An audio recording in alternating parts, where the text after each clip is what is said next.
Bo día, reanudamos a sesión. O punto 7º do orden do día, preguntas para resposta oral do presidente, e comenzamos coa pregunta de don José Ramón Gómez Besteiro, portavoz do Grupo Parlamentario Socialista. Moi ben. Muchas grazas, señor presidente. Bos días a todas e a todos. Os bulos en Galicia xurden das redes sociais, das marxes, da ultradereita, pero tamén, o que é máis grave, do propio Consello da Xunta do Goberno de Galicia. Porque vostede, señor Rueda, en vez de liderar un país, o que lidera unha campaña de desinformación absolutamente permanente. Hai dúas formas de gobernar. Hai dous grupos de políticos, os políticos que desde o goberno toman decisións e dan explicacións sobre a súa forma de gobernar e as súas decisións, e outros que esquivan as responsabilidades, que esquivan as preguntas e, por tanto, esquivan dar calquer tipo de resposta. Vostede está dentro do segundo grupo dunha forma clara, tal e como vemos pleno tras pleno aquí no Parlamento de Galicia. Utilizan a confusión como método e a desinformación como unha forma de gobernar. Xa lles digo eu que a Vito Quiles non o van ter que contratar como os seus compañeros de Aragón, porque vostedes se bastan para eso, vostedes soiños. Vamos con algúns exemplos. Sanidade pública. Non temos máis plazas de médicos de familia porque o Goberno do Estado non oferta esas plazas. Vexamos esta evolución nos últimos anos. A primeira, a línea roxa, é LDZP, do ano 10. As seguintes líneas casi non se moven, mostra do Goberno de M. Rajoy, absolutamente plana, non chega nin aos 100 por Galicia. E as seguintes chegaron ao 26, deste gráfico nos señala as 207 do goberno actual de Pedro Sánchez. Primeiro bulo desmontado. Temos bulos tamén no ámbito da vivenda. Ofertas, promesas de vivenda. Desde o ano 2022 xa perdo o control sobre as cifras que deron vostedes, pero hoxe temos unha realidade. Máis cerca de 30.000 persoas inscritas no rexistro de demandantes de vivenda pública. Hoxe a compra-venta e o aluguer para moitos mozos e mozas e para moitas familias neste país é absolutamente inaccesible. Se falamos de economía, para vostede vai como un tiro en Galicia, sin embargo, seguimos crecendo menos que o resto de España e, ademais, en materia de emprego, crecemos justamente a metade co resto de España. E se falamos de dependencia, o seguinte bulo é o dos 2.500 millóns ou 2.900 millóns que dicen que lle debeda o Estado a Galicia. 2.500 ou 2.900, aí varían en función do día. Pero, sin embargo,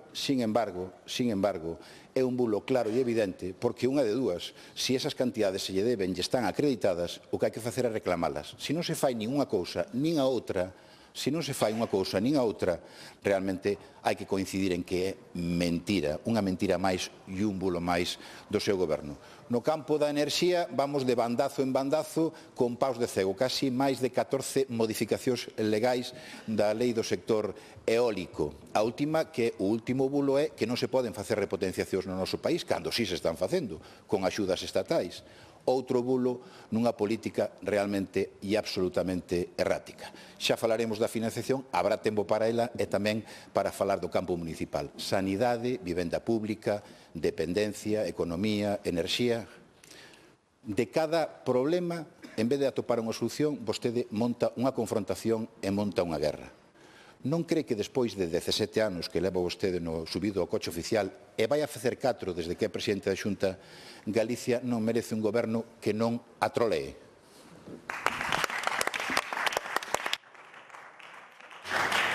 Gracias.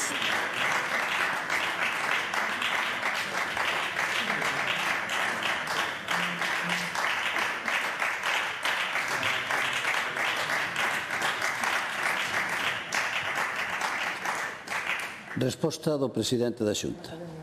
Moitas gracias, señor presidente. Señorías, bons días, señor Besteiro. Di vostede que eludo responder as preguntas que vostede me fai. Non sei se é consciente da pregunta que me fixo, que si creo que o meu labor diario responde ás necesidades dos galegos. Vostede fai preguntas absolutamente xerais e despois ven aquí con temas concretos, o cal me parece moi ben, pero mire, se quere falar de sanidade, debería preguntar por sanidade para ter un debate en que se acorto de sanidade, ou ainda mellor, se quere falar de sanidade, podía asistir a comparecencia do conselleiro sobre sanidade que onte, que vostede se la fumou como se fumou tantas comparecencias dos conselleiros tantas veces. Eso é o que lle importa, señor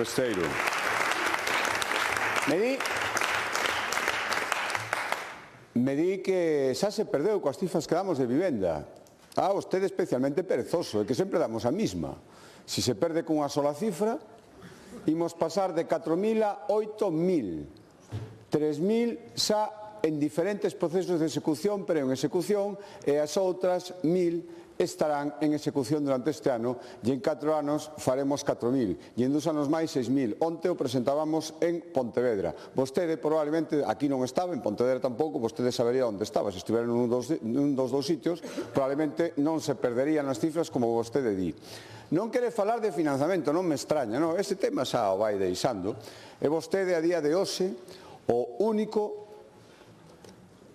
líder ou que sexa autonómico socialista que sigue defendendo o indefendible. Nin o señor Barbón, nin o señor Paje, nin o candidato en Castela e León, o señor Gallardo e a señora Alegría, sí, e así lles foi, moi mal. E iso que lles foi moito mellor que vostede. Imagínate que estarán pensando do resultado que tivo vostede. Cando lles foi fatal e tuveron un resultado moito mellor. É consecuencia destas cousas, señor Besteiro. Non se dá conta de non falar en serio. Mire, eu lle traduzo a pregunta que me quere facer, entendo, si creo que gobernamos ben. Bueno, cando lle preguntan aos galegos cada 4 anos, teñen unha opinión bastante clara. Supoño que non lle gusta a resposta. Podía facer a pregunta de outra maneira. Se os servicios públicos que estamos gestionando cos cartos de galegos tamén ben gestionados, eu diría, depende. Os que dependen de nosotros, todo é millorable, por suposto, pero francamente creo que estamos facendo en xeral un bo desempeño. Os que dependen dos outros pero afectan os galegos, aí temos o resultado. Fíxese este fin de semana o que pasou co servicio ferroviario. Suspensión, sin alternativa, sin explicación. Os culpables, non, xa saliron vostedes a decir que non había ningún culpable.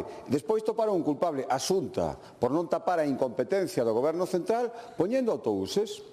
Ou a propia Galicia por a súa segunda en mando, se que teñen algún mando vostedes, decía que claro que aquí non se puseron autobuses porque, e en Cataluña sí, porque aquí temos unha orografía complicada, e aquí chove moito, claro, en Cataluña non hai desniveles, non hai montañas, non hai nada, e por eso se lles pode atender ben, non é por outra cousa. A nós se nos deixa tirados e os de sempre se desatende como sempre. E vostedes justifican todo iso. Señor Besteiro, conseguiron vostedes, coa súa xestión dos servicios públicos, bueno, o que salía non enquisa hai pouco tempo, que xa a mitad dos usuarios do ferrocarril ou xa non o usan directamente ou estánse plantexando moi seriamente deixar de usalo. Mire, menos mal que a Xunta non funciona como Renfe. Ao final, o seu resumen, señor Besteiro, o último moicano sanchista que queda en Galicia, é que a Xunta xestiona moi mal, e o que acaba de decir, e supoño que o que dirá é que o Ministerio de Transportes xestiona fantásticamente.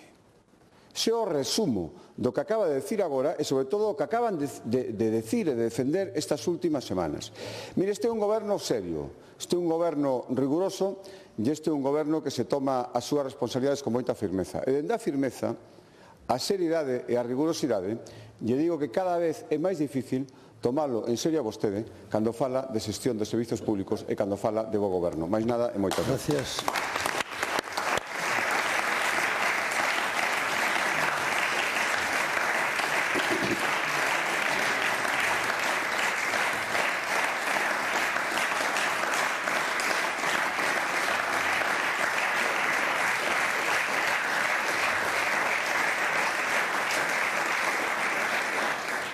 Réplica, señor Besteiro. Pois moitas gracias, señor presidente. Verdad, como sempre, vostede a piñón fijo. Non respondo a nada, salgo con outra historia e aquí equivoca o que estamos a facer aquí, que é unha sesión de control ao presidente da Xunta. Por tanto, sométase a ese control, democráticamente conteste as preguntas que lle facemos. Esa é a súa obligación. De verdad que eu non sei que vai facer vostede, cando non este Pedro Sánchez. Estou convencido, hasta incluso capaz de votarlle para que se manteña Pedro Sánchez. Non sei que vai a facer cando non encontre algo a quen botarlle a culpa e evitar as súas responsabilidades. Quere falar de vivenda? Desde o ano 22, que é vostede presidente, cantas vivendas públicas abriu no noso país? 4 anos. Decíalle, hai 30.000 persoas, non 30.000, 29.133 persoas inscritas no registro. Ahora dicen que van a facer 4.000 vivendas neste mandato.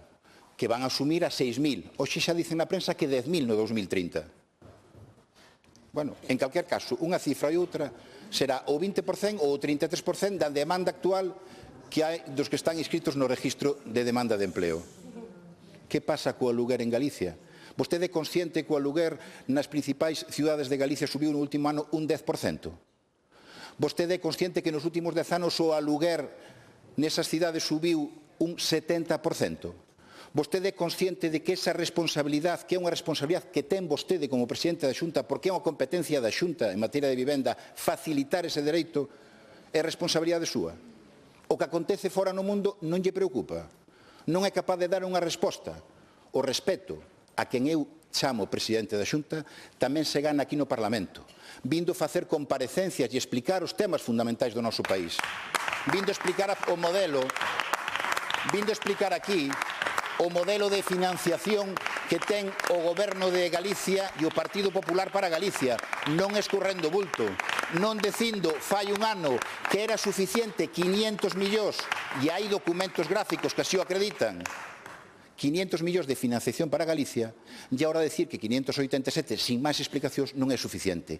Ter o respeto da oposición e do pobo galego é vir aquí e dar explicacións e non apartarse das responsabilidades e esquivar as preguntas. Así é como se gana o respeto. E tendo o respeto do pobo galego é respetando o que hoxe se vemos facer aquí, que é unha sesión de control ao presidente da Xunta de Galicia, non unha sesión de control á oposición. Así é como se gana o respeto, con traballo, estudiando as propostas e escoitando tamén o que a oposición ten que decir en campos como a vivenda, na dependencia e respetando valores fundamentais como é o caso da discapacidade. Así é como se gana o respeto do pobo galego e dos parlamentarios que estamos aquí legitimamente facendo unha función parlamentaria e defendendo as posicións de outras persoas que non votaron ao Partido Popular. Así é como se gana o respeto, contestando as preguntas e, sobre todo, pensando que este país merece respostas e merece tamén as explicacións políticas do presidente da Xunta ante problemas que si son problemas que lle afectan a todos os galegos e as galegas. Gracias.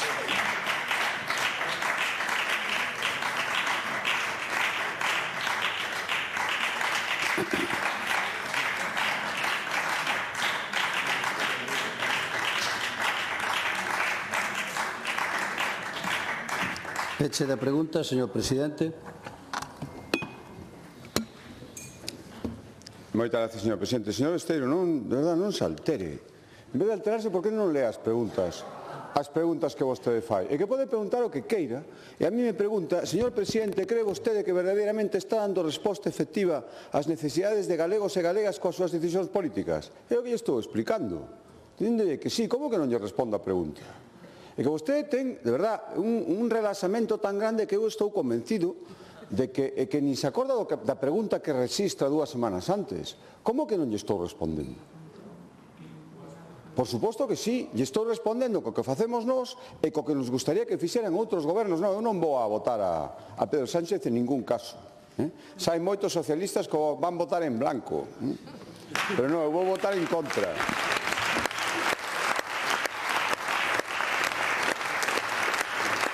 Mire, e xa que fai unha pregunta xeral para non ter que centrarse demasiado en nada, non sei se para non ter que estudiar moito, polo menos se decide falar dun tema aquí na sesión de control e ven o periódico. Ora, di que elevamos a 10.000 as vivendas. Non leo a noticia, sí, o pon o periódico pon que no ano 30 haberá 10.000 vivendas, as 4.000 que sai, máis as 4.000 que haberá en 4 anos, máis 2.000 máis que vai haber este ano 2030. Polo menos, leo o periódico, señor Esteiro, leo o periódico. E que senón é moi difícil.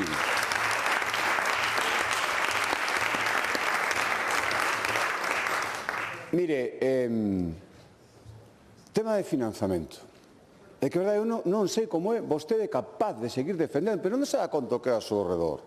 Que todos os socialistas responsables están sendo valentes e dando a cara e dicíndolle ao presidente do goberno que é un disparate o que quere facer. E vostedes se sigan anclando, non, como decían, 500 millóns, ellos ofrecen, oiga, que estamos por enriba da media e pasamos a ser os penúltimos de 17. E iso a vostede lle dá igual. absolutamente igual, porque a consigna é defender, é o que lles mandaron facer en cada territorio socialistas e non está facendo ninguén e vostede o está facendo, porque total sabe que máis dá. Que máis dá?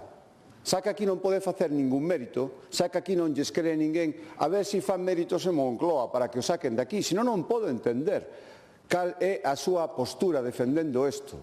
Que ten na cabeza, señor Besteiro? Como pode admitir que Galicia perda? Mire, para xestionar ben servicios públicos, para tomar decisións aceitadas, que é o que vostede me pregunta, fan falta dúas cousas. Financiamento, e non lo queren negar, nos pasan a 16 de 17, estando por enriba da media agora mesmo, e claro que necesitamos máis, e vostede defende eso, e fai falta pouco sectarismo. Se quere falamos de sectarismo. Vostede falaba antes da dependencia. Pero como pode falar de dependencia cando nos acaban de plantexar un recurso que deixa a moitísimos galegos que estaban nun plan de choque nunha vía rápida, que xa estaban valorados en discapacidade e en dependencia, in albis outra vez? Porque nos acaban de recurrir un procedimento que ahora mesmo está en exposición no Boletín Oficial do Estado, un similar que quere facer o Goberno Central. Pero aquí o para. A que non se atrevía a paralo en Cataluña. O que dirían os socialistas cataláns, se falla eso, pero non, vostede teñen aquí o mandadiño maior do reino que é capaz de defender hasta eso, señor Besteiro. Por que teñen os dependentes galegos de repente ver paralizada esa vía que estaba, había casi 100 millóns de euros a maiores, para poder pagarlle a dependencia a toda esa xente que estamos metendo pola vía rápida. E ora, por unha decisión caprichosa e sectaria do Goberno Central, se para. É claro que nos deben 2.500 millóns de euros como mínimo, e como que non o reclamamos, señor Besteiro, todos os días, en todas partes, aquí no Parlamento moitas veces, vostede como non está casi nunca no Parlamento non o pode escoitar, e fora a verdade é que non sei onde anda se non se entera, reclámelo, non só reclamamos, reclámelo vostede tamén. Mire, fágalle un último servicio, eu non sei o que lle queda, sempre lle digo mesmo, non sei se a vostede lle convén estar moito aquí, a mí sí que me convén moito que vostede este aquí. Non sei o que durará, pero mentras dure fágalle un último servicio a Galicia. Mande unha mensaxe a Moncloa. Dígalle que retiren ese recurso, señor Besteiro. Dígalle que é injusto, que está deixando fora moitísimos galegos, que non ten ningunha razón de ser e que é discriminatorio. Se fai eso, eu empezaré a tomarlo en serio cando fale de goberno de servicios públicos. Senón, señor Besteiro, cada vez é máis difícil e chegará a ser en pouco tempo imposible. Mais nada e moitas gracias.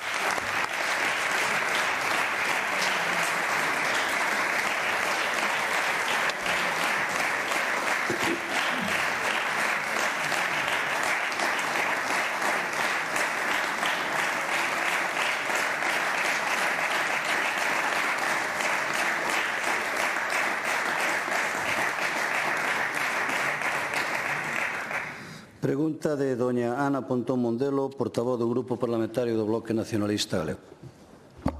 Moitas grazas, señor presidente, señorías. Señor Rueda, na política como na vida eleximos de que lado queremos poñernos e vostede unha vez máis elexiu poñerse do lado das eléctricas.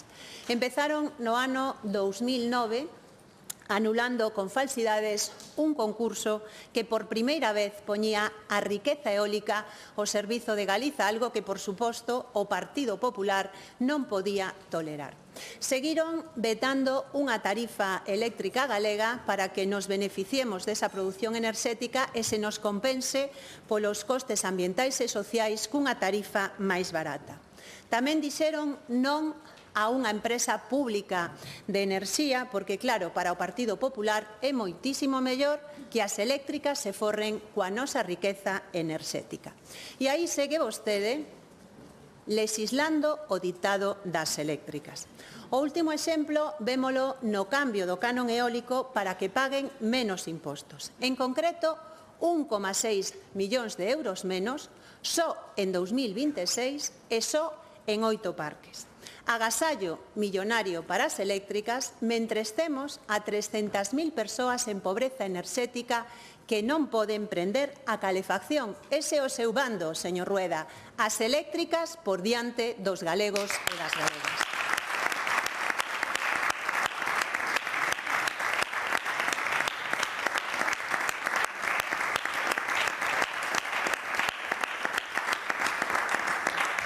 E desde o BNG demostramos que se pode gobernar de outra maneira. Demostrámolo en Muras, o concello que máis eólicos ten de Galiza.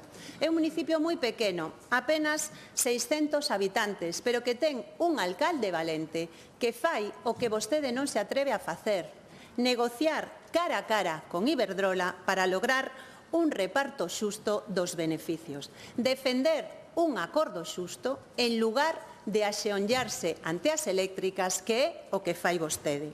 Un alcalde do BNG que actuou para que a riqueza eólica se beneficien os veciños e veciñas, así terán unha tarifa da luz, non terán que pagar a luz, que traballou para ter máis cartos para financiar os servizos sociais e compensar o que vostede lle quita para darlle agasallos fiscais ao lobby eléctrico.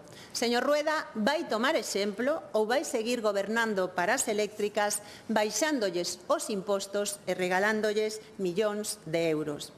Porque, mire, o que non é normal é que en Galiza pague o enorme custe social e ambiental sen recibir nada a cambio. O contrario, grazas ao Partido Popular en 2020, os galegos e galegas pagamos a luz máis cara que o resto do Estado.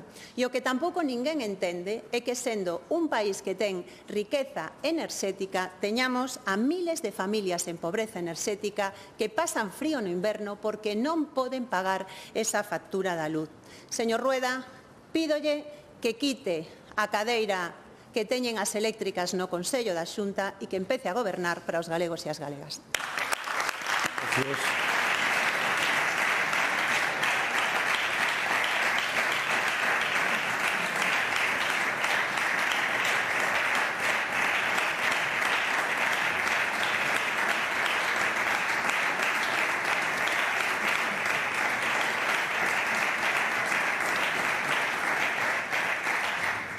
Resposta do presidente da Xunta.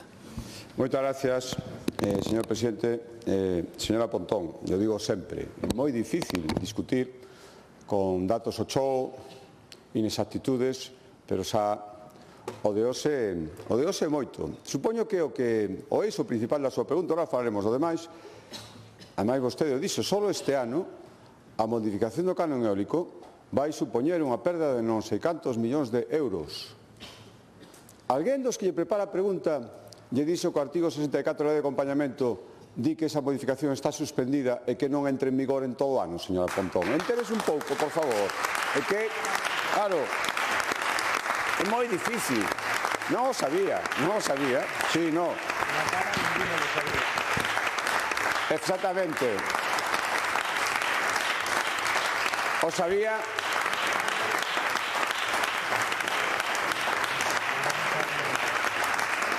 O sabía, o que pasa que fai como se non o soupera. Para que lle quede ben a pregunta. Por favor, señora Pontón, vostede decía, por certo, cada un elixe as compañías coas que queran dar recordos, o Partido Comunista de Vietnam, o Partido Comunista Cubano, o Goberno Bolivariano, a Bildu, os rusos e a todo o mundo. Quere que falemos de compañías, señora Pontón? Quere que falemos de compañías? Pero mire, falo...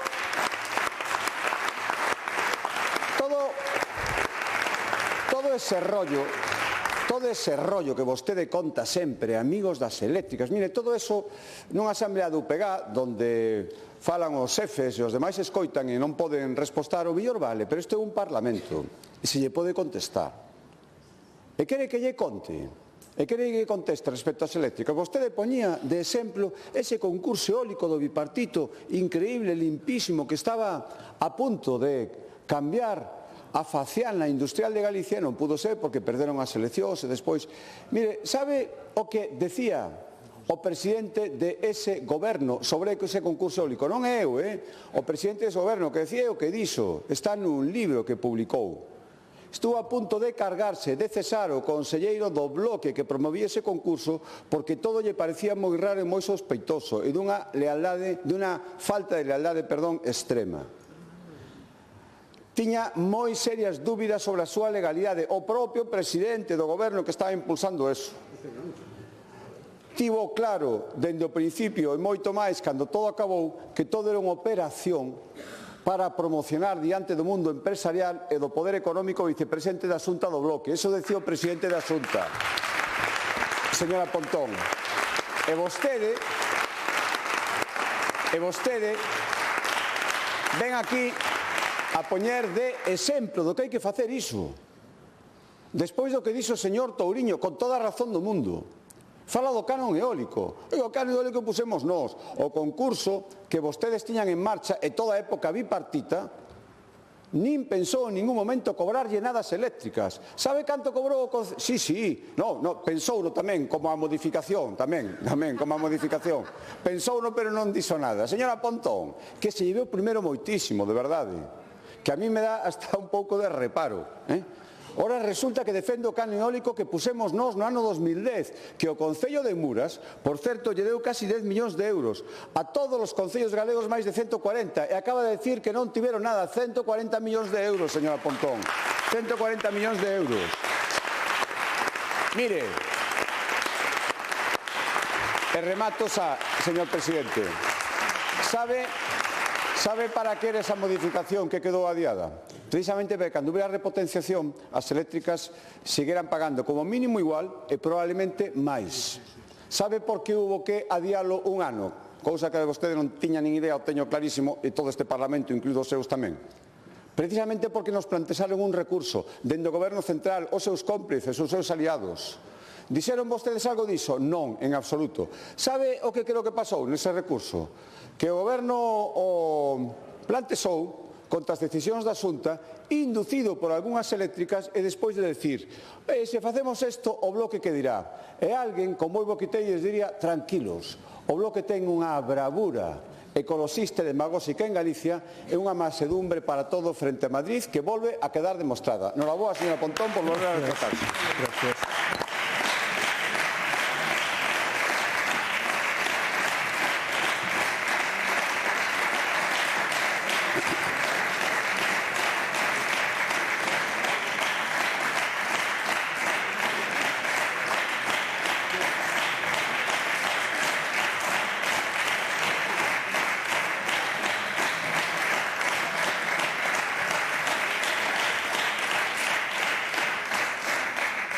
Réplica, señora Pontón. Señor Rueda, está claro que vostede non di unha verdade nin por equivocación. Está claro que non di unha verdade nin por equivocación.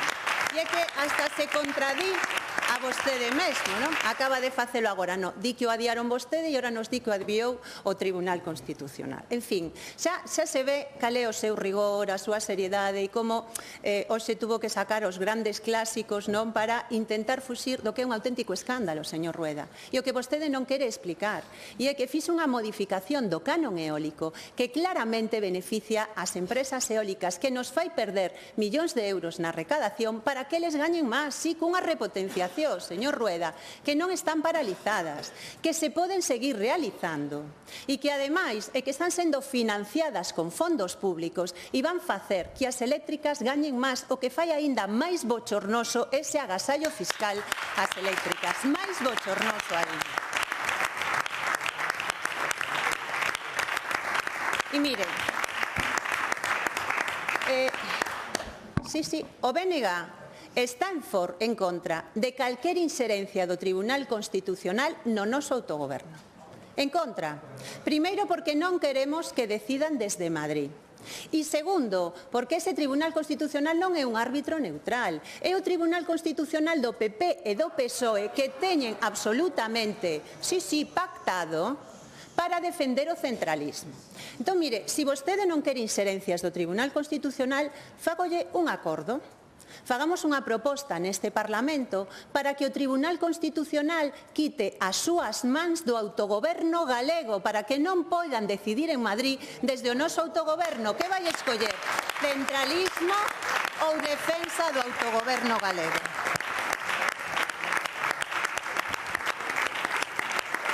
E veu... claro, non. O Tribunal Constitucional ben, verdade?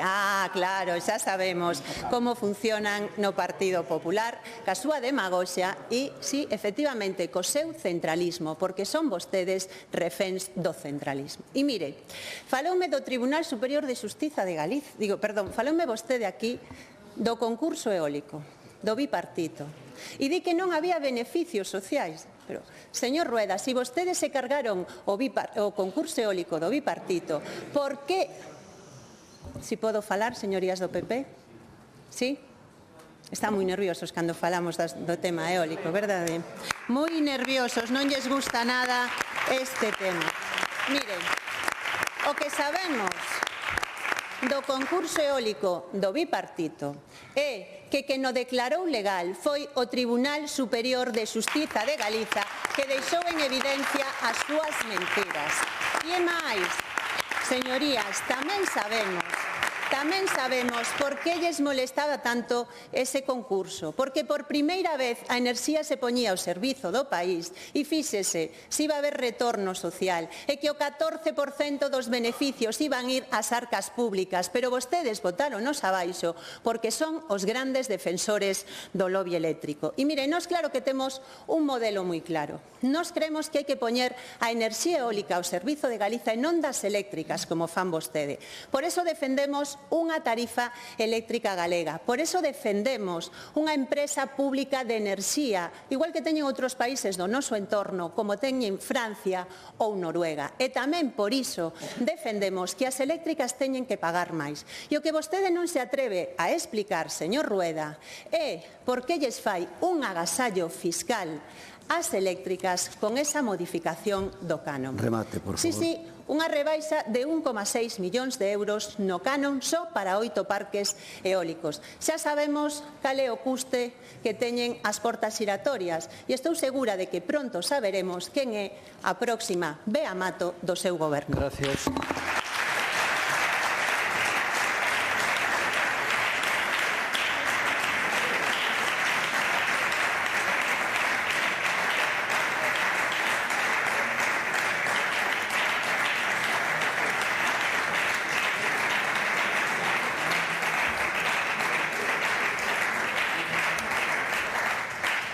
Peche da pregunta, señor presidente. Moitas gracias, señor presidente. Señor Pontón, de verdad, cree que os que estábamos nerviosos somos nós? Vostede non o ve, porque os ten de lado, pero eu sí que vexo os seus compañeros e compañeiras e vin a cara cando lle dixen unha realidade, que está criticando unha medida que non está en vigor e vostede non tiña nin idea, señora Pontón, nin idea. Ese é o seu rigor. Entonces, ¿en qué quedamos? En que efectivamente non está en vigor. Eso está, ese é o de menos. Ese é o de menos. Que non lle fastidien a pregunta coa realidade. Que non lle fastidien a pregunta coa realidade.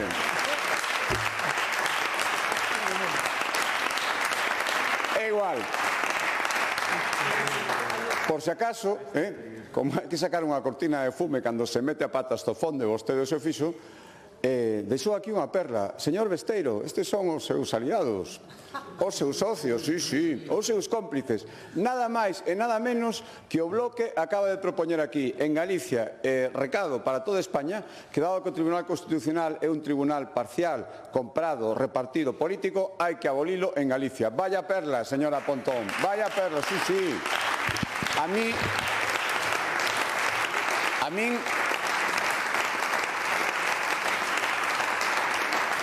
min realmente encántame que cando vostede, pois, en fin, non vou decir nada para que despois, cando se pon así, teña que dicir estas cousas. Sí, porque o retratan de verdade. Saca a máscara. Ese intento de disimulo que ten o Bloque para decir non, nós en realidad somos xente moderada, somos xente que entende as institucións, non pode compartir algunhas cousas, pero somos demócratas. Non, abolir o Tribunal Constitucional porque non nos gustan as súas sentencias. Este é o totalitarismo, populismo, este o Bloque en estado puro. Diario de sesión en letras de oro. En todo caso, non se confunda, non é o Tribunal Constitucional o que provoca que non entre en vigor. O Tribunal Constitucional ten un recurso e suspende porque lle piden. É o Goberno central, eso sí, con cómplices, coa procesión dos caladiños, os mansos en Madrid, que son vostedes, señora Pontón. Sí, absolutamente, non dixeron nada. O sea, que a repotenciación que iba a supoñer, o que aquí están dicindo que hai que facer, que é eliminar moitísimos muiños reducilos nun 80%, a vostedes non lles vale e apoian ese recurso. Sí, absolutamente, sí. Non se equivoque tampouco. As críticas ao concurso eólico non son miñas, son do presidente da Xunta Bipartita, señora Pontón. Da Xunta do que vostedes formaban parte. Xa sei que lles molesta moitísimo, xa sei que non hai que falar deso, pero eu simplemente reproducín prácticamente entrecomillado o que dixo o señor Touriño sobre o concurso eólico, sobre unha parte do goberno, máis ben a segunda parte dun goberno que eran dous, e así lles foi. Mire, por cousas como esta, é por as que eu creo que vale a pena seguir en política, porque ustedes que son os do non para todo, os do non que os retrata a mínima, ou se especialmente vale a pena defender a Galicia do sí, esa Galicia calidade que quere seguir facendo cousas, que non quere deixar pasar oportunidades. Xa sei como son vostedes, populismo, demagoxia, todo non, que todo é un desastre para poder dicir que hai un desastre. Este é o Bloque en estado puro. E vostede é a máxima representante. Mire, xa vai a terceira década de estar ali, dicindo sempre que non. Inda non estrenou o botón do sí. Eu desde aquí non o vexo, debe ter hasta o precinto todavía, o botón do sí. Debe ter hasta o precinto. Polo tanto, señora Pontón, mire por donde, non pensaba eu que esta sesión de control iba a ser tan simplificativa do que son vostedes. Por lo tanto, teño que decirlle que me alegro moitísimo que me fixera esta pregunta. A xente pudo ver o que é o Bloque e a súa voceira. Moitas gracias. Gracias.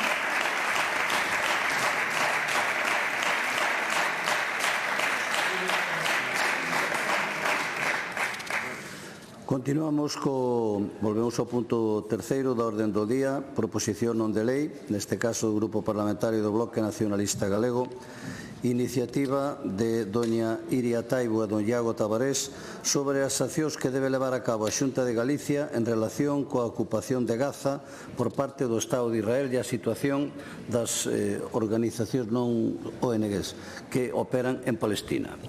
Para formular a proposición, hai unha emenda do Grupo Parlamentario Popular. Para formular a proposición non de lei ten a palabra a señora Iria Taibo. Grazas, presidente. Bo día a todas e a todos. Hai unhas semanas o goberno criminal de Israel decidiu de xeito unilateral complicar e, de feito, na práctica, impedir a actividade das entidades de axuda humanitaria que operan en Palestina, nomeadamente na faixa de Gaza.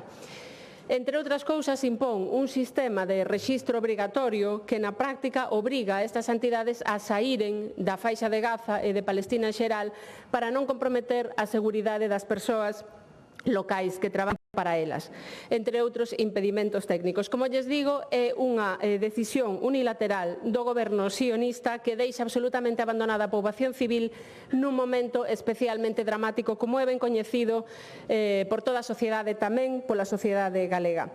Deben saber vostedes que hai entidades galegas, hai entidades que teñen persoas galegas que están a traballar na faixa de Gaza da man destas entidades que viron limitada e, de feito, prohibida a súa actividade en Palestina. Hoxe contamos coa presenza neste hemiciclo de representantes de Médicos do Mundo, da Asamblea de Cooperación pola Paz e dunha cidadá palestina que vive en Galiza, Sara Ashur, que tamén colabora con International Child Welfare.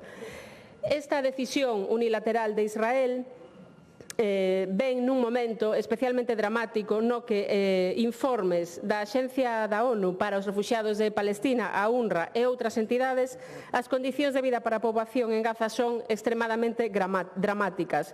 800.000 persoas, que representan o 40% da poboación, sobreviven en zonas propensas a inundacións. A poboación non conta cos recursos necesarios para protexerse das baixas temperaturas, o que as coloca nun grave perigo. Especialmente grave a situación das crianzas. Desde que comezou este inverno, 8 crianzas faleceron por problemas relacionados coa hipotermia en Gaza. Hai danadas instalacións de auga, saneamento e hixiene, reducindo o acceso de persoas vulneráveis á asistencia vital, por non falar dos problemas vinculados á propia asistencia sanitaria. A ONU estima o custo dos danos en 70.000 millóns de dólares. Hoxe, na faixa de Gaza, hai 60 millóns de toneladas de entullos mesturados con bombas sen estourar e con cadáveres. Obviamente, esta acción ilegal de Israel, do goberno sionista, implica que queren continuar coa súa acción destinada a exterminar o pobo palestino.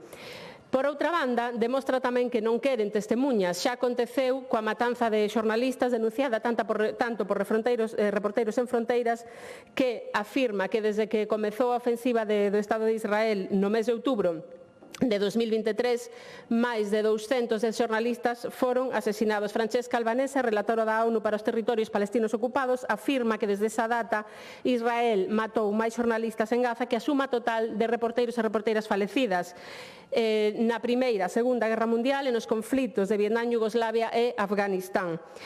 Entre tanto, vivimos nun contexto no que se nos di que hai un plan de paz para Palestina, un falso plan de paz, obviamente, orquestrado polo presidente dos Estados Unidos de América, un cuestionável documento baseado únicamente nun plan imperialista expansionista que vulnera, por suposto non podemos concordar con el, porque vulnera o máis básico dereito de autodeterminación do pobo palestino. O dereito de autodeterminación efectivamente significa que sexan os propios palestinos e palestinas os que poidan decidir cal é o seu futuro, cal é a mellor solución para o seu futuro.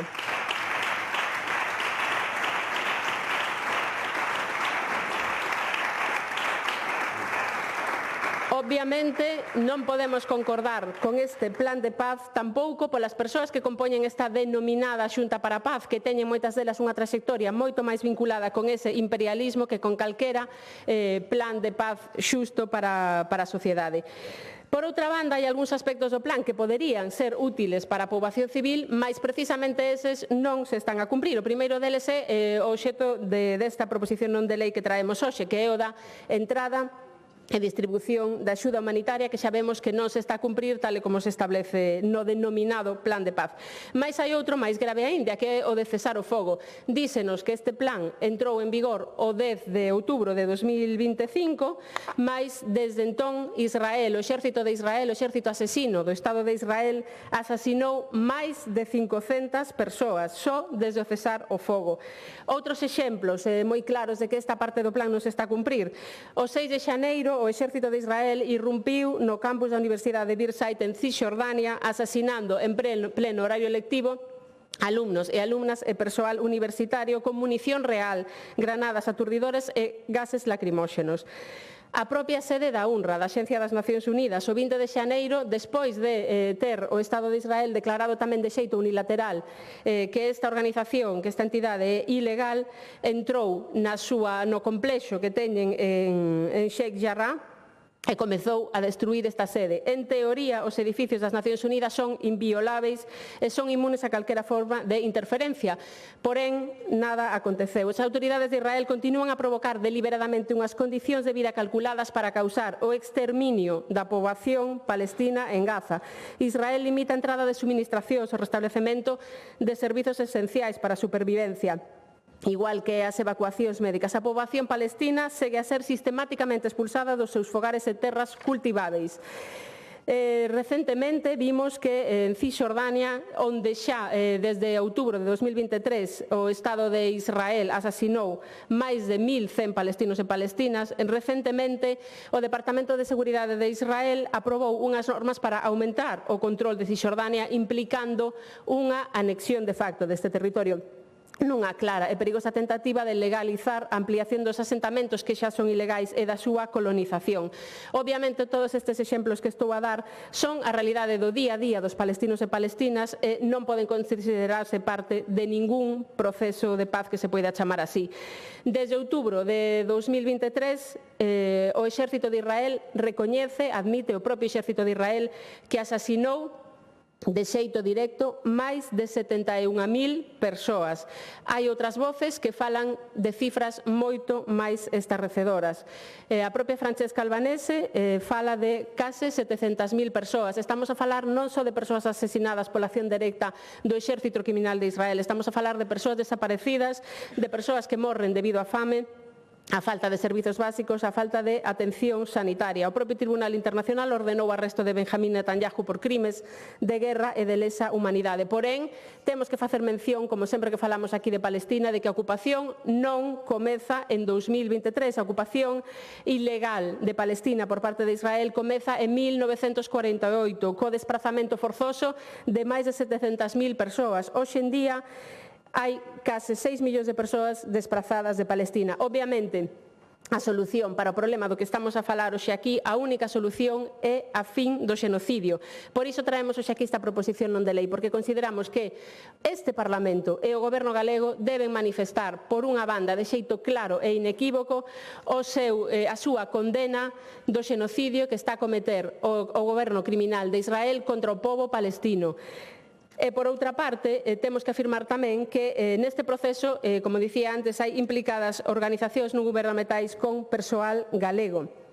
Por iso consideramos que hoxe é imprescindível que este Parlamento se pronuncie, como xa fixemos noutras ocasións, traemos aquí unha demanda moi explícita para o Goberno galego. Queremos unha condena clara do xenocidio contra o pobo palestino e unha defensa dos dereitos do pobo palestino, entre eles o do dereito de autodeterminación. Moitas grazas. Gracias.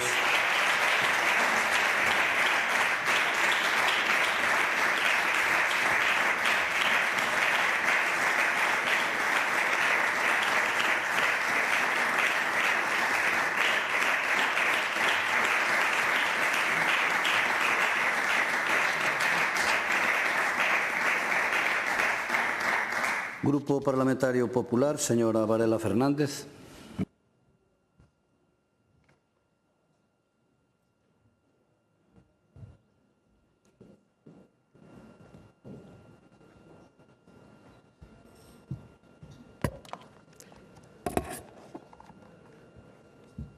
Moitas gracias, presidente. Ben, bo día, señorías. O conflito do Oriente Próximo ven de fai moito tempo. Non exaxero se digo que todos os que estamos aquí neste hemiciclo levamos oindo a falar deste conflito prácticamente desde que chegamos a este mundo. O que está claro é que a historia máis moderna deste conflito data do ano 48, cando se crea o Estado de Israel. É certo que desde ese momento se suceden diferentes períodos de escalada bélica e logo períodos de calma. Non se pode falar de paz. Está claro, de paz nunca nesa área internacional.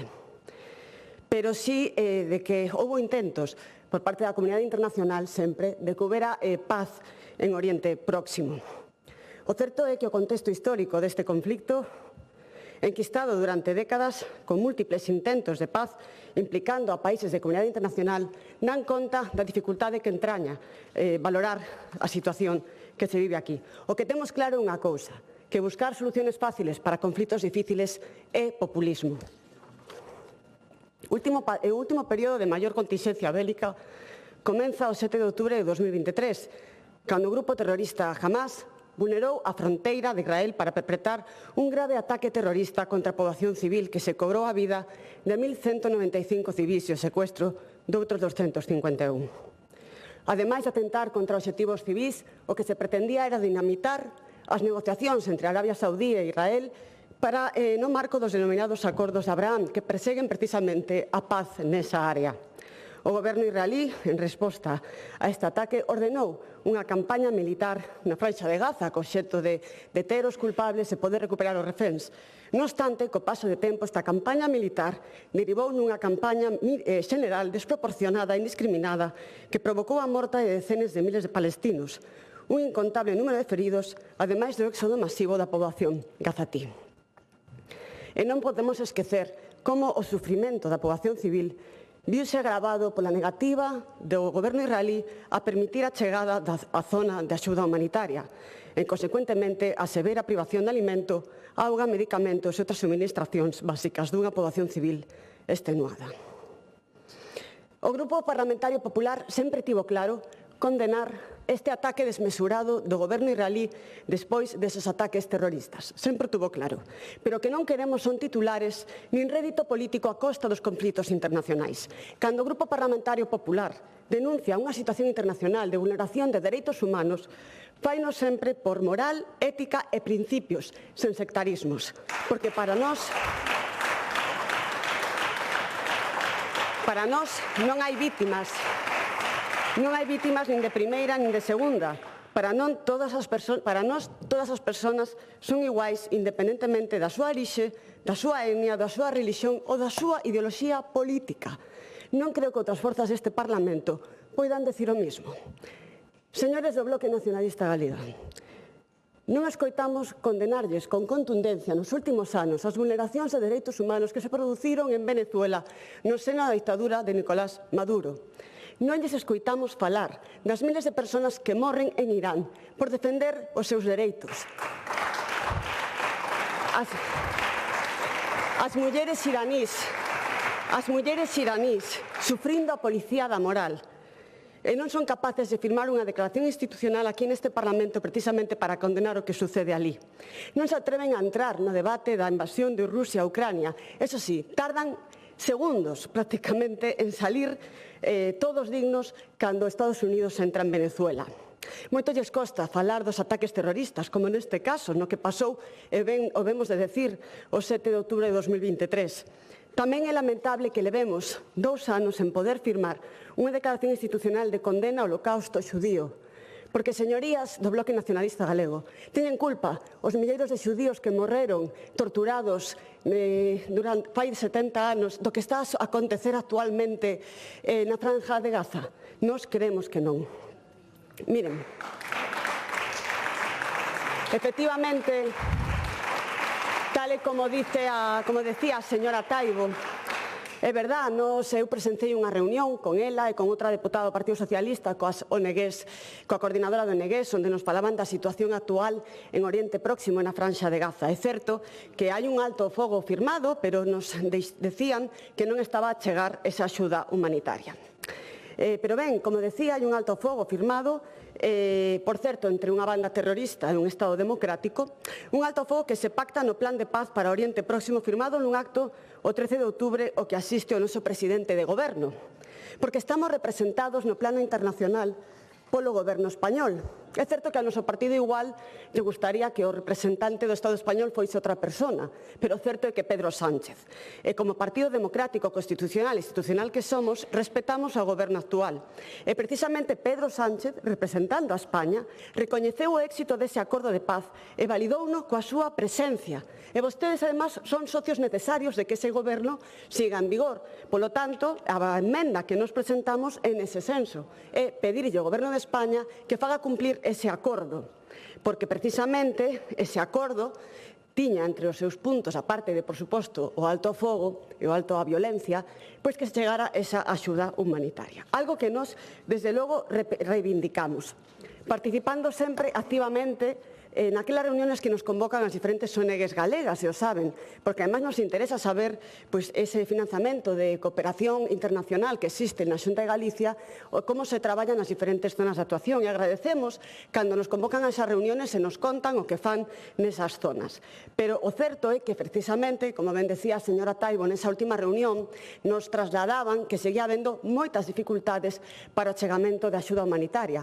Explicou, en certo modo, a señora Taibo. O certo é que o o Estado de Israel endureceu as normas e os requisitos para que entrara esa axuda humanitaria despois desos ataques terroristas. E os propios ONGs para defender, para asegurar, máis que defender, para asegurar a integridade desas persoas que traballan con eles, pois, en certo modo, resístense a dar datos. Por ese motivo, o conflito está servido, estamos como estamos. Pero desde o Goberno galego, por suposto que queremos que esa axuda humanitaria chegue e queremos que se cumplan os acordos de paz, e que nesos acordos de paz, onde ven contemplado que a axuda humanitaria ten que chegar á zona de conflicto, creemos que é importante que se validen. E por eso, señora Taibo, a emenda, porque o señor Pedro Sánchez asiste todo ufano á validación do acordo de paz. Creemos que non só a sacarse unha foto, sino porque creen neles, e por eso creemos que ten que estar o Goberno de España que se faga cumprir ese acordo de paz. E ademais presentamos un acordo que se vende a aprobar no Congreso dos Diputados o pasado 18 de novembro na Comisión de Asuntos Exteriores, que as propias ONGs nese encontro que mantivemos nos presentaron.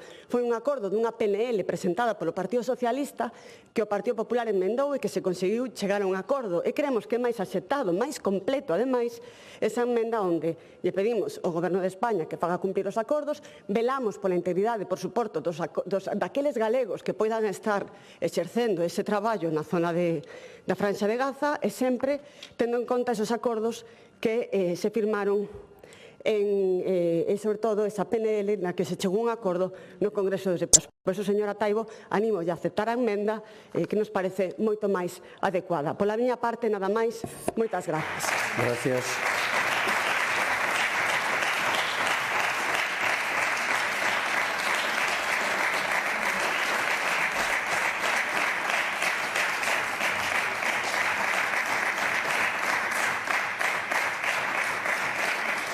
Grupo Parlamentario Socialista, señora Castro.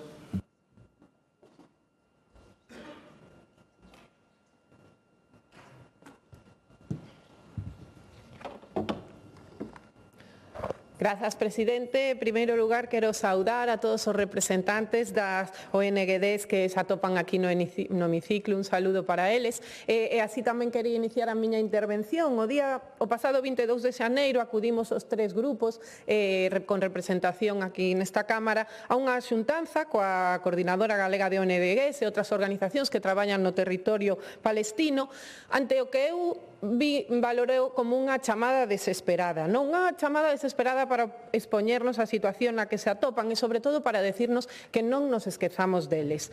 Sabemos que o mundo actual móvese moi rápido, que o foco mediático muda diariamente. España, ademais, sabemos tamén que foi un país valiente neste conflicto, na súa posición, e tamén en marcar posición tanto en Europa como a nivel internacional na condena do xenocidio que se estaba que o goberno de Israel estaba a perpetrar en Palestina, e asistir con contundencia a implicación da comunidade internacional. Sabemos tamén que o pobo galego secundou isto e deu mostras da súa solidaridade e apoio ao pobo palestino, pero semella que neste momento parece que non está xa na actualidade, non a deriva da política internacional, esa vontade expansionista, imperialista do presidente Donald Trump, esas políticas migratorias que está a facer en Estados Unidos nos están a deixar a todos atónitos e con medo ante a situación e ante todo o que poda pasar, e isto está a mudar o foco e deixar a Palestina nun segundo lugar. Pero non podemos esquecelos porque isto non rematou. Na actualidade, a situación humanitaria da Franxa de Gaza é hoxe das máis graves do mundo, segue a ser das máis graves do mundo, cun resultado dun conflito prolongado, dun bloqueo continuado e nos últimos meses dunha situación e dunha sucesión de decisións políticas que están a levar a poboación civil a unha situación límite, incompatible coa dignidade humana e cos principios máis básicos do dereito internacional. O alto fogo que nos queren vender Estados Unidos e Israel non existe. Máis de 500 persoas asasinadas e miles de feridas dende o 10 de outubro de 2025. O peche da entrada de Rafah impide a entrada da axuda humanitaria, o que súmase un inverno especialmente duro, os brotes de enfermidades e unha situación de necesidade, o que evidencia que se segue a perpetrar este xenocidio, podemos chamalo agora xenocidio de forma pasiva por omisión, pero o que implica, en definitiva, é deixar a xente morrer ou forzala a marchar de Gaza. E a isto súmase, ademais, a violencia que se está a exercer sobre as mulleres. Máis de 7.000 mulleres viúvas ao cargo das súas familias en situacións realmente complicadas. Falamos dunha poboación sometida a bombardeos, desprazamentos forzosos, fame, falta de auga potable, colapso sanitario e unha destrucción xeralizada das súas infraestructuras básicas, ao que se está a sumar agora outro feito realmente alarmante, a obstaculización deliberada da axuda humanitaria. Nos últimos meses, o Goberno de Israel retirou o rexistro e as licencias de actividade a case 40 organizacións non gubernamentais e internacionais que operaban en Gaza, Cisjordania e Xerusalén Leste. Entre elas hai ONGs con décadas de experiencia, recoñecidas internacionalmente pola súa labor humanitario, sanitario e social. Estas decisións, ao final, non son decisións neutras ou decisións administrativas. Teñen consecuencias directas sobre a vida e a supervivencia de milleiros de persoas civís. As organizacións afectadas vense obrigadas neste momento pola situación na que se atopan a cumprir requisitos absolutamente insostibles e non lo trasladaban, porque lles exixen entrega de listaxes de persoal incluso familiares, vulnerando principios esenciais de independencia e a neutralidade humanitaria e incluso a protección de datos, exigencias que ponen en perigo non só o funcionamento destas ONGs, senón tamén a seguridade das persoas que traballan nelas e das comunidades ás que atenden. A retirada do rexistro e a paralización das súas actividades está a implicar un risco inmediato de peche de hospitais de campaña, de interrupción de distribución de alimentos, auga e material sanitario, suspensión de programas de atención á desnutrición infantil e o colapso de servizos básicos que aínda se manteñen en pé nun contexto de emerxencia extrema que na situación na que se atopan. E por iso, dende aquí, quero facer un recoñecemento expreso a todas aquelas persoas que traballan no ámbito da cooperación. Aos profesionais que moitas veces, arriscando a súa vida, permanecen sobre o terreo para salvar outras, nunha labor que non é política, senón é humanitaria, amparado polo dereito internacional e sustentado nos principios de humanidade, neutralidade e independencia. Por iso resulta profundamente injusto e inaceptable. Inaceptable que estas persoas e as organizacións as que representan sexan tratadas polo Estado de Israel como se fosen delincuentes, sometidas a restriccións arbitrarias, criminalización política e obstáculos administrativos que impiden o exercizo da súa misión. E miren, señorías, con 97% das terras destruídas en Gaza, o saneamento bloqueado e o 90% desta poboación vive da axuda humanitaria. E non podemos esquecernos tampouco, falo sempre de Gaza, pero tampouco de Cisjordania, onde hai 50.000 desplazados nos campos do norte controlados polo exército israelí. E todo isto está a afectar duramente, repito, unha población que está xa exhausta, que leva décadas sufrindo un bloqueo continuo, restriccións de movimento, acceso limitado aos recursos básicos e unha crise humanitaria que xa é crónica. Estamos vendo que non só é unha agravación do sufrimento, senón que para nós isto supón tamén, na práctica, unha vulneración do dereito internacional, porque é unha negación deliberada e sistemática da axuda humanitaria á poboación civil e, polo tanto, se pode configurar incluso como un crime de guerra cando forma parte dun ataque xeralizado contra a poboación e tamén un crimen de lesa humanidade. E fronte a isto, señorías, Galicia non pode mirar para outro lado. Eu, dende aquí, de verdade, pido un gran esforzo. Pido un esforzo das 3 forzas políticas, das 4 forzas políticas que temos representación, para non poñernos de perfil e sacar isto por unanimidade.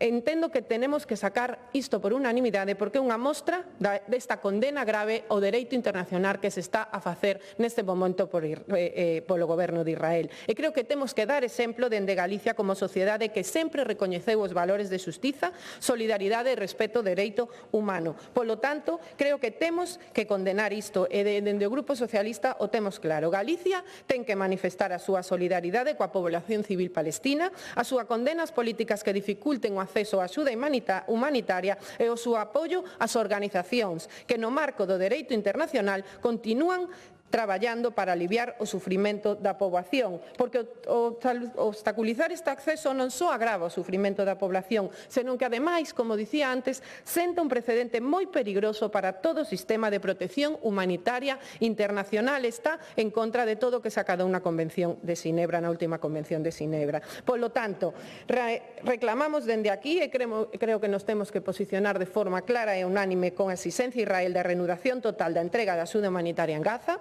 co reforzo desa axuda humanitaria ante esta crise que está a sufrir a poboación civil de saúde, educación e alimentación e falta de infraestructuras básicas, polo recoñecemento do Estado palestino e a solución dos dous Estados como única vía pacífica para este conflicto, polo rexeitamento deses asentamentos ilegais israelí e por condenar sen ambigüedade todos os ataques indiscriminados contra a poboación civil que se seguen a perpetrar ata día de hoxe. Nós temos unha posición clara e firme, esperemos que se secunde por parte de todos os partidos, e repito que isto saia por unanimidade, e como dicía Elie Wiesel, a neutralidade axuda ao opresor, nunca a víctima. Polo tanto, dende o Partido Socialista non nos imos poñer de perfil. Nada máis a meter. Gracias.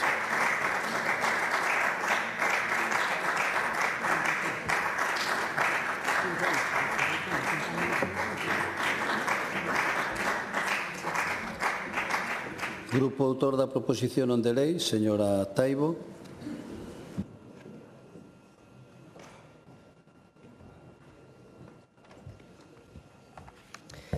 Grazas, presidente. Grazas ás representantes dos dous grupos que interviron, especialmente esclarecedora a intervención da señora Varela. Ao grupo do PSDG gustaríame dicir que agradezo o seu apoio, ainda que discordamos nalgúns aspectos que nos parecen importantes. Por exemplo, falaba a señora Castro agora últimamente da solución dos dous Estados. Nos insistimos en que consideramos que é imprescindível que sexa o pobo palestino o que decida cal é a solución máis axeitada para o seu futuro. Tamén me gustaría aclarar que para nós é fundamental entendermos que ningún goberno que se diga defensor dos dereitos do pobo palestino pode optar por outra solución que non sexa boicotear e cancelar calquera tipo de relación, sexa comercial, armamentístico, de calquera outro tipo, co Estado de Israel. Pareceme importante deixar isto claro. En relación coa emenda que presenta o Partido Popular e co que dicía a señora Varela, o primeiro que quero dicir e quero que quede moi claro que non estamos a falar dun conflito. Isto non é un conflito, é un xenocidio. É unha ocupación ilegal. O que está a acontecer en Palestina é unha ocupación ilegal.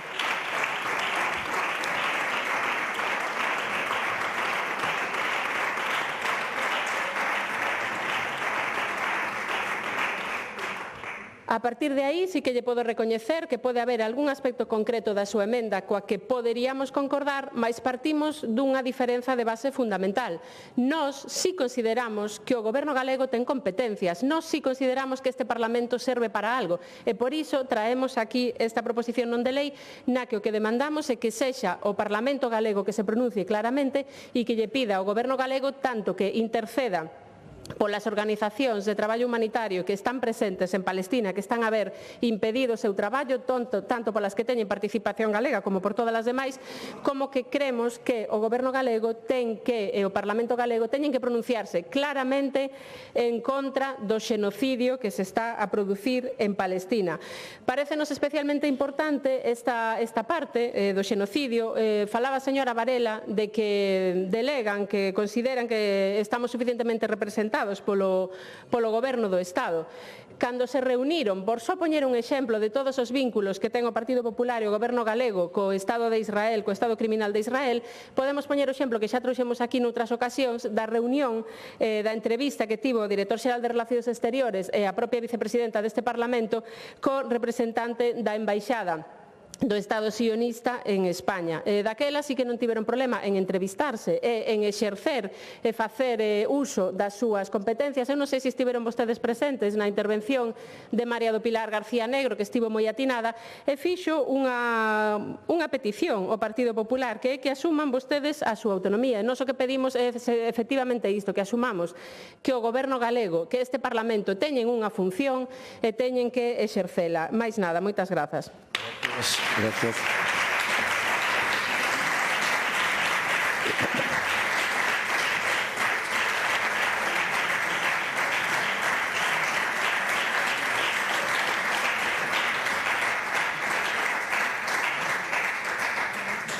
Pois rematado o debate das proposicións non de lei, procedemos a votación.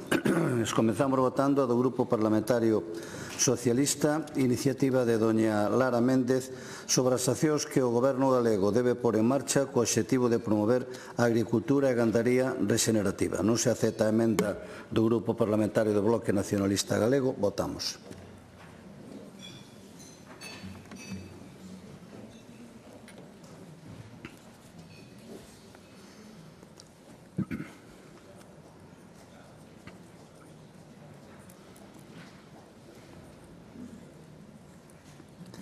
Presente na sala 69 máis 1, afirmativamente 9, en contra 36, hai 25 abstencións, polo tanto queda rexeitada. Votamos agora a do Grupo Parlamentario Popular, iniciativa do señor Pazos, sobre a demanda que a Xunta de Galicia debe trasladar ao Goberno Central co fin de que non presente recurso contra determinados preceptos da Lei Galega de Medidas Fiscais e Administrativas de 2024 relativos á repotenciación de parques eólicos. Non se aceptan as emendas. Votamos.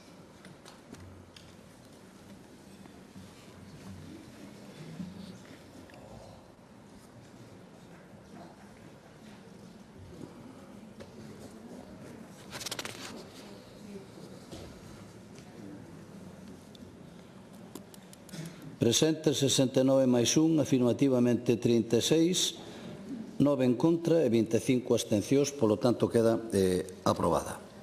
Votamos a do Grupo Parlamentario Popular, iniciativa de doña Raquel Arias, sobre as demandas que a Xunta de Galicia debe trasladar ao Goberno Central en relación coa aplicación e a dotación orzamentaria da Lei ELA. Non se acepta a emenda do Grupo Parlamentario Socialista. Votamos.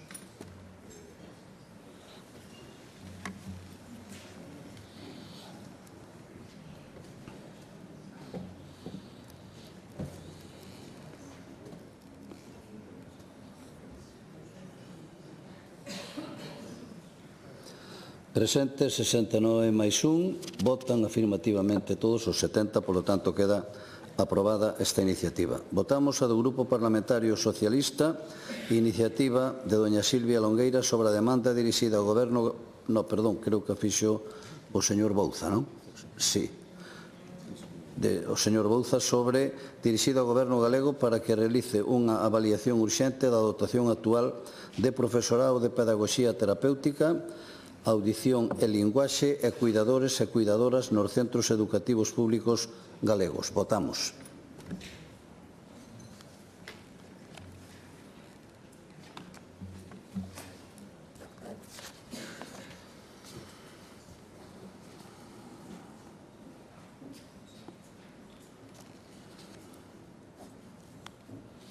Presente 69 máis 1, afirmativamente 34, en contra 36, queda polo tanto rexeitada.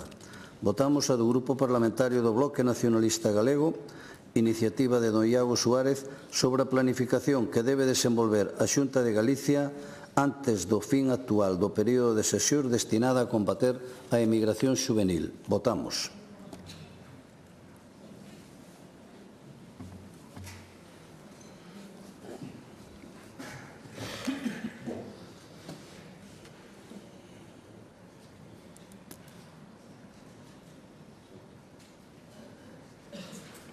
Presente 69 máis 1, afirmativamente 34, en contra 36, queda rexeitada. E por último votamos a do Grupo Parlamentario do Bloque Nacionalista Galego, iniciativa de doña Iria Taibo, sobre as accións que debe levar a cabo a Xunta de Galicia en relación coa ocupación de Gaza por parte do Estado de Israel e a situación dos ONGs que operan en Palestina. Non se acepta a emenda do Grupo Popular. Votamos.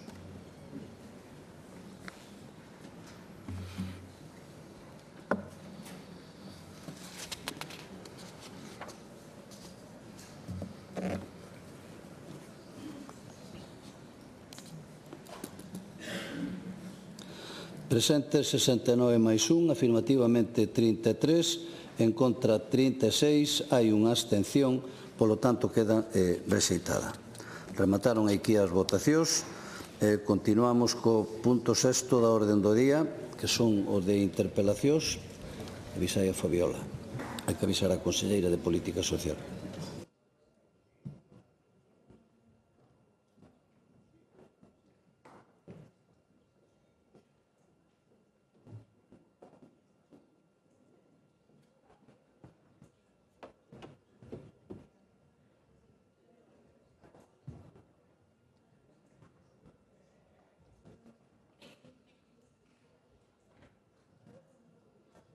Estaba dicindo que continuamos coas pasábamos a interpelacións, neste caso de doña Olalla Rodil, do Grupo Parlamentario do Bloque Nacionalista Galego, sobre a actualización da legislación galega en materia de inclusión social. Para formular a interpelación ten a palabra a señora Rodil. Grazas, presidente. Bon día a todas e a todos. Bon día tamén a conselleira de Política Social. Hoxe, desde o BNG, traemos unha interpelación bella, bastante bella, recesa, poderíamos dicir, de abril de 2024. É case tan bella, señora conselleira, como as súas promesas e os seus incumprimentos, e imos facer repaso deles. En decembro de 2020, aquí en sede parlamentaria, neste mesmo hemiciclo, vostede mesma anunciaba que a Xunta iniciaba os traballos para a reforma da Lei de Inclusión Social de Galiza en colaboración coas entidades sociais. Dicía daquela, anunciaba vostede mesma, que o obxectivo do Goberno galego era adaptar a Risga e as axudas de inclusión ao novo contexto xurdido coa posta en marcha do ingreso mínimo vital, modernizar, axilizar e simplificar en materia de inclusión social en Galiza. Decembro de 2020. En maio de 2021, como non facían nada, o Bloque Nacionalista Galego volveu traer esta cuestión a esta Cámara e dicían: maio de 2021, a Xunta de Galiza comezará o vindeiro trimestre a tramitación da reforma da Lei de Inclusión Social. O Goberno galego leva meses traballando nesta modificación normativa que conta coas achegas das entidades sociais de loita contra a pobreza. Maio de 2021. Como non facían nada, en abril de 2022, desde o Bloque Nacionalista Galego, volvimos traer esta cuestión a esta Cámara. Dicían, insisto, 5 de abril de 2022, a Xunta prevé ter lista a final deste ano, 2022, a nova Lei de Inclusión Social, mentres o Bloque Nacionalista Galego denuncia o retraso. Abril de 2023, un ano máis tarde, volvimos traer á Comisión de Sanidade e Política Social deste Parlamento desde o BNG a cuestión porque volvían a non facer absolutamente nada e dicían: a Xunta avanza que o borrador da Lei de Inclusión Social está case perfilado e anunciaban que era inminente o seu inicio de tramitación nesta Cámara. Rematábamos a sesión de onte, había alguén no Partido Popular que preguntaba que día era hoxe. Eu vou repetir a pregunta, non sei que día, por se hai alguén así un pouco despistado. Eu a primeira, 11 de febreiro de 2026, e eu volvo facerlle a mesma pregunta que lle fixen ao longo de todos estes anos. Señora García, onde está a anunciada e prometida reforma da Lei de Inclusión Social de Galiza que levan vostedes dicíndolle a este país que vai ter desde hai 5 anos? Nin borrador, nin anteproxecto, nin absolutamente nada. Era todo mentira, como unha catedral de grande. 5 anos despois, insisto, de anuncialo e 4 anos de dicirlle por activa e por pasiva a este Parlamento que era inminente a súa aprobación, Galiza continúa coa mesma Lei de Inclusión Social de 2013. Ese é o valor da súa palabra, señora García, máis corto que o pico dunha boina, basicamente. Moita propaganda, moito anuncio, pero feitos... Pero, agora subirá aquí, porque claro, é que como levamos xa uns anos con este debate, agora subirá vostede aquí dicirme que o Goberno español non transfire a xestión do ingreso mínimo vital como se fose impedimento de algo para que exercéramos o autogoberno deste país. Ese é o valor que lle dá a defensa das competencias, da capacidade de decisión do poder político e do autogoberno Partido Popular a Galiza. Poñelo en lista de espera a espera de que alguén faga algo en competencias que quero lembrar polo artigo 27 do Estatuto de Autonomía, como son as de servizos sociais, son exclusivas da Xunta de Galiza. Tamén virá aquí, pois igual a dicirme que o contexto no Estado está cheo de incertezas ou que o ingreso mínimo vital e a Risga xa son compatibles, que en algunha resposta escrita xa me empezaron a dicir isto. Pero a realidade, sí, claro, se cobras menos de 15 euros ao día, señora García. Para ser exactos, se cobras menos de 429 euros ao mes. Tú vives con eso? Eu non. E as galegas e os galegos para vivir dignamente merecense algo máis que un goberno que non reforma a súa legislación en materia de inclusión social para telos con ingresos inferiores a 500 euros ao mes, señora García. Pero bueno, despois ten unha quenda para virme a explicar aquí como estamos fantásticamente tendo xente en situación de exclusión social ou risco de padecela con 500 euros ao mes, co PP en España aporreando todo o día co que subiu a cesta da compra. A realidade, señora conselleira, é que os seus incumprimentos desde 2020, os seus anuncios e a súa propaganda, a súa inoperancia, manteñen este país cunha normativa extemporánea que nin sequera se adaptou aos cambios normativos que se produciron nos últimos anos no noso contexto, nomeadamente o ingreso mínimo vital, cando non hai ningún só impedimento legal para facelo, como vimos en todas as comunidades autónomas que tiñan rendas de inclusión de carácter autonómico, que todas modificaron a súa normativa para facela complementaria e subsidiaria ao novo recurso creado polo Estado como ingreso mínimo vital. Galiza conta cunha lei que non se axusta á realidade presente actual nin ás necesidades que teñen hoxe as galegas e os galegos. E vamos ver un pouco o panorama. Galiza avanzou para ben nos últimos anos.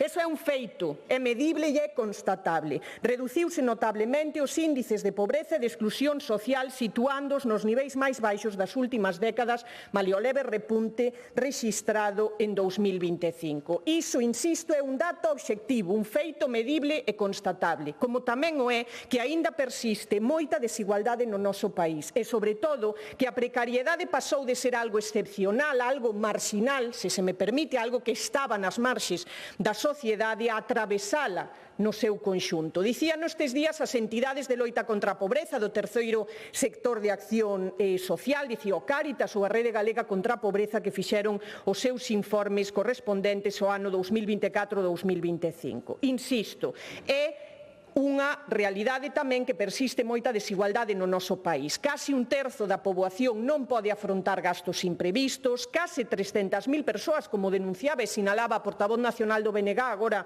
na sesión de control, o presidente non pode permitirse nun país que produce enerxía eléctrica manter a súa vivenda a unha temperatura adecuada, ou un 6% da poboación recoñece que tivo atrasos no pagamento de recibos relacionados co mantemento da vivenda ou cos suministros básicos da auga, da luz ou do lixo. Vivimos, polo tanto, nunha sociedade cada vez menos excluída, certamente, pero tamén máis frágil. Unha sociedade na que cada vez máis persoas viven en risco de caer na exclusión a pouco que as cousas veñan mal dadas, e na que para moitísimos fogares é unha carreira de obstáculos, unha costa infranqueable cada vez chegar a fin de mes, e facelo en condicións dignas. Por qué? Por dúas razóns fundamentalmente.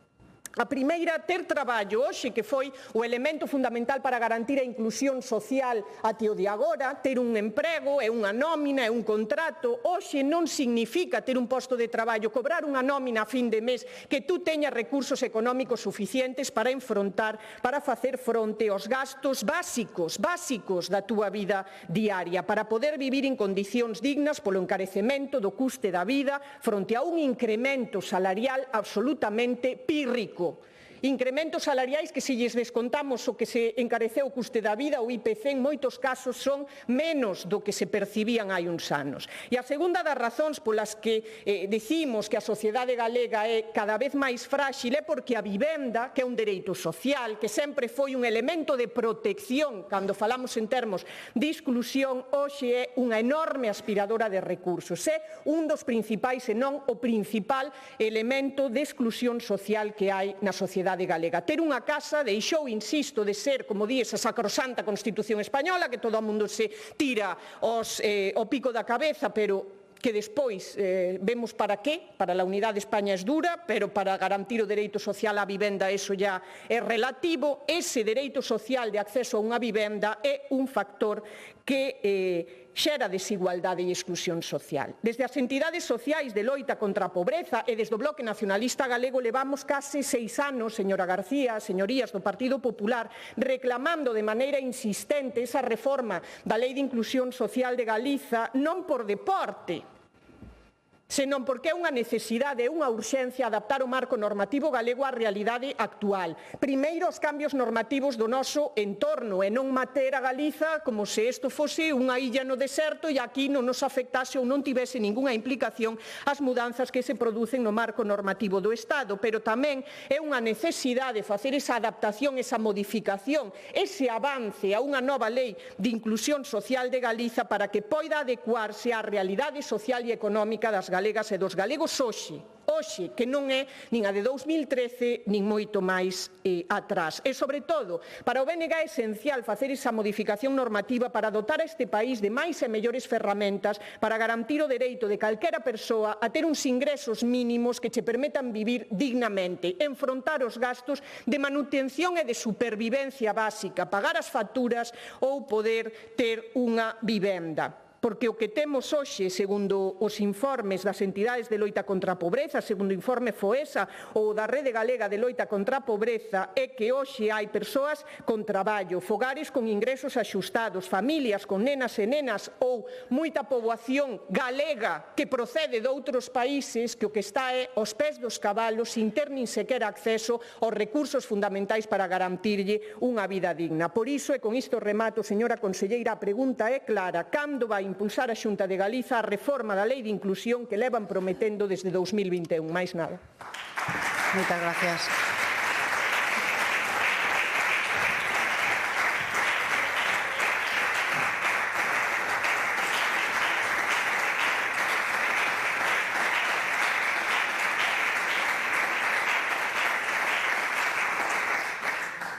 Para darlle resposta, ten a palabra a señora conselleira de Política Social e Igualdade, dona Fabiola García.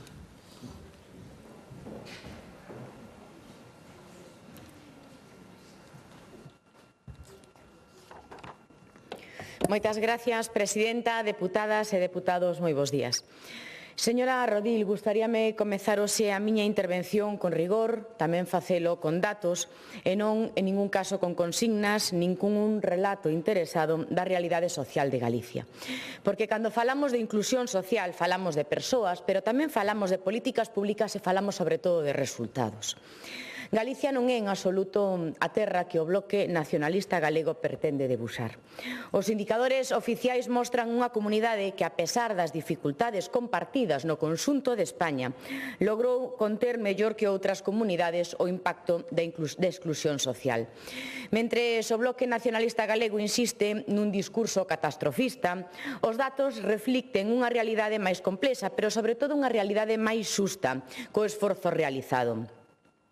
Miren, señoras diputadas, tasas de risco de pobreza por debaixo da media estatal, unha rede de protección social que funciona e políticas públicas que priorizan o emprego, os servicios públicos, pero sobre todo o apoio ás persoas e ás familias que máis o necesitan.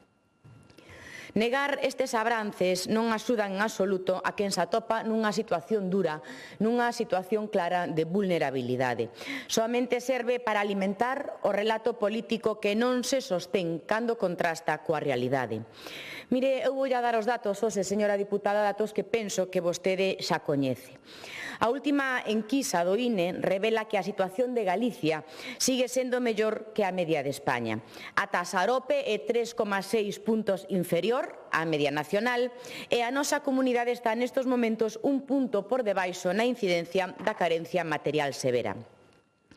Por outra banda, o informe FOESA, que vostede tamén coñece, constata que Galicia ten a segunda taxa de exclusión máis baixa de España, situándonos nun 12,7%. Unha taxa que baixou máis de 4 puntos nos últimos anos, mentres que sube un punto no conxunto da media nacional. Pero, ademais, a taxa de pobreza severa reduciuse ata situarse por debaixo do 6% fronte á media estatal, que, como sabe, é un 9%.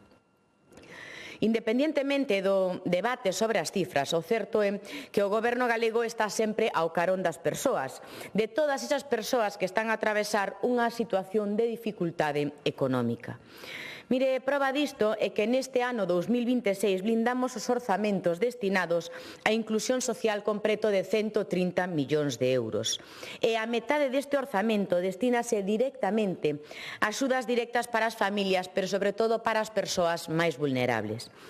Unhas contas que nos permiten manter o orzamento destinado á Risga, 46 millóns de euros, e seguir atendendo a todas esas persoas que non poden nestes momentos transitar cara ao ingreso mínimo vital, sumando un total de 4.000 na actualidade.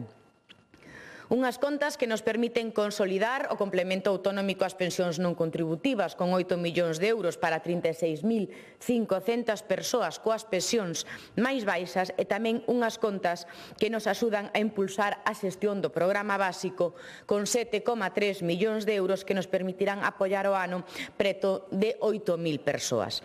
En definitiva, axudamos e axudaremos ás familias que atravesan un mal momento, que están atravesando un bache económico ou calquera outra mala circunstancia, pero o que non facemos nunca nin faremos é contribuir a cronificar a pobreza.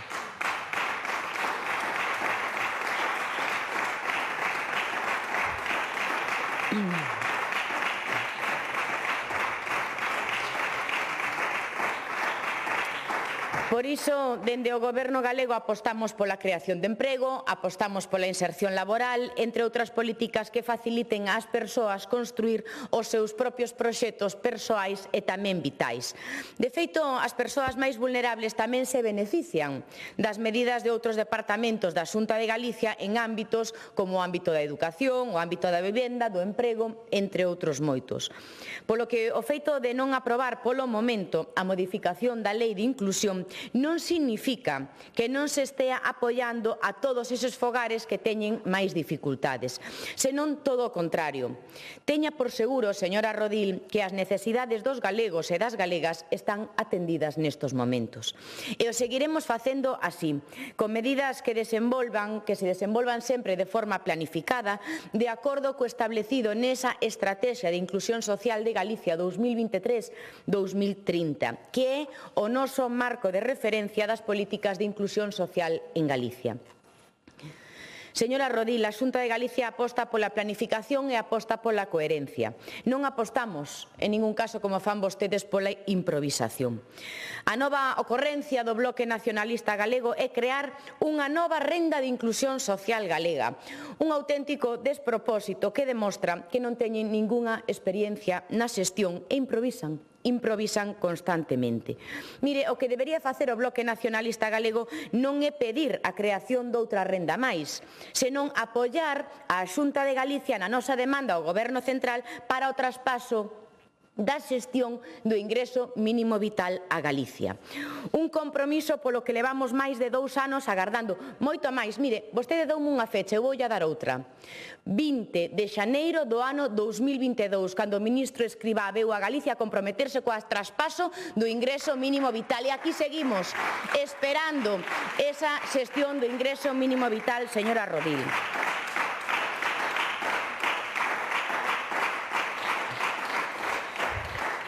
Queremos xestionar o ingreso mínimo vital porque creemos que a xestión destas prestacións da Risga e do ingreso mínimo vital a través dunha canle única é a forma máis doada e máis áxil de darlle resposta a todas as persoas que necesitan da nosa axuda, da axuda dunha administración para salir dese bache ou salir dese mal momento económico. O que está claro é que Galicia conta xa cunha renda de inclusión social galega, que é a Risga. A Risga ofrece garantías fronte ás incertezas e fronte á inseguridade do ingreso mínimo vital. E isto das incertezas non é que o diga eu, señora diputada, vén de dicilo a AIREF no seu último informe publicado hai 7 días, exactamente o 4 de febreiro, que lle invito tamén a que o lea. Un informe que ademais ten conclusións moi claras. Este informe di que o ingreso mínimo vital só chega ao 20% dos fogares en situación de pobreza, di que máis da metade dos potenciais beneficiarios non acceden aínda á prestación, di tamén que ten un impacto moi negativo na participación laboral e moi limitado na pobreza, que destaca ademais este ingreso mínimo vital pola súa complexidade administrativa e tanta, preto de 7 meses a xente esperando a recibir o ingreso mínimo vital e, sobre todo, tamén di que hai moitas persoas que teñen dereito a él e que nin siquiera o coñecen nin o solicitan. Polo tanto, dende a Xunta de Galicia imos a seguir defendendo que unha mellor xestión do ingreso mínimo vital é posible e por iso imos a seguir reclamando a transferencia a Galicia da súa xestión. E imos a seguir tamén apostando pola renda autonómica galega ante as evidentes eivas que atopan os cidadáns para acceder a este ingreso mínimo vital. Unha renda, pese a que seguen vostedes co mesmo mantra dende hai moitos anos, é compatible con outras prestacións e de xeito pode compatibilizarse coas prestacións que teñen un importe inferior á contía básica dunha PNC. Mire, señora Rodil, a actualización da legislación da inclusión social debe facerse con rigor, pero sobre todo debe facerse sempre con vontade de permanencia. E iso é precisamente o que imos a facernos. Eu pediríalle, señora diputada, que nos axudase a continuar reclamándolle ao goberno do señor Pedro Sánchez, o seu fiel aliado, e sobre todo que nos axude a reclamarlle tres cousas moi concretas. En primeiro lugar, a xestión do ingreso mínimo vital para Galicia, para ter esa xanela única e darlle resposta a todos os cidadáns. En segundo lugar, que nos aboen de forma inmediata esos 2.900 millóns de euros que nos deben da factura de dependencia, pero sobre todo que llo deben ao bolsillo, ao peto de todas as persoas maiores e con dependencia. En terceiro lugar, que retiren de forma inmediata o recurso ante o Tribunal Constitucional deste plan de choque da dependencia, porque o único que pretenden é paralizar todas estas valoracións que estaban recibindo a xente. E saben vostedes por que o Goberno Central quere paralizar as valoracións? Para aforrar, para recaudar máis. Polo tanto, mentres a Xunta de Galicia resolve, o Goberno recauda. Iso é precisamente o que quere facer o señor Pedro Sánchez e a ministra Montero. Recaudar, recaudar, recaudar. Recaudar a costa de persoas maiores e persoas con discapacidade. Iso é o que quere facer o Goberno que vostedes apoian. Polo tanto, como nacionalistas e defensores de Galicia que vostedes din que son, axúdenos a continuar reclamando ao Goberno Central a retirada inmediata do recurso ante o Tribunal Constitucional, porque nós imos a seguir loitando polos dereitos das persoas maiores e das persoas con discapacidade. Nais nada, moitas gracias.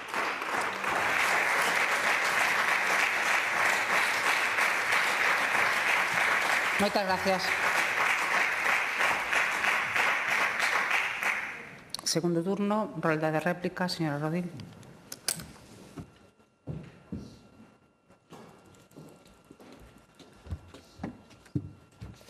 Grazas, presidenta. Grazas, señora García, que vexo así un pouco enfadada ca política fiscal do Partido Socialista en España, pero está vostede no Parlamento galego e tiña que vir responder sobre a reforma da Lei de Inclusión Social de Galiza que anunciou vostede en decembro de 2020, hai camiño de 6 anos. Dicíame que o señor Escribá, como me dixo, en xaneiro de 2022 anunciaba o traspaso. Xa levaba vostede 2 anos e medio anunciándonos esa reforma da Lei de Inclusión Social, pola que aínda estamos esperando a ver se podemos centrar a cuestión.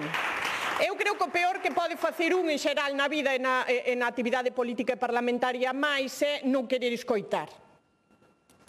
Porque, claro, convertimos isto nunha sucesión de monólogos, aquí cada un ven falar do que lle dá a gana, e ao final as galegas e os galegos en todo isto perden, porque non sacan absolutamente nada en claro. Entón, eu, señora García, creo que fun bastante clara. Galiza reduciu todos os índices de pobreza e exclusión social aos mínimos da década, pero iso non significa que non persista a desigualdade ou que esta non adquirise dimensións diferentes, como o feito de que hoxe en 2026 ter un posto de traballo nin sequera chegandante ter un salario que che permita pagar o alquiler todos os meses. E diso é do que está falando o Bloque Nacionalista Galego. Porque, claro, dime, aí foron variando.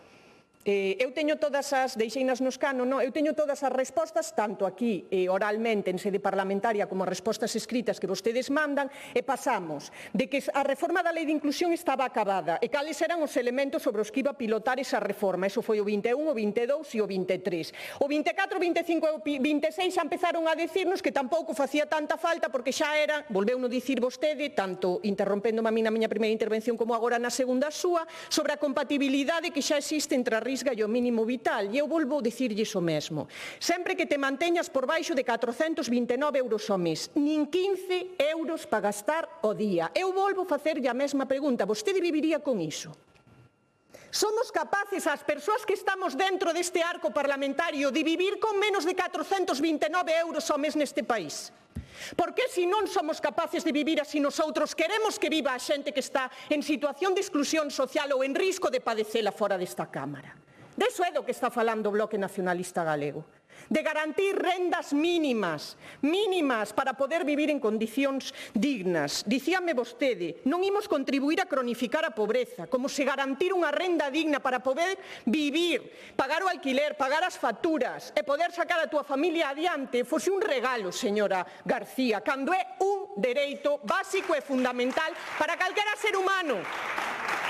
Para calquera ser humano, independentemente das súas circunstancias sociais e económicas. Por iso o BNG trae aquí esta cuestión. O BNG non improvisa, o BNG traballa e ademais fai o que o Goberno do Partido Popular na Xunta de Galiza non fai. Falaba da renda de inclusión social da que falou o meu compañeiro, o señor Luís Bará, e que xa levamos anos traballando nela. Eu teño aquí o borrador da reforma da Lei de Inclusión Social de 2013, na que si está traballando xa o Bloque Nacionalista Galego e que imos presentar nas próximas semanas ás entidades do terceiro sector de acción social, para garantir ingresos suficientes para facer fronte ás necesidades básicas. Hoxe, a media que percibe unha persoa beneficiaria da Risga en Galiza son 500 euros ao mes.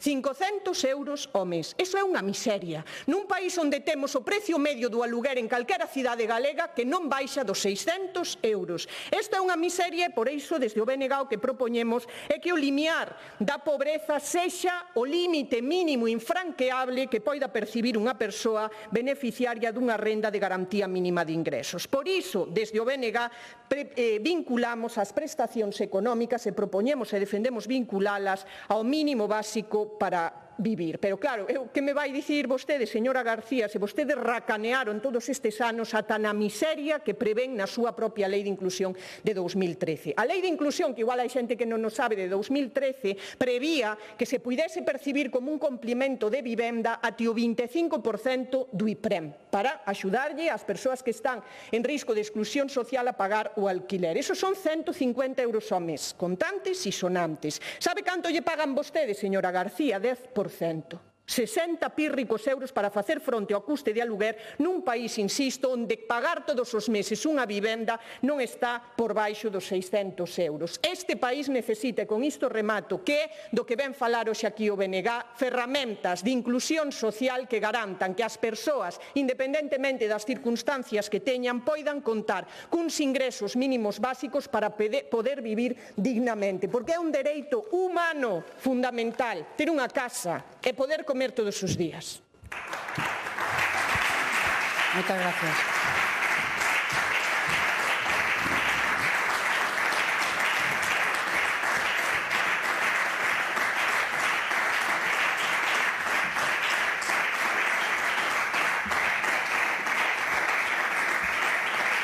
Réplica, señora conselleira.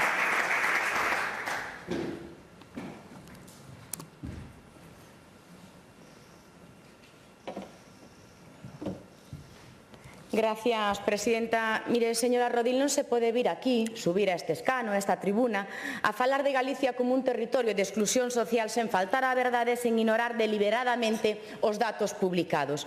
Mire, Galicia conta con un sistema de protección social consolidado, con políticas activas en sanidade, en educación, en dependencia, en servicios sociais e, ademais, é unha comunidade que está entre as mellor valoradas a nivel nacional. A inclusión social non se mide só con discursos, senón que a inclusión social se mide cada día con feitos. Feitos como os que fai a Xunta de Galicia e se mide tamén contando con unha rede pública que chega ao rural, contando con programas específicos para persoas maiores, para a infancia, para as persoas con discapacidade, para os colectivos vulnerables e se conta tamén con esa renda de inclusión social que se blindou durante os últimos anos. Por suposto, señora diputada, que aínda quedan moitos retos, como en calquera outra comunidade a nivel nacional, pero converter esos retos nun relato catastrófico é injusto, pero ademais é pouco rigoroso para todos os cidadáns que nos estean a escoitar. Mire, Galicia non é en ningún caso unha comunidade que mira para outro lado, senón que Galicia é unha comunidade que planifica, que inviste, que actúa e, insisto, non imos a contribuir nunca dende a Xunta de Galicia a cronificar a pobreza. Imos a apoiar a inserción laboral de todos os galegos e de todas as galegas, porque a través da inserción laboral é unha garantía de independencia económica e de liberdade. Por iso é polo que imos a apoiar e apostar, señora Rodil. Mire, din que vostedes, que dende o Bloque Nacionalista Galego, que vostedes non improvisan, que traballan. Vostedes improvisan.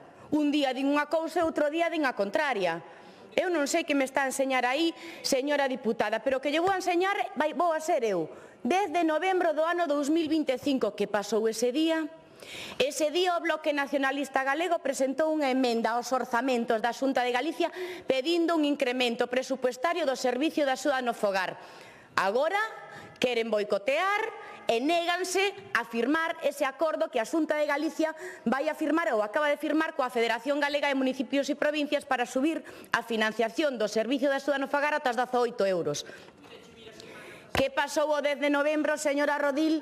Pediron un incremento a 17 euros, pero agora non lle vale a 18 euros.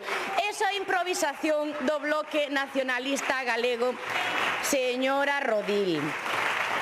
Que as cousas quedan escritas, señora Rodil, están claras as súas incongruencias.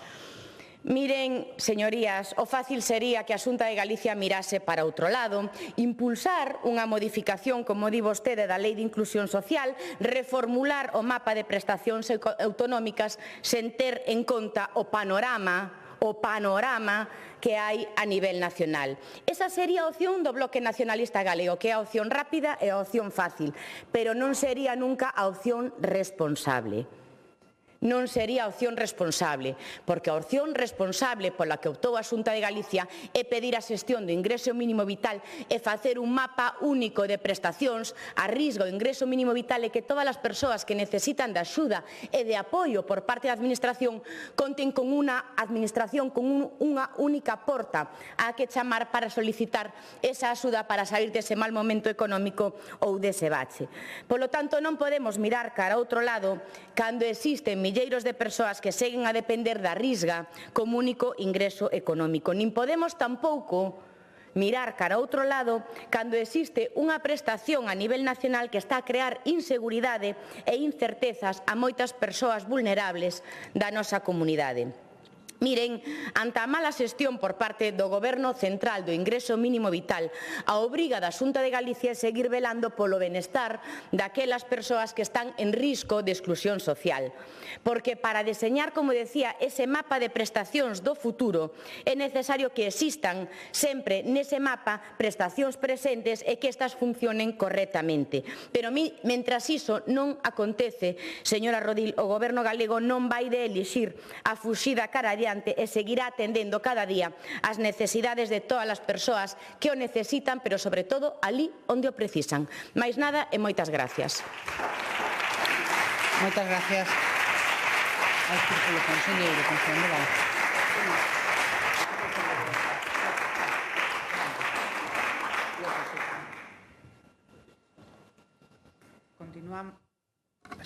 Continuamos coa seguinte interpelación de dona Mercedes Queixas Zas e dous deputados e deputadas máis do Grupo Parlamentario do Bloque Nacionalista Galego sobre a política de normalización lingüística da Xunta de Galicia e os resultados do programa 151A de fomento da lingua galega dende 2009.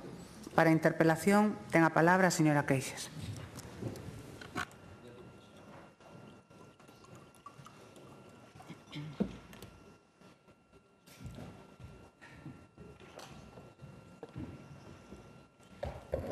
Obrigada, presidenta.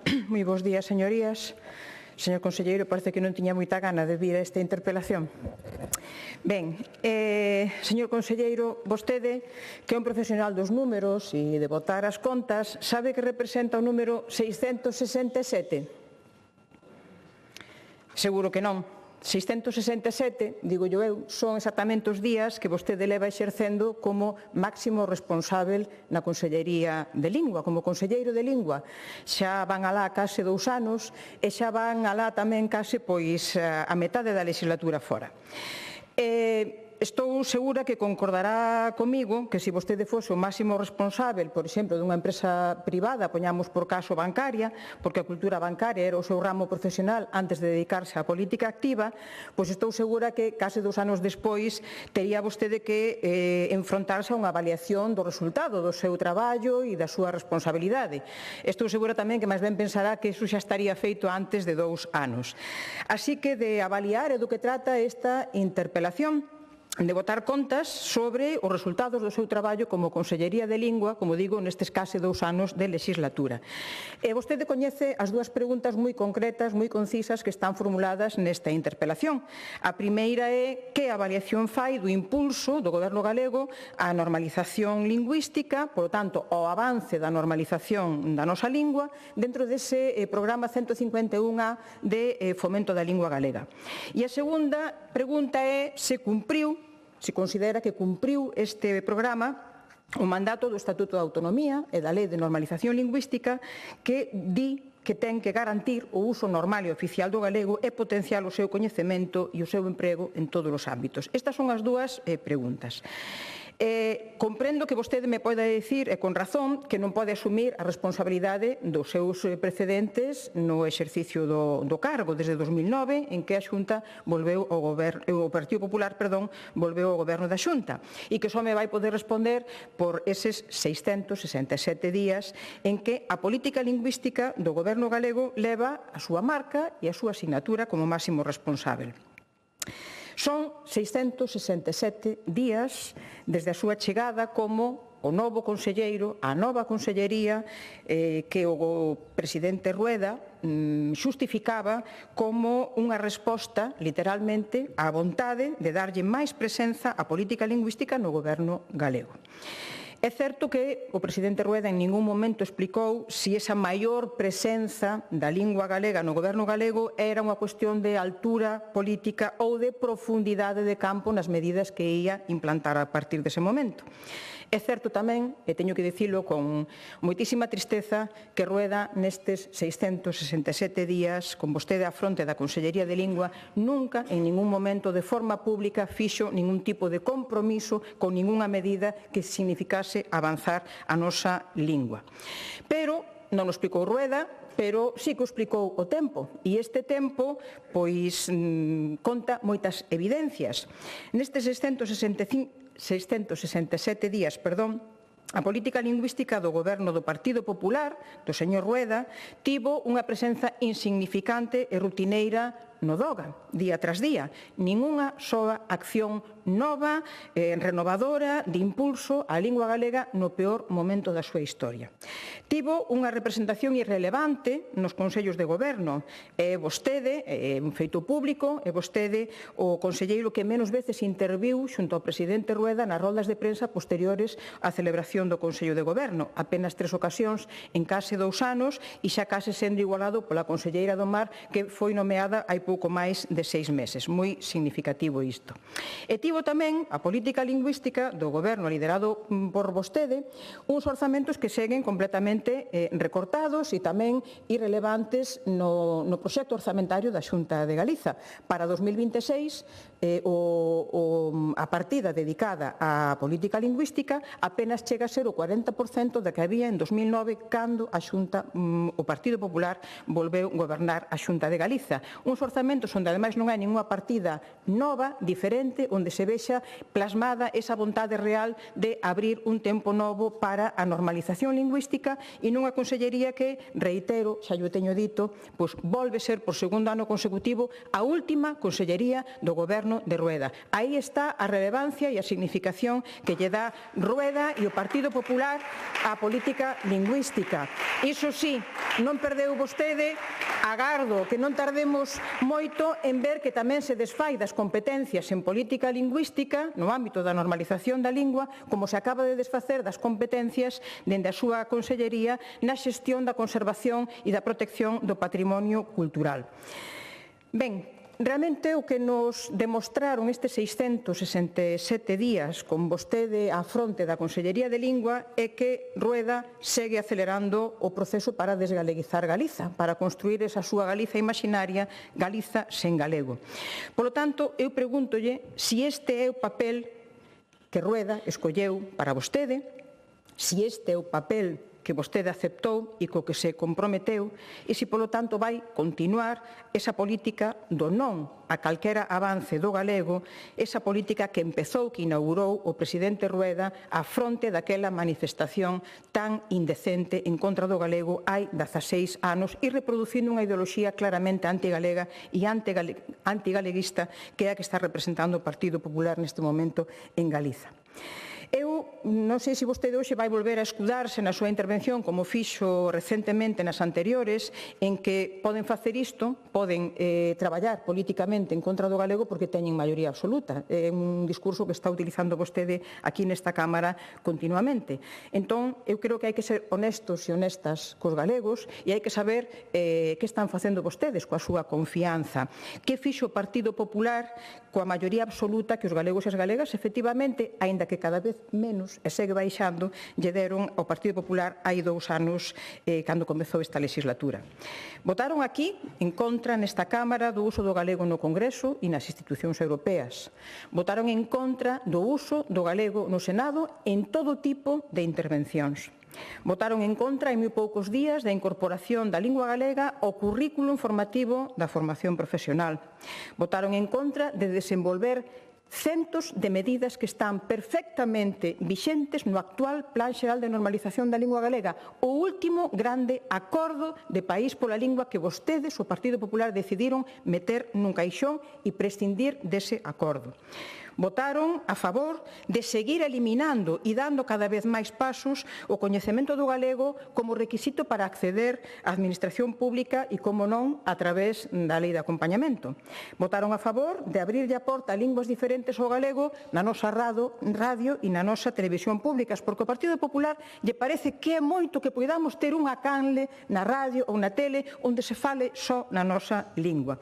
E agora, recentemente, vemos tamén, ademais, como desde o Partido Popular e co presidente Rueda á cabeza vetan a posibilidade de que Galiza sexa membro asociado da UNESCO en igualdade de condicións que Euskadi e Cataluña. Xa dixo que non é unha prioridade, que non está na cabeza, moito menos no corazón do presidente, e que claramente agora xa ni siquiera acepta Rueda e o Partido Popular en Galiza a consideración constitucional de que Galiza é unha nacionalidade histórica. Xa nin iso representan.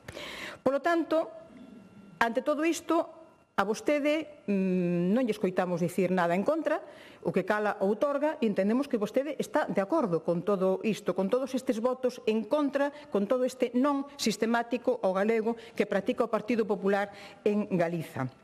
Entre defender o galego nestes 667 días, pero de verdade, de palabra e de obra, ou defender o Partido Popular, vostede escolleu defender o Partido Popular, entre defender a lingua e a cultura galegas no país, o seu avance no país e tamén a súa proxección internacional, ou defender a ideoloxía reaccionaria e antigalega do Partido Popular, vostede volveu a escoller o Partido Popular, ese PP que cada vez é menos Partido Popular e máis perigo público para a lingua e para a cultura galegas.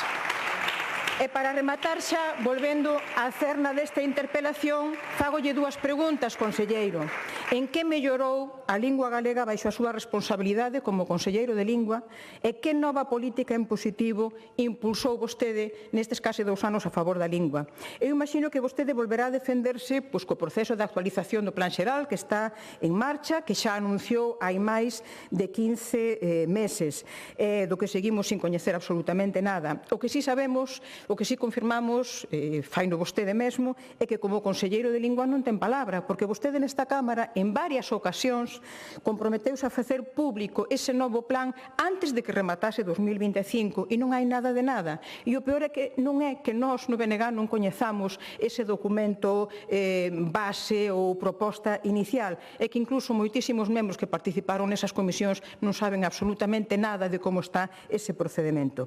15 meses escondéndose detrás dese proceso, dese traballo de persoas cuxo compromiso coa lingua está absolutamente fora de dúbida, simplemente escondéndose para evitar poñer en marcha algunha medida das que xa hai no actual Plan Xeral que podían axudar a comezar a reverter esta situación de emerxencia lingüística. Polo tanto, preguntámonos, e remato, Presidenta, é inoperancia, é incompetencia ou é simplemente ideoloxía, pura ideoloxía anti-galega? Remato simplemente apelando a que a sociedade galega e as institucións galegas xa deron a cara polo galego, estiveron traballando todo este tempo organizándose para facer propostas para reverter a emerxencia lingüística con propostas públicas, transparentes, dialogadas, consensuadas, participadas e, sobre todo, cumprindo os prazos que anunciaron.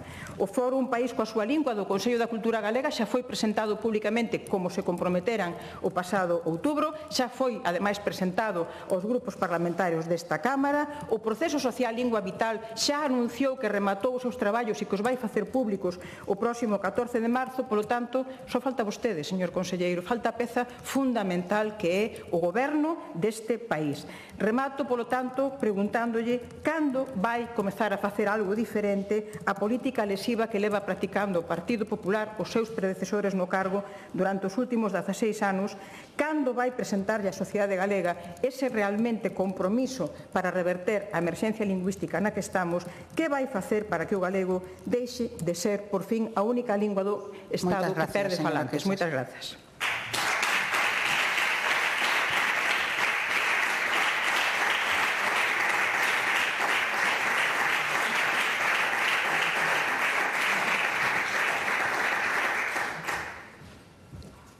Para darlle resposta, ten a palabra o señor conselleiro de Cultura, Lingua e Xuventude, don José López Campos.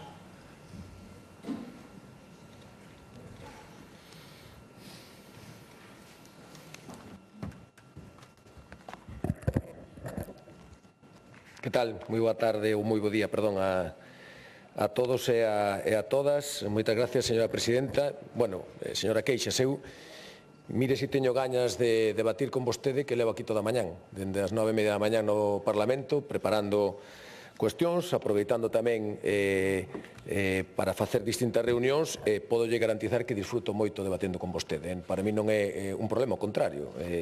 Podolle asegurar que me motiva moito vir aquí ao Parlamento, confrontar as súas opinións. Ademais, como ex-diputado tamén valoro moito o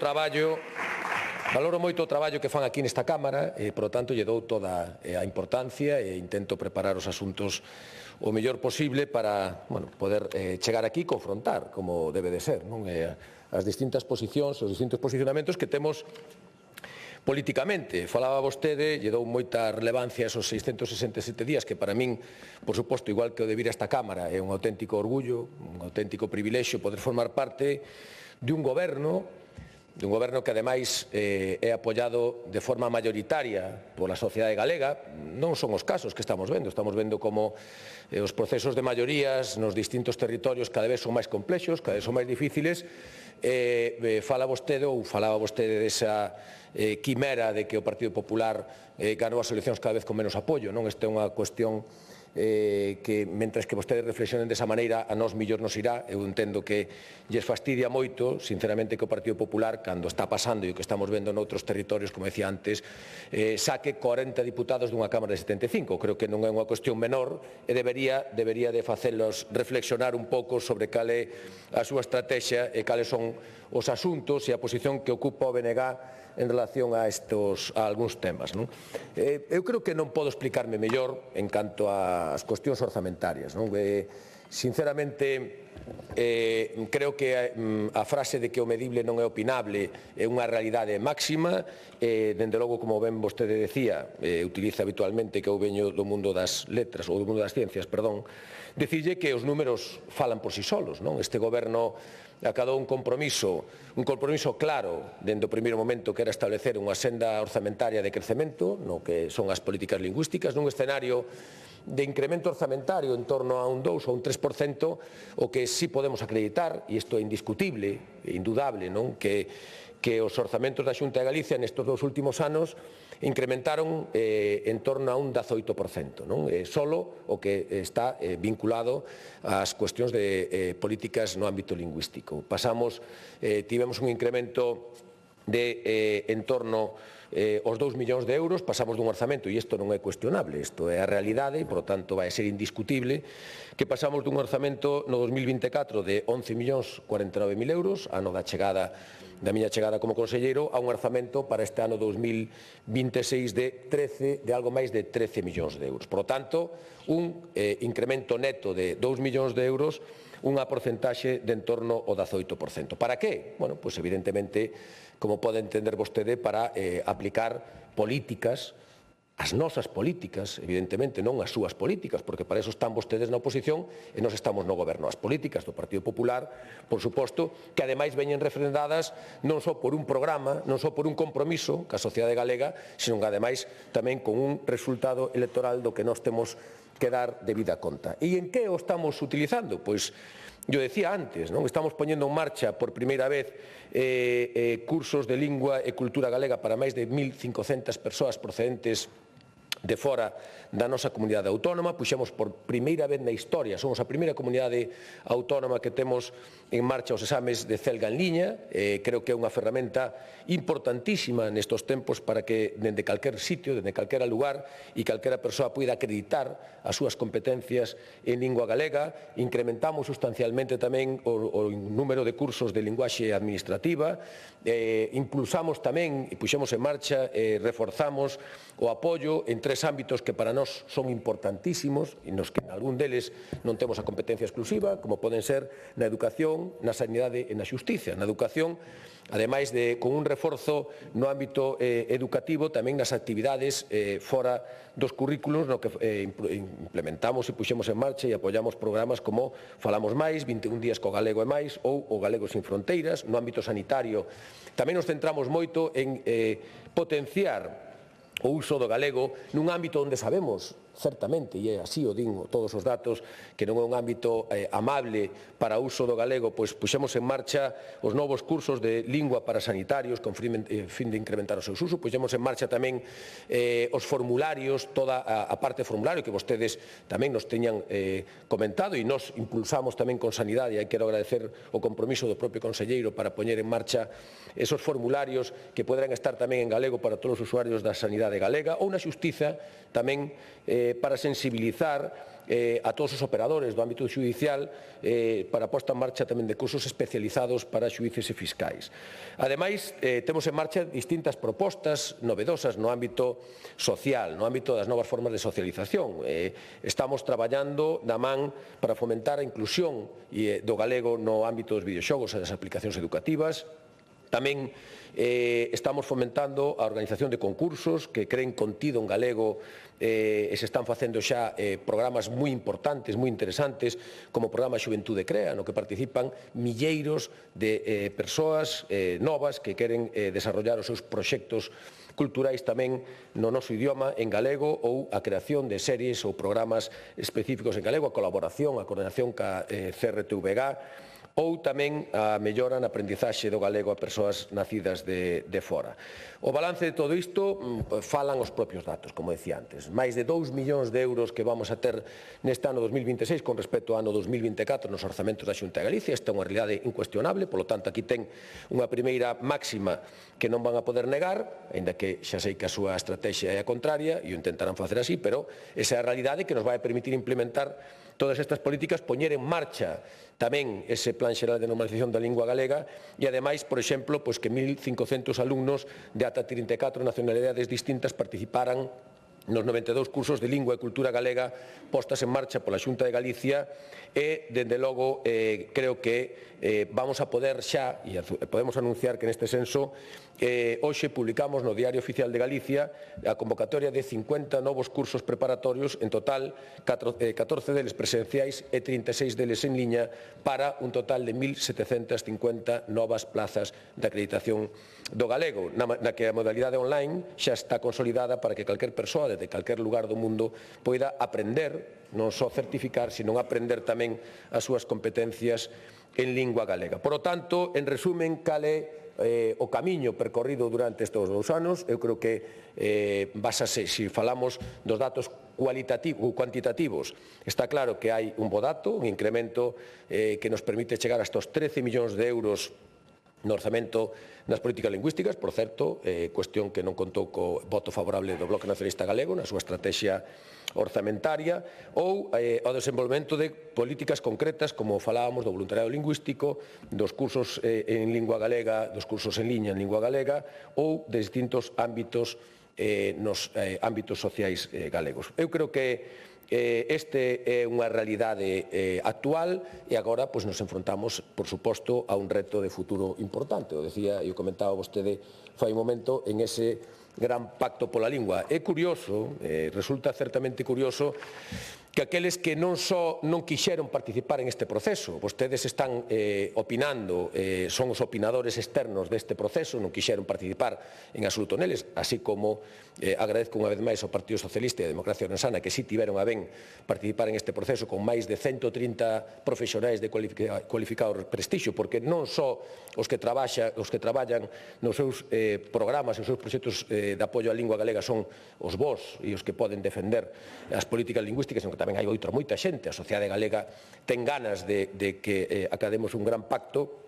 Como decía, creo que vostedes non son os máis axeitados para falar desta cuestión. De feito, digolle máis, vostedes foron os primeiros en intentar dinamitar. Recórdolle o primeiro día que reunimos os 130 profesionais de recoñecido prestixio que vostedes, a través de unha plataforma vinculada, que quixeron boicotear, dinamitar e solicitaron incluso que as persoas que estaban presentes en aquel momento se levantasen para demostrar e acreditar ese enfrontamento co Goberno da Xunta de Galicia. E o resultado foi que se levantaron 0 persoas. Esa é a realidade, ese é o poder de convicción que ten o Bloque Nacionalista Galego e ese é o resultado dunha política de confrontación absoluta e, desde logo, é unha cuestión que eu creo que vostedes o levan nun aspecto ideolóxico no seu ADN de buscar unha confrontación co Goberno da Xunta de Galicia en determinadas cuestións. Xa sabemos cales son, a nada se nos escapa, a súa visión en política industrial, a súa visión no ámbito educativo, a súa teima por incendiar as calles, as rúas e tamén a súa posición clara e evidente no ámbito lingüístico. Non van a dar absolutamente nada, non van a ofrecer absolutamente nada, non nos van a dar absolutamente ningunha sola oportunidade, pero temos unha ventaxa, que neste percorrido, neste fermoso camiño, a sorte que temos é que non necesitamos o Bloque Nacionalista Galego, que necesitamos a sociedade galega e a sociedade galega está con nós. Moitísimas gracias.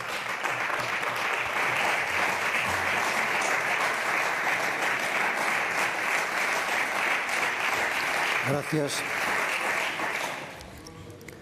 Réplica, señora Queixas.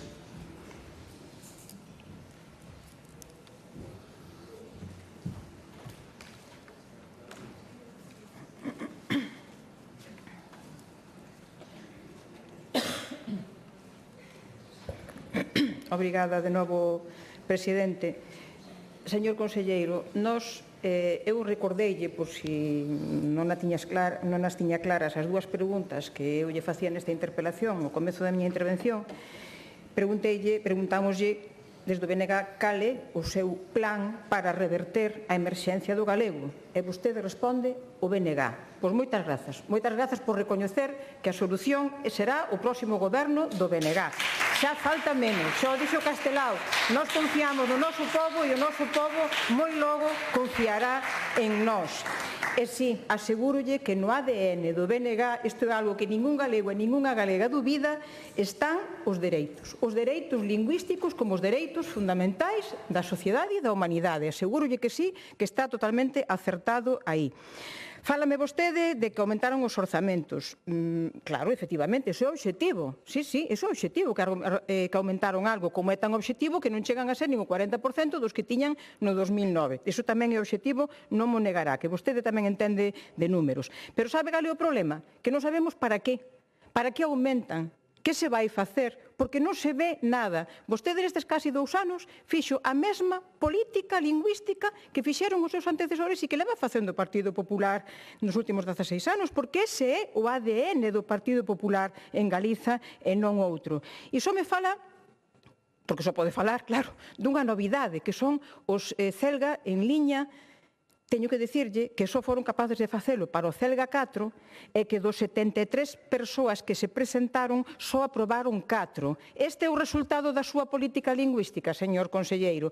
Mire que igual temos un problema pola carencia que hai de formación. Igual esas persoas, se tivesen formación como tiveron no seu tempo presencial, boa formación, igual tiñan máis posibilidades e lles garantían vostedes o dereito a ter un recoñecemento formativo e un coñecemento en galego. Déalle unha volta. Mire, vostede, neste momento, eu creo que ten que posicionarse. Ten que definirse se vai seguir practicando unha política lingüística herdada e patrocinada, liderada polo señor Rueda desde aquel día en que colleu esta faixa en contra do galego, ou se realmente vostede se quere posicionar con esa sociedade galega que unha e outra vez lle está dicindo nas rúas, lle está dicindo nas institucións, en todo tipo de colectivos, que claro que lle quere o galego e que quere que vostedes, dunha vez por todas, muden a súa política lingüística. Decida con quen quere posicionarse. Porque até o de agora vostede o que demostrou é ser un fiel escudeiro de Rueda. Leva 15 meses agochado detrás das comisións de traballo de actualización do Plan Xeral, sen tomar ningunha medida realmente de impulso ao galego. Leva 15 meses negando a emerxencia lingüística, ignorando todos os informes das institucións, Academia Galega, Consello da Cultura Galega e moitísimas máis. 15 meses sin derrogar o decreto de desgaleguización do ensino que lle pide todo o mundo. 15 meses repetindo, en definitiva, a mesma política fracasada que nos trouxo até aquí, até a emerxencia lingüística que evidenciou a finais do ano 23 o Instituto Galego de Estatística, que tampouco lles gusta a vostedes no PP e xa tomaron cartas no asunto. Só lle faltaría, xa lle dixen antes, renunciar agora ás competencias en política lingüística como xa fixeron coa protección do patrimonio cultural. Ben vida, digo yo outra vez, a rectificación do Partido Popular desde o BNG nos últimos anos e esta deputada tamén nesta Cámara xa lles ten solicitado que nos sentásemos a falar para actualizar o Plan Xeral porque tiña 20 anos e efectivamente non daba resposta a esta sociedade. Pero os deputados e deputadas do Partido Popular aquí sentados votaban en contra cando solicitaba o BNG. Encantadísima de que rectificasen e de que o fagan. Por suposto, todo o aplauso. Pero mire, empezaron vostedes mal, moi mal, con 2 aspectos. O primeiro, negando a emerxencia lingüística, porque estes papeliños, non lle vou chamar documento, porque non o é, estes papeliños que nos deron na reunión a que nos convocou e, por suposto, BNG, con absoluta responsabilidade fomos, dicía que para empezar a actualizar o Plan Xeral a situación social do galego mellora. Daquela para que hai que actualizar nada, para que hai que cambiar nada, se a situación social do galego está tan ben, señor conselleiro. Esta é a súa negación da emerxencia lingüística. E, en segundo lugar, porque puxeron unha liña vermella, que é o decreto de desgaleguización do galego, mal chamado de desgaleguización do ensino, o mal chamado decreto de plurilingüismo, que xa o sabemos, o decreto de monolingüismo en castelán. Non se toca, dixeron vostedes. Por lo tanto, remato con unha serie de preguntas outra vez, a ver se agora, cando eu xa non teño dereito a réplica, vostede responde. Vai aceptar e implantar todas as propostas das comisións de traballo que convocaron na Xunta de Galiza? Vai aceptalas todas e vai nas poñer en marcha canto antes? Vai aceptar as conclusións do foro Un País coa súa lingua do Consello da Cultura Galega, o órgano estatutario de alto asesoramento do Goberno da Xunta? Porque aí, por exemplo, di e é algo público, as da Xunta non, pero os do Consello da Cultura Galega son públicas, aí di que hai que mudar radicalmente o modelo educativo. Vai aceptar estas propostas do Consello da Cultura Galega ou vai seguir ignorando, como levan feito con todos os informes que fixeron últimamente, do impacto tan agresivo de Altri sobre o patrimonio, sobre o Camiño de Santiago ou a eucaliptización desaforada, a desprotección do patrimonio que acaban de impoñer na lei de acompañamento. Van a aceptar ademais, as propostas do proceso social lingua vital que todos e todas imos coñecer próximamente, ou van ignoralas, ou incluso vetalas, como fixeron neste Parlamento con aquelas propostas de base para mudar o modelo lingüístico no ensino, porque eu aquí pedín varias veces poder traballar esas propostas de base e o Partido Popular vetouno sempre, nin siquiera permitiron que se debatesen nesta Cámara. Remato, presidente. Nós asegúrolle que lemos todas as propostas que xa son feitas públicas, que imos ler todas as propostas que cheguen, veñan de onde veñan, e sempre con vontade de chegar a acordos. Acordos que realmente sexan bos para o futuro do galego, porque se son bos para o futuro do galego van ser bos para a Galiza. E aí, nese camiño, sempre imos estar no BNG. E remato citando unhas palabras de Begoña Camaño, que é autora deste ano, ademais de ser autora homenaxeada pola Real Academia Galega no Día das Letras Galegas. Remato coas súas palabras, que lle pido, por favor, que as escoite con moita atención, ademais de que, por suposto, lea os dous romances magníficos de Begoña Camaño. Un idioma é algo precioso, único, o froito de séculos de traballo, cultura, discusións e consenso. No consenso sobre a lingua galega volverá estar sempre o BNG, como estivo sempre, non teña ningunha dúbida, porque para romper os consensos xa estivo sempre o Partido Popular. Moitas gracias.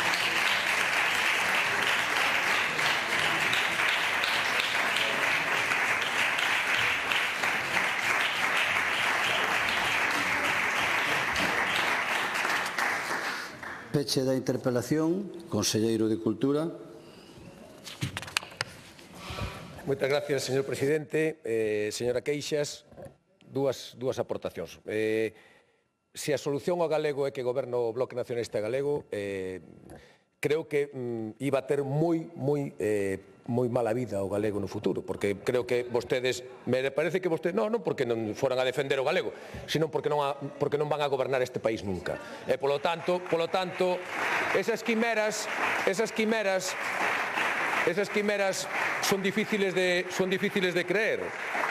Mal irá o galego en dous aspectos. Si ten que gobernar o BNG para defendelo, e se só falan galego aqueles que votan o BNG. Mal iría o noso idioma se tuviera que cumplir esas dúas premisas. Gracias, que nin o idioma, nin o galego é seu, nin vostedes son quen de exixirlle a ninguén que fale como considere e que defenda o galego, igual que outros valores que temos en Galicia, como cada un pense, con liberdade, que é o máis bonito e que a vostedes moitas veces é o que lle costa. Cando fala vostede das manifestacións, desa foto das manifestacións, eu quedo ca foto das votacións. Porque cando fala vostede con esa superioridade moral, toda Galicia exíxelle ao Partido Popular, pero que toda Galicia? Señora Queixas, pero quen é toda Galicia? Toda Galicia son os que xuntan vostedes e as súas plataformas no manifestódromo habitual dos domingos en Santiago de Compostela. Esa é toda Galicia? Pois perdone, señora Queixas, pero toda Galicia son os 2.700.000 persoas, galegos e galegas, que cada 4 anos dan o resultado electoral que dan cunha maioría absoluta ao Partido Popular. Esa é toda Galicia. Aí sí que está convocada toda Galicia, non as súas manifestacións, que xa sabemos quen está, se ademais cumplen escrupulosamente o que lle mandan os seus xefes do UPG. Escrupulosamente, a algarada social, manifestacións, crispación, enfrontamento, se o están cumplindo a perfección o papel que lle mandan os seus coroneles e coronelas da UPG. Eu creo que non é bon ganarnos nin a nós nin a cidadanía, non? Está claro que o Bloque Nacionalista Galego e o Partido Popular podemos compartir cuestións que creo que son interesantes para o país, pero noutras discrepamos radicalmente, señora Queixas, pero é que radicalmente, é que no noso ADN, igual que no seu ADN, hai cuestións nas que nunca podemos estar de acordo, nunca. E nunha delas, en a que se empeñan vostedes todavía máis en facelo, no tema do idioma. Evidentemente, nós non cremos na imposición lingüística, nós non cremos na inmersión no ámbito educativo, pero xa dixemos por activa e por pasiva. Vostedes non. Vostedes creen 4 anos a inmersión lingüística excepto os 15 días de campaña. Que cando lle chega o momento de dicirlle aos galegos cal é o seu modelo educativo, automáticamente aí envainan, recollen velas e empezan a falar de outro tipo de conceptos que non reflexen realmente cal é a realidade do Bloque Nacionalista Galego no ámbito educativo. E nós o dixemos claro.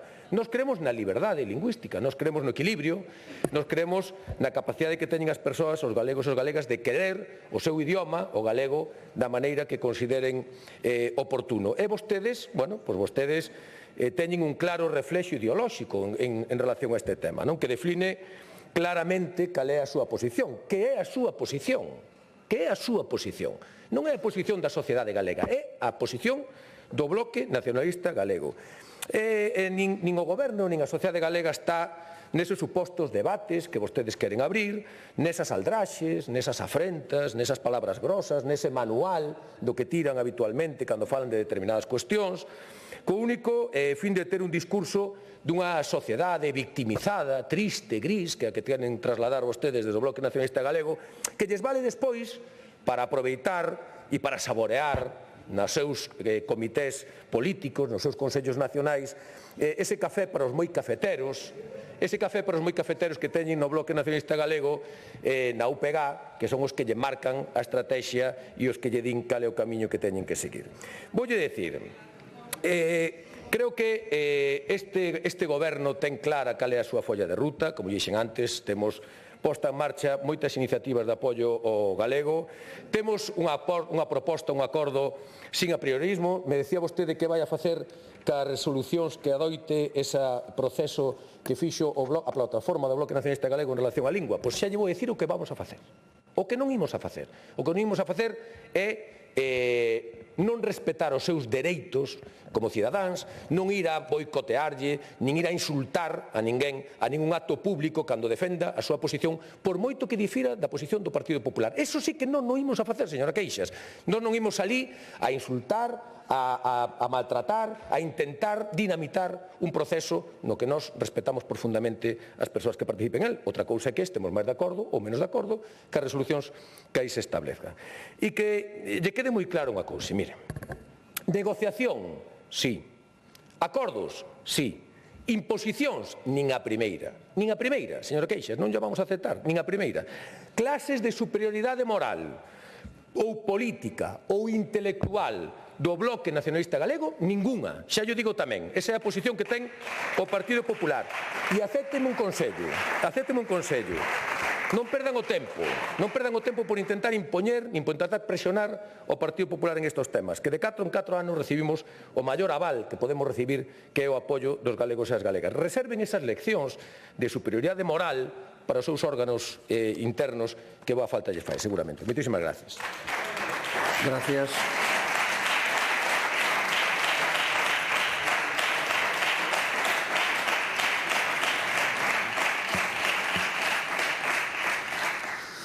Saudar aos alumnos de formación profesional do Centro Val do Asma de Chantada que hoxe visitan o Parlamento e tamén as persoas que os acompañan. Benvidos ao Parlamento.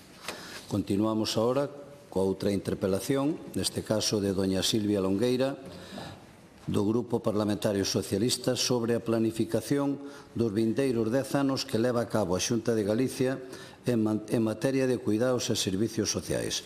Para formular a interpelación ten a palabra a señora Longueira. Gracias, presidente. Bo día, conselleira. Pois, como indicábamos na nosa interpelación, Galicia ten un déficit de 11.509 prazas para cumprir a ratio que indica a OMS, donde se di de cada 5 prazas de residencias por cada 100 persoas maiores de 65 anos. Na actualidade, a nosa comunidade autónoma conta con unhas 25.000 prazas para persoas maiores e somos, como indica o informe da Asociación de Directores de Servicios Sociais e Xerentes de Directores e Xerentes de Servicios Sociais, somos a cuarta comunidade autónoma con un déficit de prazas detrás de Andalucía, Valencia e Cataluña.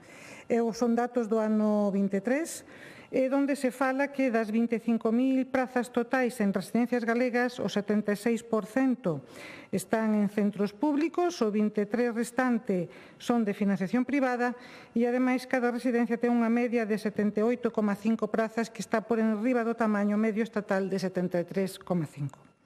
Ben, no conxunto de España serían necesarias máis de 50.000 prazas adicionais de residencia para persoas maiores que teñan gran dependencia ou dependencia severa, e é un déficit que aumentou respecto a outros anos porque, aínda que se crean novas prazas, o incremento da poboación de máis de 65 anos foi maior.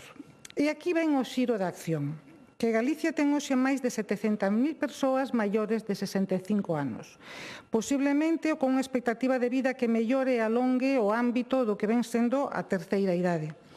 E este dato, que xa foi comentado tanto neste Parlamento, neste Pleno, como en comisións, pois en algunha ocasión, unha das veces tivemos, eu creo que a oportunidade de escoitar a secretaria xeral da Consellería de Asuntos Sociais, doña Francisca Gómez Santos, que eu entendo que daba unha resposta, un pouco surrealista, pero en calquera caso con falta de criterio científico. Dixo, hoxe a xente xubilase ata os 70 anos nalgúns casos. Eu creo que, ademais de desexarnos a todas o pleno emprego, co cual está ben, e ata esa idade que ela estima podemos seguir a traballar, pois doña Francisca usaba unha generalidade que oculta unha falta de planificación da Consellería de Política Social. Se trata da chegada ao sistema público da dependencia do maior número de usuarios ata a fecha. Quero dicir, nunca houve unha remesa tan grande e tan numerosa e posiblemente con unha esperanza de vida bastante alta de persoas que teñen no horizonte unha terceira idade longa e que, polo tanto, van a precisar dun sistema forte de dependencia que dé resposta a unha situación inédita na sociedade. Incluso tenemos que contar con infraestructuras que poidan adaptarse e teñan que ser empregadas cara a unha poboación que contará con unha pirámide invertida e que haberá infraestructuras, dada a cuestión desa inversión da pirámide, que teñan que ter unha cuestión efémera. É dicir, hoxe temos escolas que están sendo pechadas porque non temos nenas e nenos para que as ocupen, pero sí que vamos a ter unha poboación que, alo menos, nun período de tempo bastante largo, van a ter que ocupar algún tipo de instalación, se é que deciden morar nunha residencia ou, por outro lado, deciden outro tipo de cuidados. Pero iso que supón que é facer política, adiantarse e planificar coa prospección de datos, iso queda lonxe para quenes hoxe teñen, creo eu, a responsabilidade de pensar os derroteiros do futuro case inmediato. Os maiores en Galicia non somente son os cidadáns da comunidade autónoma menos informada sobre os seus dereitos en dependencia, senón tamén os que teñen o futuro menos planificado respecto ás infraestructuras e aos servicios do Estado, porque, como sabemos, non temos plan estratégico. E cal é o mapa actual? Hoxe en día temos unha oda á confusión, porque entre os máis de 400 centros listados de residencias ou lugares de residencia en toda Galicia, con 15.816 prazas que son privadas non financiadas, 3.364 privadas financiadas con fondos públicos e 7.000 prazas que son de titularidade pública, o que temos é que non estamos tendo claro que panorama nos vai a acompañar no futuro. Por non falar da asignación de plazas que cae dentro da rixidez dunha listaxe na que persoas maiores son desterradas a centos de kilómetros das súas casas mentre se centran con outras e cruzan con outras que fan o camiño en sentido inverso.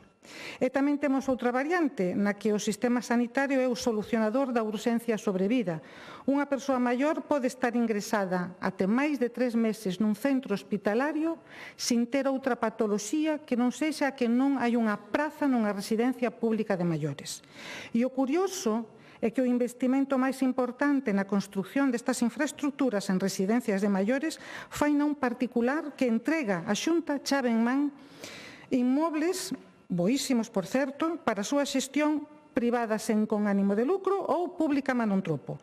Magníficas construccións que obedecen a un modelo rexeitado e non consensuado socialmente, no que teñen máis de gran contenedor que de residencia para persoas que non deben ser desplazadas da súa contorna e que poidan manter unha mínima interacción co mesmo. No cambio de plano está un negocio que crece como a espuma sobre o que subsiste o sector das traballadoras e traballadores dos centros privados, en menor medida dos centros públicos, que falábamos onte precisamente non só do protocolo de protección para as traballadoras do SAF, senón, como é obvio, dese acordo do pago das horas para o sector. A situación do persoal te cae nas residencias privadas financiadas con cartos públicos é insostible.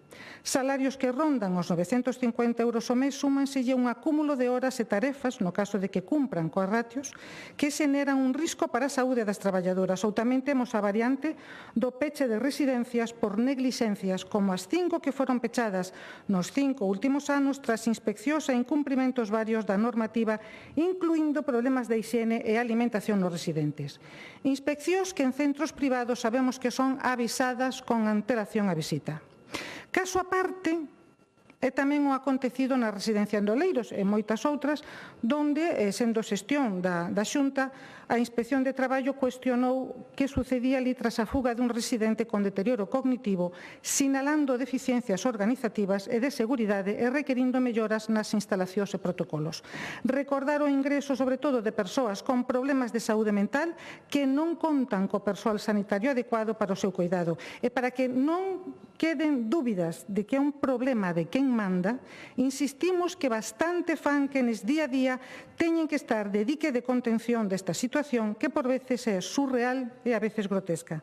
Así que este é o resumo, grosso modo, dun presente e dun futuro que ademais atópase amenazado por unha xestión que a día de hoxe tratou de simplificar a complexidade dun sistema de atención á dependencia polo camiño do medio. Escolleron vostedes o rego de cifras e letras, eliminou a burocracia, un informe social de entrada ao sistema, instalou o bono universal, e se elixen a prestación do servicio do SAF ou residencia, xa lles digo que quedan á espera. E tamén lles comunico que para que non denuncien que teñen dereito a cobrar o bono de xeito retroactivo, pero o guardo no as da manga para non informarlles, cando solicitan a dependencia, de que para cobrar ese futuro retroactivo teñen que ter unha factura dunha empresa de axuda no fogar recoñecida pola Xunta. Resumo, aforro unha chea de cartos agochando dereitos, despachando o problema co café para todos, e xa podo decir que axilicei a dependencia.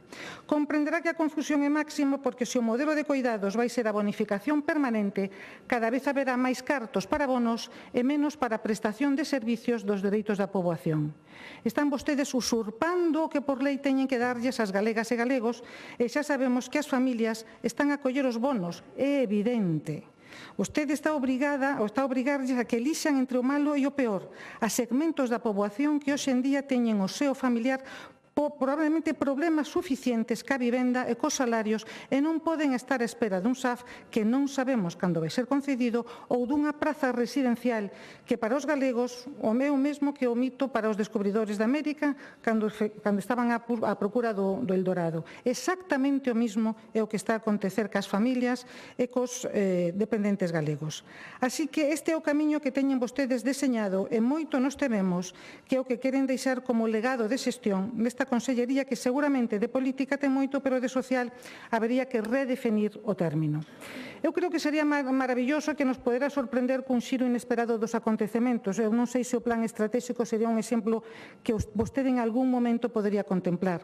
Ou que reactivase con garantías o Consello Galego de Benestar Social, ese que pouco a pouco foi se emagrecendo ata que a día de hoxe nin siquiera ten nada que ver con aquel que aprobara no seu día a Lei de Servicios Sociais de Galicia. Ou que comenzase a manter unha relación fluida e de traballo organizado cos colexios profesionais e cos sindicatos das e dos traballadores. Ou mesmo tivese en conta ao terceiro sector non só como un clúster de empresas que prestan servicios e lle aforran a vostede persoal e horas de xestión. Non sei, un pouco de ambición por arranxar o presente e deseñar o futuro, o que se chama realmente facer política. Eu creo que nesas estamos, nesas nos poden atopar e me gustaría que ao mellor nos podera contestar que vai ser de nós de aquí a 10 anos ou que teñen planificado de aquí a 10 anos. Moitas grazas. Gracias.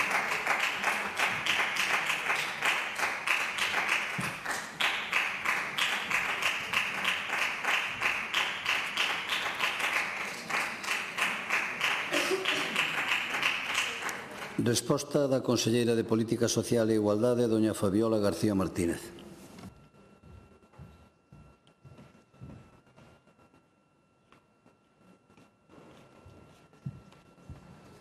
Moitas gracias, señor presidente, deputadas e deputados, moi bons días de novo. Señora Longueira, a verdade é que vostedes non deixan nunca de sorprenderlos. Mire, vincular automáticamente a todas as persoas que teñen máis de 65 anos coa dependencia é unha simplificación injusta e, como vostede ben sabe, é unha simplificación tamén discriminatoria. E, ademais, o que vostede acaba de afirmar nesta tribuna é un exemplo claro de idadismo.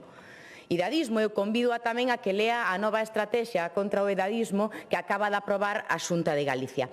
Para todos aqueles tamén mozos e mozas que nos estén hoxe a acompañar nesta sesión plenaria, que saiban que o idadismo é unha discriminación por razón de idade. Unha discriminación que nunca, señora diputada, debería de estar presente nunha sociedade como a galega, que se caracteriza especialmente pola súa elevada esperanza de vida. Xa superamos nestos momentos os 84 anos de idade, o que supón un récord histórico. O que non é propio dunha sociedade máis que vive en pleno século XXI e na que ter 65 anos non é sinónimo en ningún caso de ser unha persoa dependente. A simplificación que fai vostede, señora diputada, supón reducir persoas con dereitos, con capacidades, con autonomía plena a unha etiqueta baseada únicamente na idade. Eu lembrolle que a dependencia non é unha consecuencia inevitable de cumplir anos, senón que é unha situación moi concreta que se lle pode dar a calquera e, sobre todo, en calquera etapa das nosas vidas. Polo que esta visión que vostede nos traslada perpetúa prexuízos que poden implicar exclusión das persoas maiores na toma de decisións que lles afectan diariamente e, sobre todo, directamente na súa vida diaria. Defender que a idade non define a dependencia é defender a dignidade, é defender a autonomía personal e, sobre todo, é defender o dereito a decidir sobre como se quere vivir. Polo tanto, señora diputada, as políticas públicas deben de basearse sempre na liberdade, na realidade, nos dereitos e non en ningún caso nos estereotipos. Ser maior de 65 anos non é ser unha persoa dependente, é ser un cidadán que ten plena capacidade, que ten voz propia, esa voz propia que vostedes non queren escoitar. Pero mire, vou a decir máis, o dato que vostede emprega hoxe para o cálculo de prazas residenciais basease nunha ratio de 5 camas por cada 100 maiores de 65 anos. É un dato que non é válido pola Organización Mundial da Saúde. Fala vostede dunha suposta recomendación da propia Organización Mundial da Saúde e eles mesmos o desmentiron no ano 2023, dicindo ademais que é unha cifra totalmente errónea, polo que lle insisto e lle insto a revisar os seus propios argumentarios e a hemeroteca. O que si fai a Organización Mundial da Saúde é instar a cada territorio a nivel nacional en ter en conta as súas características propias, apostando ademais pola desinstitucionalización dos coidados. Pero ademais hai que valorar o envellecemento da poboación e ter en conta o que é unha realidade incuestionable, que a maioría das persoas maiores en Galicia queren pasar esa nova etapa das súas vidas e queren facelo nas súas propias casas, nos seus propios fogares. Por lo tanto, para atender a todas estas preferencias, a Xunta de Galicia vai a continuar apostando por servicios como de xantar na casa, que achegamos diariamente aos domicilios de máis de 2.500 persoas maiores de Galicia, menús sanos, menús equilibrados. Vamos a continuar apostando por ese bono que a vostede non lle gusta, o bono de coidado no fogar de 5.000 euros ao ano, para todas as persoas dependentes que desesen ser coidadas nos seus propios domicilios por un familiar ou por unha persoa da súa contorna relacional. E que, ademais, hai anuncio que se convirteu nun dos servicios ou nun dos programas, nunha prestación favorita das persoas maiores e que xa recibe máis de 37.500 persoas maiores na nosa comunidade. Imos a continuar apostando por ese servicio de atención no propio domicilio das persoas maiores, como é ese servicio da súa no fogar, que chega cada día a máis de 23.000 domicilios e que, ademais, como vostede sabe, vimos de asinar coa Federación Galega de Municipios e Provincias un acordo histórico para incrementar o financiamento nun 50% ata o ano 2028.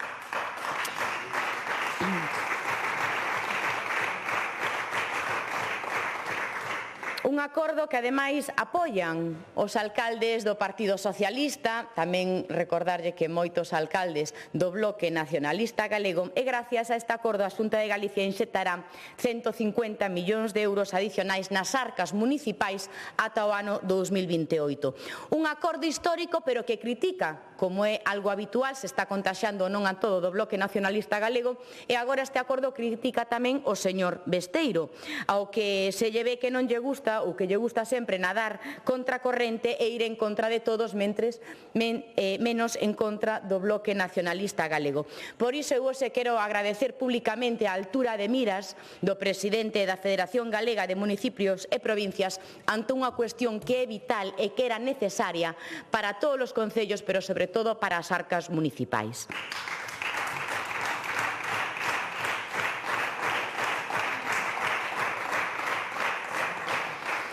En todo caso, o informe ao que fai referencia apunta a que Galicia está a incrementar o seu número de prazas residenciais públicas, sumando máis do triplo que no ano 2009.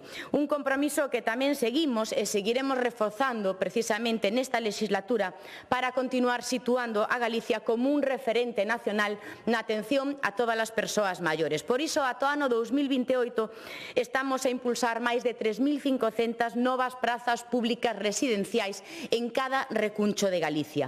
E isto vai a ser posible aos 7 centros impulsados pola Fundación Amancio Ortega con 900 novas prazas públicas.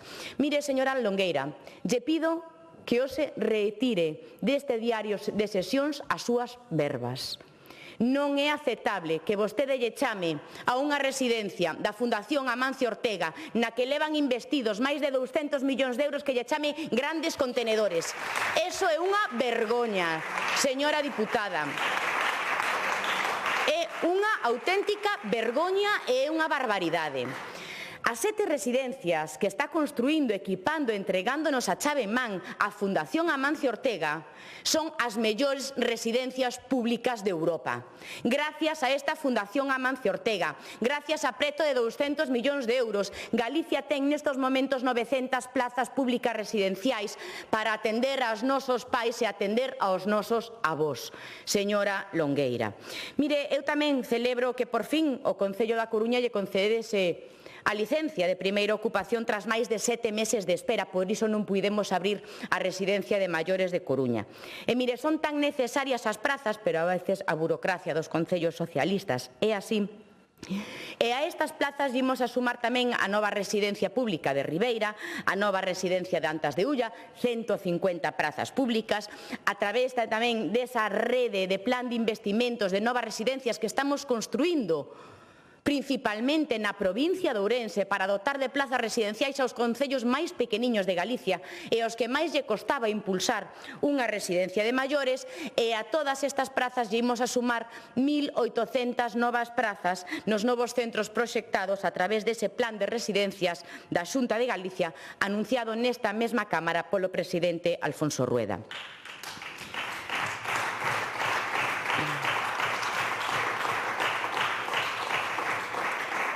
Mire, en canto a ese novo modelo de coidados de Galicia, levamos, como vostede ben sabe, moitos anos traballando para que as residencias se parezcan cada vez máis á casa, ao domicilio das persoas maiores, que se parezcan cada vez máis a un fogar. Ese é o camiño que imos a seguir.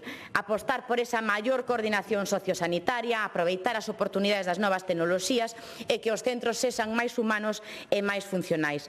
Polo que, señora Longueira, aínda que non o queira recoñecer, a atención ás persoas maiores é unha prioridade para a Xunta de Galicia, pero vostede sábeo e non lle gusta. E así o demostran os máis de 840 millóns de euros que destinamos a este fin nos orzamentos do ano 2026. Unha cifra histórica pola que seguiremos sempre apostando polo coidado e polo benestar de todas as persoas maiores. Pero aproveito tamén unha vez máis a ocasión para lamentar que o Goberno central do Partido Socialista, o que vostede tanto apoia e quere, recorra e paralice o modelo que permitiu que reduciu máis de 2 meses os tempos de espera nas valoracións da nosa comunidade, presentando ese recurso ante o Tribunal Constitucional solamente con un afán, que é o afán recaudatorio. Nunca Nunca, señora diputada, o goberno de Pedro Sánchez se atrevería a facer iso nin con País Vasco nin con Cataluña, pero sí con Galicia. Sí o fai con Galicia.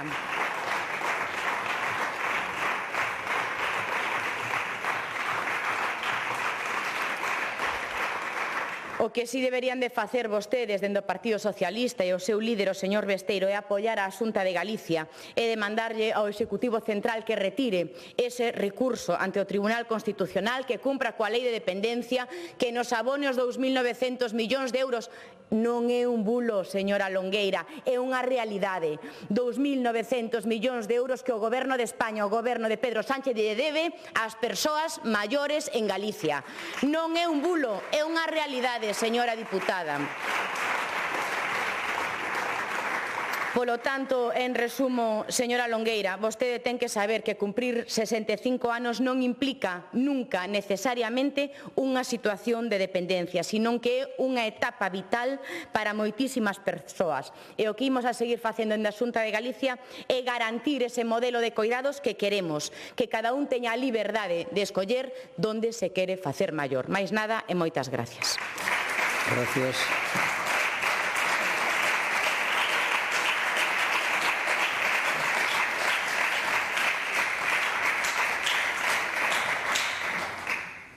Réplica, señora Longueira.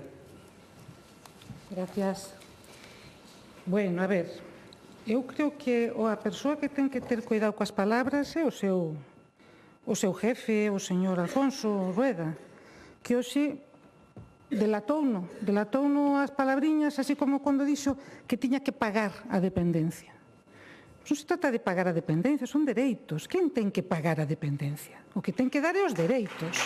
Non, ten que dar dereitos. Si, xa sei que vostede aí desde ese sillón vendo da outra parte, eu sei que lle dá todo a risa, xa o sabemos que lle dá a risa. Pero el o dixo pola mañá moi convencido de que el pagaba a dependencia. O que ten que conceder a Xunta son dereitos. Non ten que pagar dependencia, son dereitos. Así que as palabras definen moi ben, o que un pensa e o que un ten que facer ao final. E mire, non é edadismo, chámase planificación.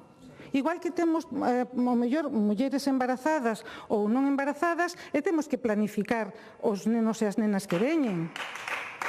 Ou que pasa? Que aquí gobernamos a golpe de intuición, que é o que facemos. Si temos unha poboación maior de 65, coidada, e que cada vez nos coidamos máis e cada vez aspiramos a vivir máis, pero vostede ten un potencial, señora García, e deso se trata. Vostede terá na mente que iso é un edadismo, non o sei. Eu non o teño. Eu solo se fora conselleira pensaría, home, teño en riba da mesa máis de 700.000 persoas maiores de 65, ao que xa hai agora mesmo en riba da mesa. Que terei que facer? Pois saber que vai a pasar dentro de 10 anos. E non vamos a ir todos a unha residencia, claro que non. Espero que non, pero terei que planificar. Entonces, que fai vostedes? Pois vostedes o que fan é, ten esa gran sorte de que ten a unha persoa que invirte máis en as grandes cidades, como Coruña e Lugo, como é o señor Amancio Ortega, invirte el máis que a propia consellería. Claro, vostede ten a sorte de que están sacando as castañas do fuego, como non vai a ter esa sorte? Pero nin siquiera se consensúa ese modelo, que está moi ben o que fai o señor Amancio Ortega, pero usted que cree que vai a triangular aquí, enfrontarme a mí con un señor que lle está resolvendo así a papeleta? Pois se non me vai a enfrentar, non mo diga, que é a súa responsabilidade, xa que ten vostede a sorte de que unha persoa como Amancio Ortega lle está sacando as castañas do lume, ten vostede esa sorte. Pois, mire, se vai a ter esa sorte, home, digo eu que se vostede ten uns plans na cabeza, sé que os ten, que igual non os ten, pero se vostede ten algo na cabeza para planificar, pois póñase de acordo, porque lle están facendo traballo. Entre o señor Ortega e o terceiro sector ten vostede unha vida maravillosa.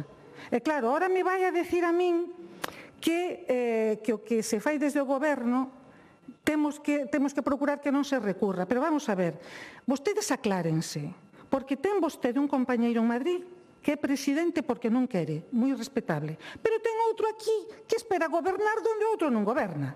O sea, ten vostede aquí o señor Alfonso Rueda que ora quere decidir que el vai a dar a discapacidade. Non. Vostede infrinxiron cuestións onde non lles compete. Vostede ten unha maneira de facer a dependencia agora que te vou a bonificar. Moi ben, é a súa decisión. Pero esas persoas a que vostedes están recoñecendo esa discapacidade teñen dereito a plazas de parking? Teñen dereito a bonificacións fiscais? Non. Vostedes están metendo isto nun totus revolutum en donde a xente pode chamalo de outra forma, pero non chame isto así porque non é verdad. E se está recurrido, ben recurrido está, señora conselleira, porque eu non me atrevo a gobernar donde outros gobernan, eu non me vou a legislar donde outros legislan. É máis, aquí vimos esta Cámara a falar case de todo menos do que fan. Eu creo que con isto xa é suficiente para cubrir o expediente. E o que lle vimos a preguntar outra vez é o mismo. Cal é o plan? Porque dentro de 10 anos seremos unha poboación inédita con respecto ao noso envellecemento. Teñamos 75 ou 80 anos, pero é unha situación inédita. E vostede, como responsable da política social, debería de planificalo. E non ir ao golpe do que lle di a unha persoa que ten a boa intención de cubrir a sociedade, pero a mellor tampouco é exactamente o que precisamos. Pero como vostedes ayudan feito, para que se vai a molestar? Para que se vai a molestar? Así que eu volto a repetirlle, cal é o plan? Porque a día de hoxe non o sabemos. E con respecto a FEGAMP, hombre, que lle vamos a dicir? Ou o colles ou o deixas? Que quere que lle diga? Pois bastante fixo o meu compañero ali na FEGAMP, negociando o que puido e ata onde chegou, o cual demostra que se isto estamos aquí agora con esa subida mínima, pírrica, o cual demostra que xa están vostedes agochando os cartos suficientes na man cando non lles entregaban os concellos. Entonces, eu creo que ese tema non o toque máis. Eu tamén yo aconsello desde aquí. Aquí nesta Cámara, tengo la osadía de decirlle non o toque máis. Porque nin estamos beneficiando a ninguén e vamos a ver como resulta todo isto, señora conselleira. Vamos a ver como resulta todo isto. Porque no fondo da cuestión, ademais das familias dos dependentes e os dependentes, están os traballadores e están os concellos ateigados e van a seguir estando ateigados. Moitísimas gracias. Moitas gracias.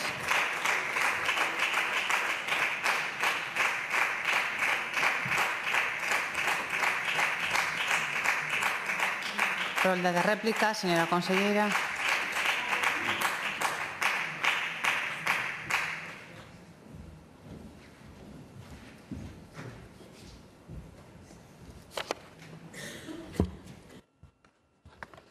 Moitas gracias, presidenta. Señora Longueira, vostede hoxe non me deixa de sorprender. Pero como que non se paga a factura de dependencia? Por suposto que se paga a factura de dependencia, é moito gusto cada euro que se inviste no coidado das persoas maiores. Como que non se paga? Claro que se paga. O que non paga a factura de dependencia é o Goberno de España, que non cumpre a lei de dependencia e non achega o financiamento do 50% Estado, 50% Comunidade Autónoma e nos debe máis de 2.900 millóns de euros. Ese sí que non paga. É o pufo do Goberno do señor Pedro Sánchez. O pufo no peto de todos os galegos e de todas as galegas maiores e dependentes da nosa comunidade. O goberno moroso do que levamos falando moitos anos e que non lle quera chegar ese financiamento á nosa comunidade. Mire, vostede fala da secretaria xeral da Consellería de Política Social que nunha comisión dixo que a idade de xubilación de moita xente aos 70 anos. É que lle sorprende? Non sei que lle sorprende, se das súas verbas lle sorprende eso. Miña nai mestra se acaba de xubilar agora con 70 anos, porque nos creemos na liberdade da xente a decidir cando quere xubilarse ou non, non cas imposicións constantes que fan vostedes dende o goberno. Mire, vostede fala tamén da planificación. Dígame vostede cal é a planificación, que planificación é. Pero se lle acabo de contar, pero vostede non me escoita. 3.500 novas prazas públicas residenciais nesta legislatura. 900 prazas públicas a través das 7 residencias da Fundación Amancio Ortega. 150 novas prazas na residencia de maiores de Ribeira e na residencia de Antas de Ulla. 560 prazas nos concellos máis pequenos de Galicia, principalmente na provincia de Ourense, a través dese plan de investimentos de 30 millóns de euros e 1.800 novas prazas a través do plan de residencias apoiado e anunciado polo presidente Alfonso Rueda. Por favor, señora diputada, sume esas 3.500 prazas públicas que está mobilizando a Xunta de Galicia nesta legislatura.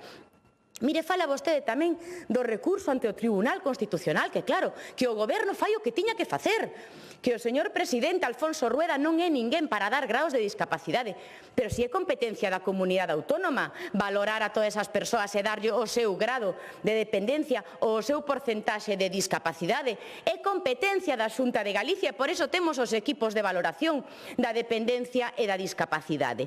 Mira, vostede parecelle unha barbaridade o que fai a Xunta de Galicia, pero mire, hai que ler máis tamén o diario de sesións do Congreso dos Diputados. Miren, o proxecto de lei de modificación da lei da dependencia e da discapacidade.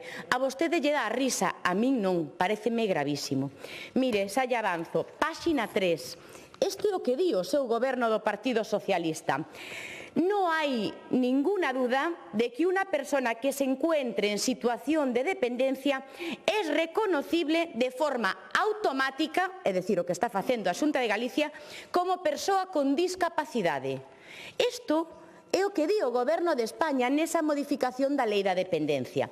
Pero, ademais, como goberno tramposo que é, se avanzamos e vamos á páxina 12, a páxina 12 deste Congreso dos Diputados na modificación desta lei di: esta asimilación surtirá efectos exclusivamente en los ámbitos previstos por la presente ley o por otras normas que expresamente la contemplen, no siendo de aplicación en el ámbito tributario.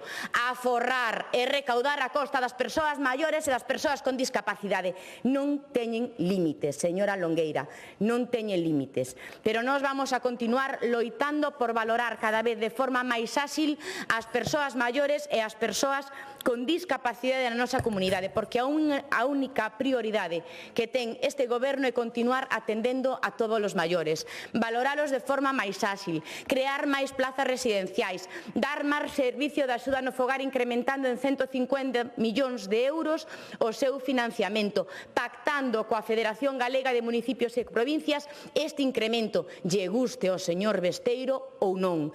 En definitiva, vamos a coidar de quen sempre coidaron de nós, os nosos pais e os nosos avós, e a moita honra, señora diputada. Máis nada, moitas gracias. Moitas gracias.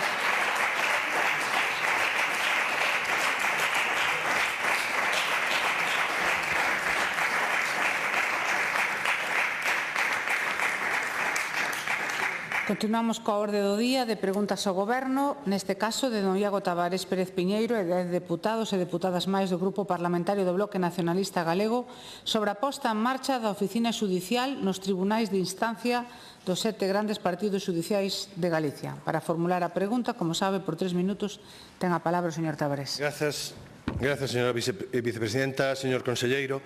A nosa pregunta é para coñecer a valoración do Goberno galego da implantación da oficina xudicial prevista nesa Lei Orgánica 1/25, promulgada hai máis dun ano, e que xa está posta en funcionamento nas 7 grandes cidades, dende hai apenas un mes, e que tamén en Ourense, unha vez máis, vostedes utilizan como experiencia piloto. Sei que os experimentos sempre nos tocan en Ourense. En todo caso, dende o Bloque Nacionalista Galego, xa anticipamos unha cousa. Nós pedímoslle que, por favor, señor conselleiro, tome a xustiza en serio. Señor conselleiro, dialoguen. Señor conselleiro, planifiquen.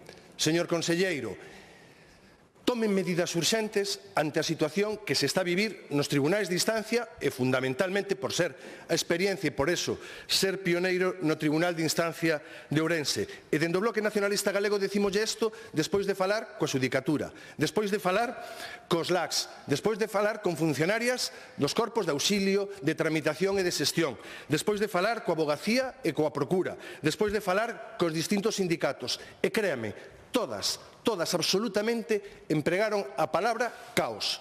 Isto é unha situación de caos. Agás un sindicato que dixo situación caótica. E por qué? Porque aínda non está en vixencia, non está funcionando o programa de xestión Atenea, nin en castelán, nin en galego, ao que se comprometeron, non está funcionando. Fallan o acceso dos traballadores ás aplicacións que lle permiten traballar, que lle permiten entrar nos expedientes amoreados e en moitos casos ilocalizáveis. Cambios de ubicación de postos de traballo 5 veces en 7 días. Colapso no rexistro.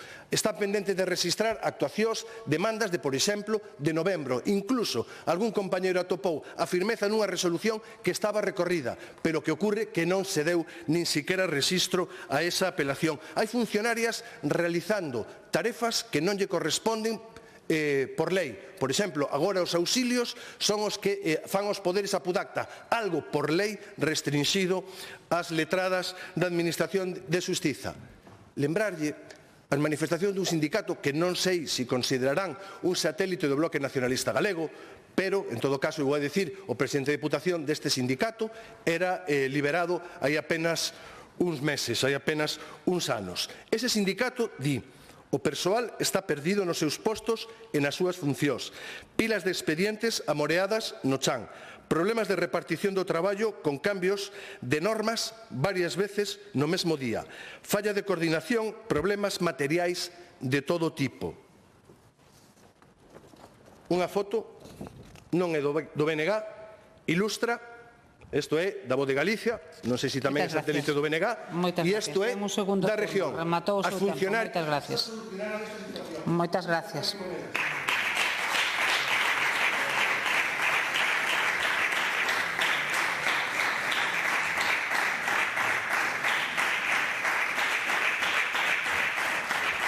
Para darlle resposta, ten a palabra o señor conselleiro de Presidencia, Xustiza e Deportes, don Diego Calvo. Grazas, presidente. Señoría, a verdade é que despois de ler a súa pregunta e escoitalo, eu estou de acordo nunha cousa que decía na pregunta, solo nunha, non se poña nervioso. Dicía que esta lei de medidas en materia de eficiencia do Servicio Público de Xustiza supón unha importante reforma na organización deste servicio. É certo, 150 anos, nada máis e nada menos, que levamos cunha organización e se cambia. Só en Galicia afecta a 45 partidos judiciais, señoría, e máis de 2.000 funcionarios, o que supón un cambio e unha estrutura importante. Sabe vostede que había distintas fases e se refire especificamente á fase 3 que afecta os partidos das 7 grandes cidades. Polo que di na súa exposición, parecelle axeitado o plazo fixado polo Goberno Central. Bueno, pois sabe vostede que eso non compartían a súa opinión nin as comunidades autónomas, nin as asociacións de xuíces e letrados, nin os sindicatos, nin o Consello Xeral do Poder Xudicial. De feito, consideran insuficiente o ano concedido. O Goberno Central, no seu habitual proceder de ordeno e mando, non aceptou inicialmente ningunha das peticións das comunidades autónomas. Ningunha. Pero, ao final, viuse obrigado a recoñecer que era preciso dar máis tempo. E foi na conferencia sectorial do 24 de decembro, fíxese vostede, cando fai unha conferencia sectorial, 2 no mes de xaneiro, propuxo a posibilidade de dar 3 meses máis de moratoria. Seguramente porque se deu conta que no territorio ministerio onde el ten competencias era incapaz de implantar a lei na súa fase 3. En Galicia non necesitamos nin demorar os prazos, nin pedimos demorar os prazos, señoría. E a día de hoxe temos feitos todos os cambios tecnolóxicos pertinentes. Estamos a mediados de febreiro. A 31 de decembro, señoría, tiñamos aprobadas todas as relacións de postos de traballo e o deseñado todas as estruturas da nova oficina xudicial. Todos os servicios esenciais, todos, os de garda, os de violencia sobre a muller, familia, rexistro e reparto de asuntos, instrucción estaban en marcha o 31 de decembro, señoría. É dicir, o Servicio Público de Xustiza nunca estivo en cuestión en Galicia. Non minta, non minta. Afirma que non houbo planificación pola nosa parte. Non lle parece meritorio cambiar un sistema de 150 anos un 31 de decembro e que despois de Reis o día 7 funcione relativamente ben? Eso non lle parece meritorio, señor Tabarés, que non afectase de xeito significativo a prestación dos servicios ordinarios e mantendo todos os servicios esenciais. De feito, os xuicios e vistas se veñen celebrando con total normalidade en todas as xurisdicións. Normalidade extensiva, atención ao cidadán, a vítimas, actuacións da sección de familia, incluso as seccións comarcalizadas de vítimas de violencia contra a muller. Ten un segundo turno despois. Moitas gracias.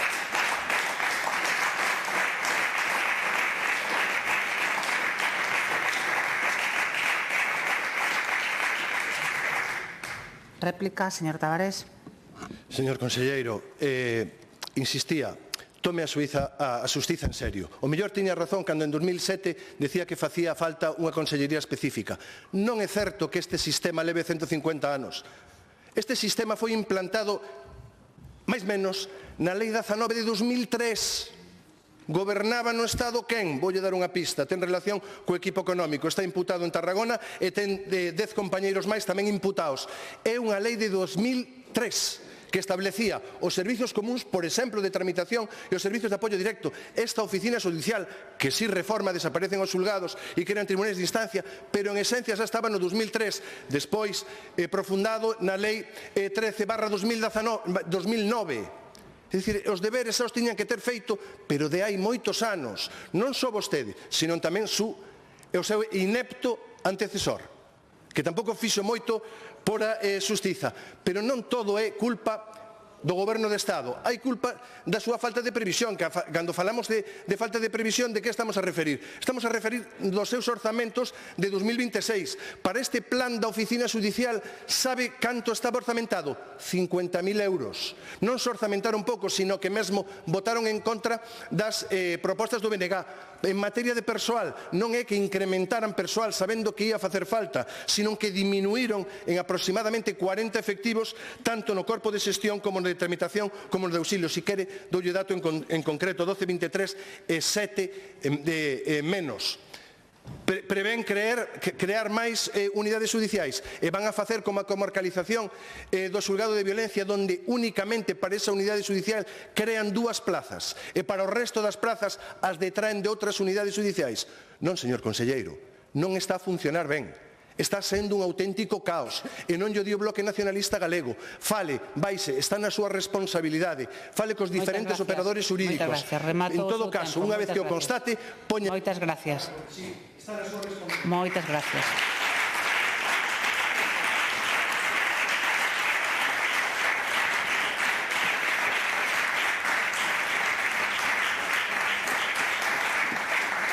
Replicado o Goberno, señor conselleiro.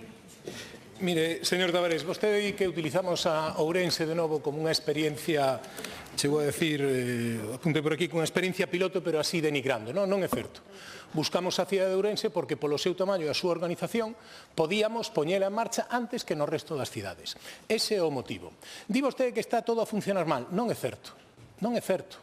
E que falou con non sei cantos representantes de distintos estamentos e que todos lle din que é un caos. Pois pode ser que algún lle diga algunha desas cousas, pero as cousas están funcionando e os datos son os que mostran que están funcionando. Mire, fala vostede de falta de información. É mentira. Houbo reunións durante todo o mes de novembro e decembro con todos os actores implicados, con todo. Cos xuíces, cos letrados, cos funcionarios, con todos. Antega estivo totalmente a disposición de todos e cada un dos funcionarios. E é certo que se iban dando cada día un número de licencias, porque o cambiar o funcionario de posto tiña que ter unhas licencias distintas para acceder aos distintos programas. Fala vostede que houbo casos informáticos, sí, todos os que teñen que ver co Ministerio, señor Tavares, pero vostede aí incapaz de decilo ou de falar. Sabe vostede que na maioría dos rexistros do Ministerio de Xusticia non estaban habilitados. Probablemente por eso o Ministerio pedía unha demora a última hora, porque non lle deu tempo a facelos. Nós tiñamos o noso feito. Nas seccións sobre violencia sobre a muller, nos rexistros do Xirac. Tampouco tiñan preparado as caixas de correos para os envíos ao Ministerio do Interior dos corpos policiais, para poder compartir información sobre as ordes de protección e demais medidas cautelares. Actuación do Ministerio. Nós tivémoslo que resolver con correos electrónicos. Fíxese vostede, pero o Ministerio non estaba o día. Agora, vostede di algo do Ministerio? Non, hai caladiño, como sempre. De feito, este enlace estuvo inactivo durante días. Tamén houbo demoras na creación dos novos contextos informáticos en servicios comuns, como punto neutro xudicial do Consello Xeral do Poder Xudicial e no funcionamento e configuración de correos de Lexnet, do Ministerio. Di vostede absolutamente algo desto? Non, porque na parte da Xunta funcionaba. Por eso lle interesa non falar destos asuntos. E este retraso tivo repercusión na presentación de recursos de apelación, no reparto de causas para o seu axuizamento e incoacións de executorias penais. Todo isto é responsabilidade do Ministerio. Iso non temos responsabilidade a Xunta de Galicia. Pero vostede aí, como é o seu socio, non di nada.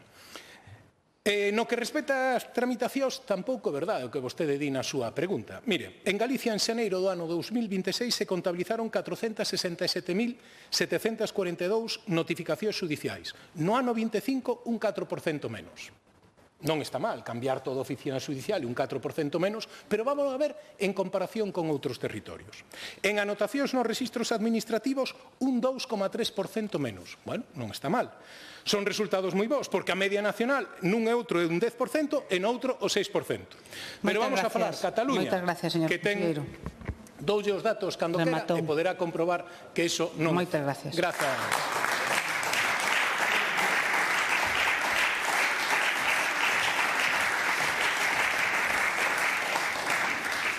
Continuamos coa seguinte pregunta de don Gonzalo Trenor e 8 deputadas e deputadas máis do Grupo Parlamentario Popular de Galicia sobre a información que ten a Xunta de Galicia respecto das razóns técnicas e operativas que motivaron a limitación de velocidade no tramo ferroviario Ourense-Santiago de Compostela. Para formular a pregunta, logo da previa autorización, ten a palabra a señora Paula del Río. Moitas grazas, señora vicepresidenta. Señor conselleiro, non é a primeira vez que o Partido Popular de Galicia se ve na obriga de expoñer neste Parlamento o absoluto caos ferroviario no que afoga a Galicia este goberno de Sánchez. Un caos de cancelacións, de atrasos, de suspensións, de supresións de frecuencias e de abandono a Galicia. Un caos provocado pola falta de investimento e de seguridade. Porque a Sánchez e ao seu ministro estrela, agora estrelado, Óscar Puente, non lles importa Galicia. A todos estes desprezos temos que sumar agora un aumento da inseguridade ferroviaria da que nós non imos ser cómplices. Non sei se o Bloque Nacionalista Galego, o socio caladiño do goberno de Sánchez en Madrid, pode dicir o mesmo e mirar a cara aos galegos e galegas que collen cada día o tren. Teñeno difícil cando non pediron a dimisión de Puente. A ese non lle chaman inepto, a pesar de que, cando quedou máis que claro, que non está capacitado para continuar ao fronte do Ministerio de Transportes. Siguen na procesión dos caladiños. Como lle explica Óscar Puente aos galegos e galegas iso que dicía de que o tren español está no seu mellor momento da historia? Como lle explican Sánchez e os seus socios independentistas aos galegos e galegas que o tramo Ourense-Santiago reduce a súa velocidade? Os mesmos siguen cancelando trens por incidencias operativas, polo temporal, pola folga, calquer excusa vale. Chegan mensaxes con pouca marxe de maniobra e que queren que sexa a Xunta a que tape a incompetencia do Goberno de España ou que como consecuencia do temporal se suspenderan numerosos trens por toda a Galicia.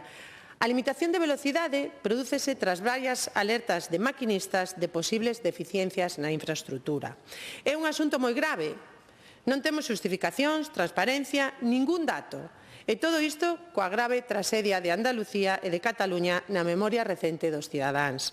Bueno, sí que deu unha explicación Puente para xustificar a falta de mantemento e inversión nos seus trens. O cambio climático e a xestión do Partido Popular hai que ter a cara moi dura. Este goberno de Pedro Sánchez sabe dende cando chove en Galicia? Por favor, de verdade que está metendo medo no corpo os galegos e galegas que collen o tren a diario? Non están os seus trens preparados para Galicia? Iso é o que quere dicir? Non, saben que lle pasa a Puente ao seu goberno de Sánchez? Que queren tapar con excusas a súa nefasta xestión. Non é o cambio climático, é a falta de investimentos, a falta de mantemento, a incompetencia e a falta de interese por Galicia. Porque están demasiado ocupados nos seus líos de corrupción e en quentar o sillón por manterse no poder a toda costa. Pero non o imos permitir. Señor conselleiro, o Ministerio de Transportes, a Xunta de Galicia, informou das razóns... Moitas gracias.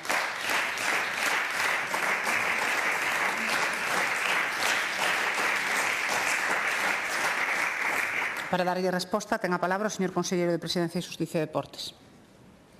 Grazas, presidenta. Señoría, a resposta é moi clara, concisa, contundente, para que non haxa lugar a dúbidas. Non temos ningún tipo de información, que non haxa lugar a dúbidas. Non temos información das razóns técnicas ou operativas polas cales a DIF decide limitar a velocidade do AVE entre Ourense e Santiago. E máis, Nos enteramos polos medios de comunicación, nin siquiera tiveron a decencia de chamar para decilo, polo tanto é algo inadmisible. E iso que esta decisión de Adif non é un tema menor, porque afecta a dous aspectos fundamentais, a seguridade e a calidade no servicio, que se poñen en entredito.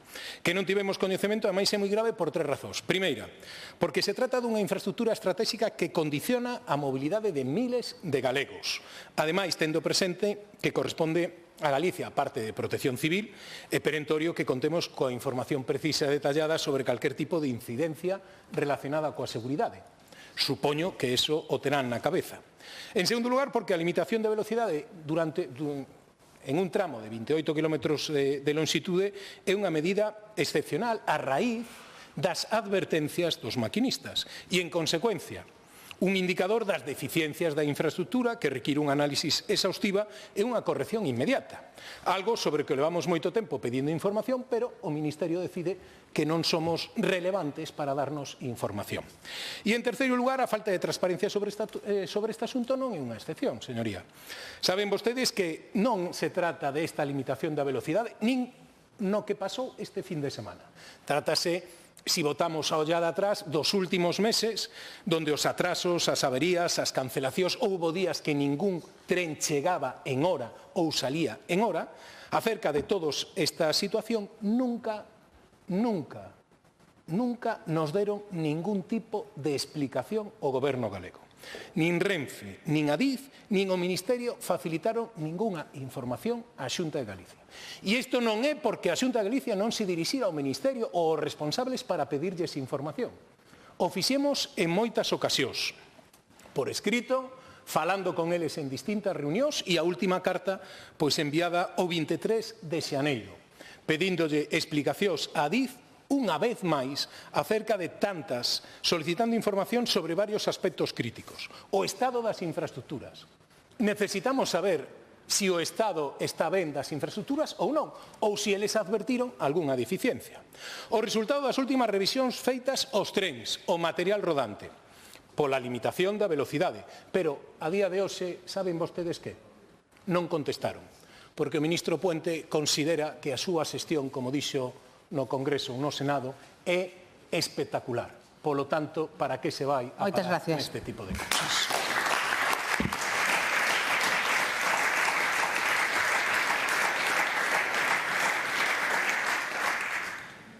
Réplica, señora Prado. Moitas gracias, señora vicepresidenta. Señor conselleiro, por que será que non nos sorprende o que vostede nos acaba de contar, non? Nin a nos, nin a ninguén. E decía vostede que o señor Puente presume desta xestión.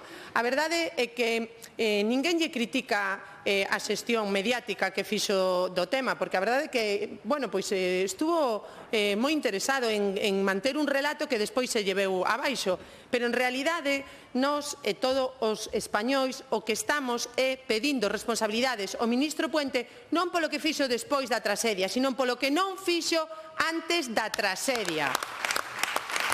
E dende que o goberno socialista e os seus socios independentistas están no poder, Galicia vive nun permanente agravio comparativo en materia de infraestructuras. Parece que temos unha alta velocidade low cost, eso sí, a precio de ouro, porque os precios do billete non baixan. Pero sí, uns trens que sofren incidencias sin aparentes explicacións.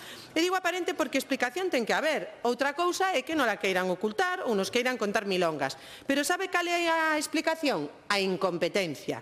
A incompetencia de Sánchez, a incompetencia de Puente, a incompetencia dos socios caladiños que aquí piden trens dignos, en Madrid están calados. Son todos cómplices e responsables de que estes días haxa miles de viaxeiros galegos abandonados polo goberno, incidencias continuas, falta de información e unha inseguridade máis propia de gobernos de outro século. É curioso que cando hai incidencias en Cataluña establecen transporte alternativo e mentras en Galicia abandonan aos cidadáns. Unha vez máis, maltratados por este goberno sanchista. E ante a pasividade do goberno, quen está aí? A Xunta de Galicia, poñendo liñas de autobús aos miles de viaxeiros abandonados polo goberno central. Por iso, despois que a ninguén lle sorprenda que cada vez que lle preguntamos nas urnas aos galegos e galegas quen quere que lle goberne, digan masivamente por maioría absoluta o Partido Popular de Galicia. Moitas gracias.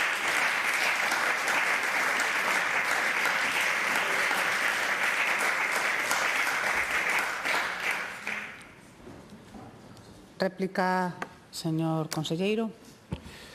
Gracias, presidenta. Eu creo que queda claro, señoría, todos que despois do que levamos vivido nas últimas semanas, non en Galicia, sino en toda España, hai unha falta de mantenimento ou un mantenimento insuficiente e deficiente, xa non en Galicia, en toda España.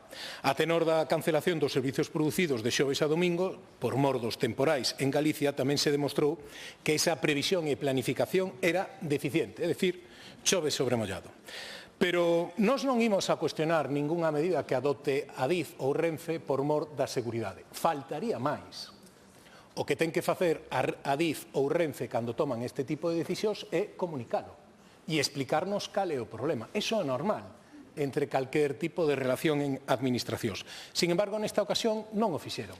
E este fin de semana Renfe decidiu unilateralmente parar os trens, tanto de pasaxeiros como de mercancías. Me recordaba a miña compañeira con todos os problemas que tiña. E cando lle preguntamos cales eran as razóns, decía que chovía moito e podía haber inundacións. Pero non é grave eso, que é bastante, senón o grave é que decían que non ían a poñer ningún tipo de transporte alternativo. Como é posible? Eso sí, tiveron a consideración de devolver o custe dos billetes adquiridos. Non vayan a pensar que se querían quedar cos cartos dos pasaxeiros. Deixáronos tirados en Vigo, e con eso xa lles chegou. Alucinante, porque esa non é a maneira de traballar que teñen noutras comunidades. En Andalucía, despois do accidente, se estableceron hasta 10 plans alternativos para garantizar a mobilidade. En Cataluña, cada día que ten un problema rodalíes, ao momento teñen unha flota de autobuses. Pero en Galicia non. Por qué? Porque Galicia é de segunda para o goberno de Sánchez e para os socios caladiños de terceira, porque aí non dixeron nada durante o fin de semana. E máis, o propio Partido Socialista tivo a cara de pedirlle á Xunta que puxera autobuses. Fíxese vostedes, non escoitaron o alcalde de Vigo, que lle pedía a Renfe. Aquí o fixeron os socialistas e o pediron á Xunta. Isto é a fotografía do que pasou en Galicia este fin de semana. Pero, se isto non chega, a Adif saleu dicindo que as vías estaban en perfecto estado en Galicia. Adif, cando Renfe decía que por motivos de seguridade non se podía circular. En definitiva, isto é un caos. E despois temos que escoitar o ministro dicindo no Senado que o que nos fastidia o resto do arco parlamentario é que el xestionaba ben o Ministerio de Transportes. Manda truco se iso o chega a facer o Partido Popular. Manda truco. Pero mire, nos puxemos 98 reforzos en autobús, o mismo xoves, sobre a bocina, sin ter ningún aviso de Renfe. Pois estou seguro que ainda haberá algún ou algunha que se dedique a criticar. Moitas gracias. Cando Renfe puso 0 autobuses. Cero, moitas gracias, señor conselleiro. 0.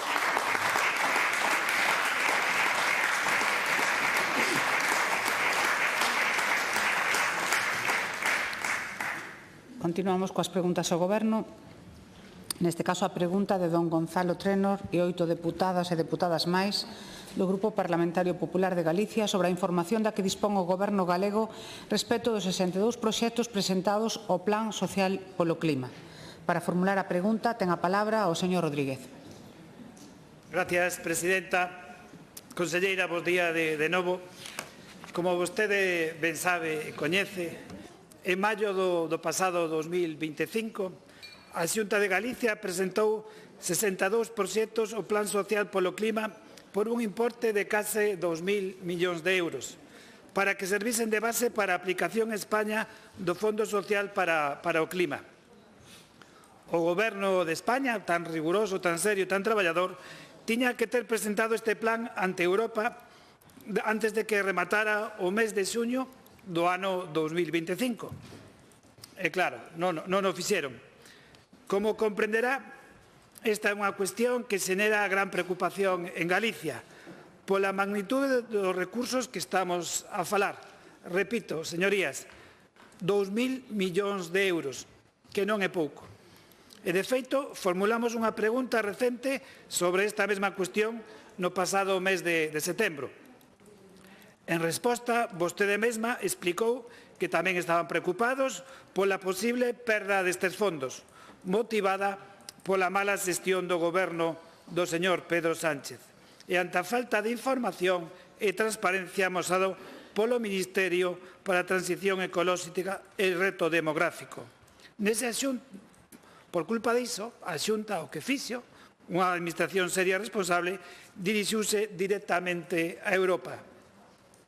Tamén os fixeron, como nos consta, os eurodeputados do Partido Popular, Francisco Millamón e Adrián Vázquez, solicitando á Comisión Europea información ao respecto e preguntando se existen mecanismos para que o Goberno español cumpra dunha vez por todas cos seus deberes e, finalmente, se o incumprimento por parte de España da transposición da Directiva 2023/959 pode afectar a concesión destes fondos, o que levaría ao retraso no desenvolvemento de importantísimos proxectos para Galicia. Case 5 meses despois, quixéramos saber, señora conselleira, se obtuvo respostas a estas preguntas e queremos saber se o Goberno da Xunta de Galicia recibiu información ou resposta en relación ás xestións desenvoltas para coñecer a situación deste asunto que realmente nos preocupa a todos os galegos e as galegas.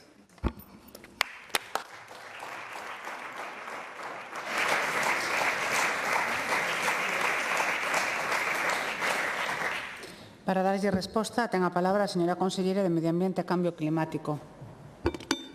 Moitas gracias, señora presidenta. Señor Rodríguez, hai que lembrar, efectivamente, que o día 24 de setembro eu estaba nesta mesma Cámara e eu facía público que estábamos moi preocupados, preocupación que tamén quería trasladar a todos os diputados e diputadas, porque representamos a todos os galegos. Por que era esta preocupación? Porque había unha data clave que era o 30 de xuño do ano 2025, onde o Goberno español tiña que trasladarlle a Europa, a Comisión, os proxectos que quería desenvolver para a obtención de 9.000 millóns de euros. Pero é que, aparte, Europa dicíalle que tiña que facer un traballo previo coas comunidades autónomas, algo que en absoluto fixeron.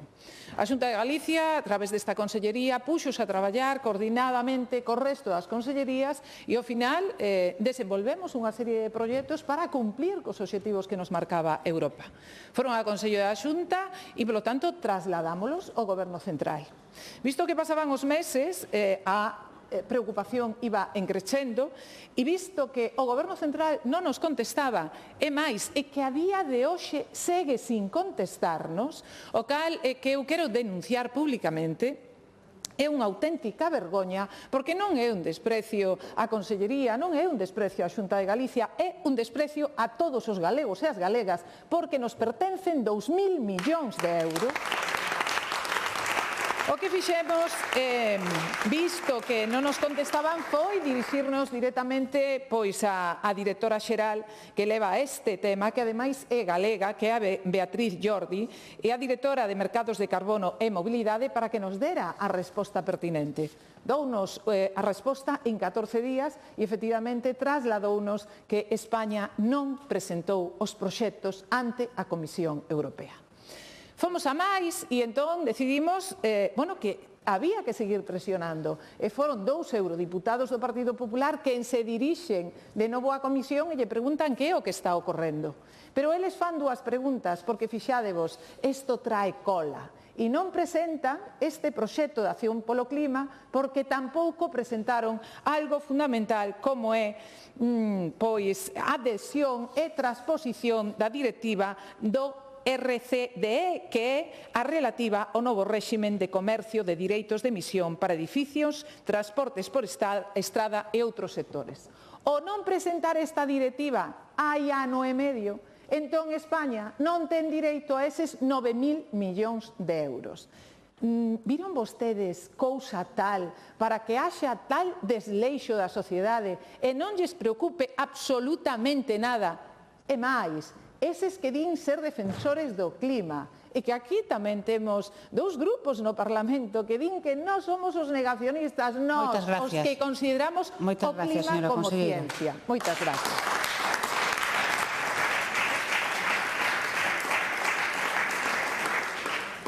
Réplica, señor Rodríguez.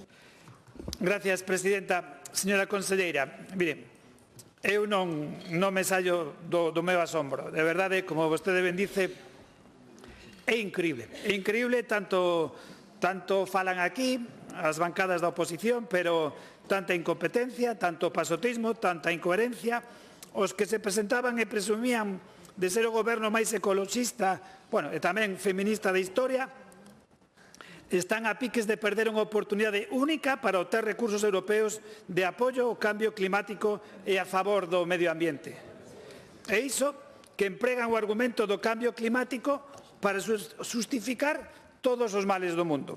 Se chove, é o cambio climático. Se fai frío, é o cambio climático. Se falta mantemento nas vías do tren, é o cambio climático. Os temporais, o cambio climático.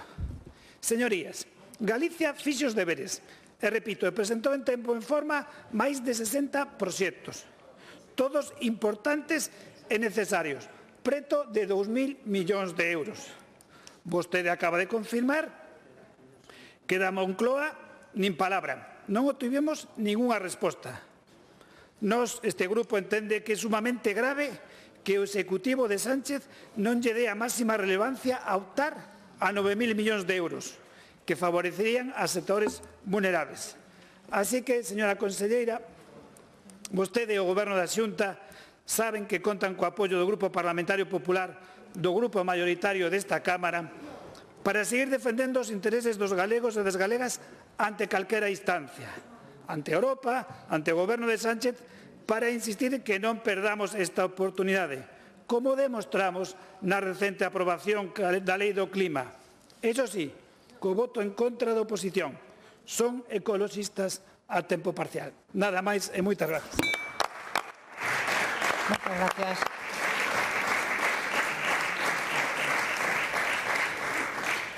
Réplica do Goberno, señora conselleira.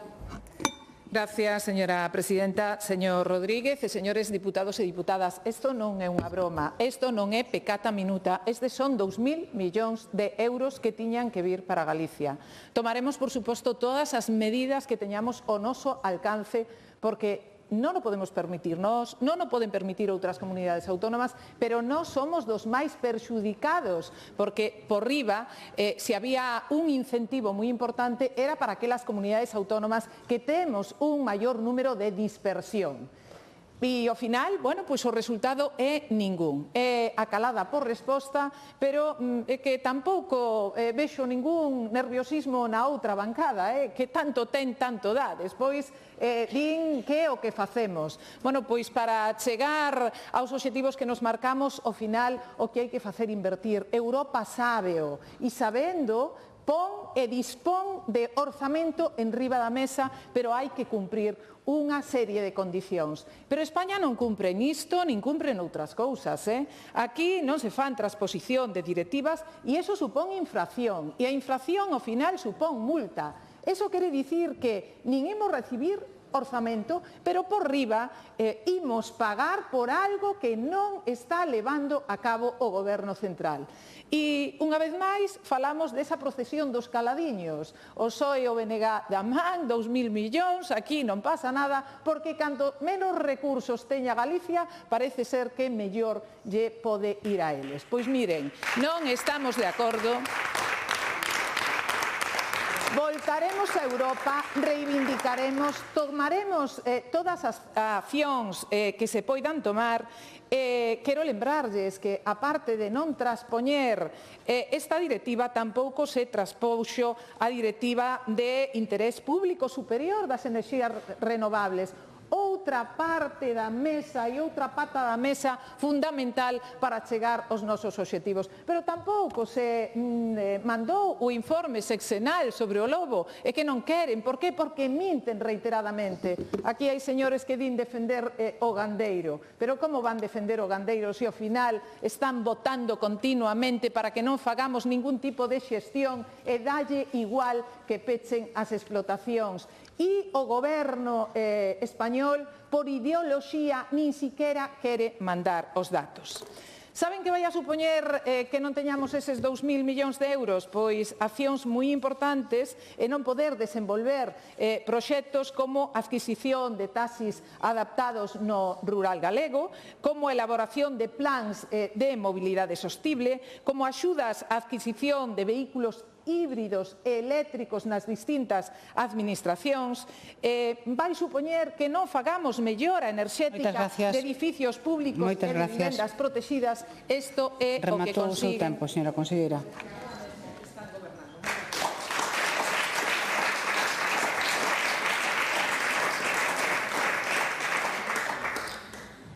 Continuamos coa pregunta ao Goberno, neste caso de dona Patricia Iglesias Rey e dous deputados e deputadas máis do Grupo Parlamentario Socialista de Galicia sobre o nivel das contías orzamentarias destinadas nos últimos anos ás infraestructuras dos centros educativos públicos no Concello de Zas. Para formular a pregunta, ten a palabra a señora Iglesias. Grazas, presidenta.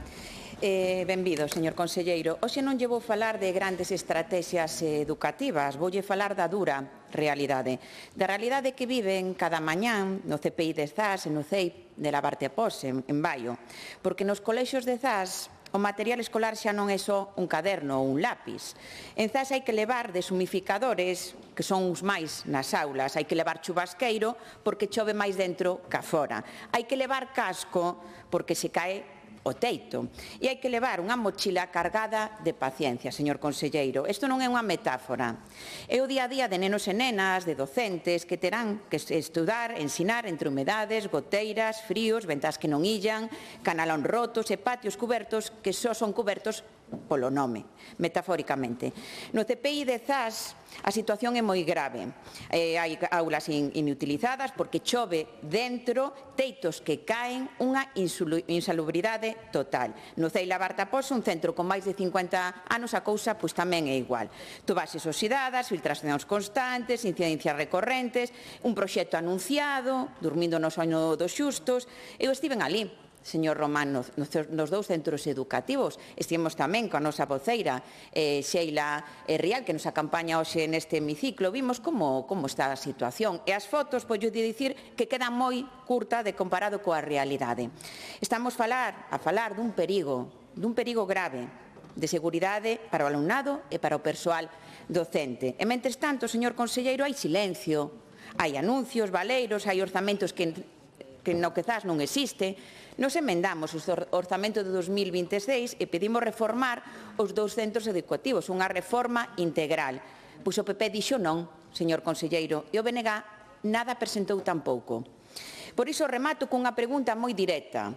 Vai enviar de inmediato os técnicos e técnicas que sempre se ampara ese escudo, señor Román, da Consellería o CPI de Zas e o CEIP Labarta Porse en Baio, e vai comprometerse hoxe aquí a executar reformas máis urxentes para o vindeiro curso comence con seguridade e dignidade, señor conselleiro, sí ou non? Moitas grazas. Moitas grazas.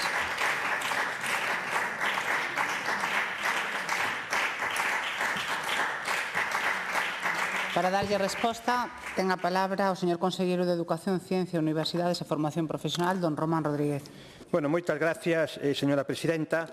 Señora deputada, a vostede, como a min, estou seguro que nos gusta a política. Senón non estaríamos aquí.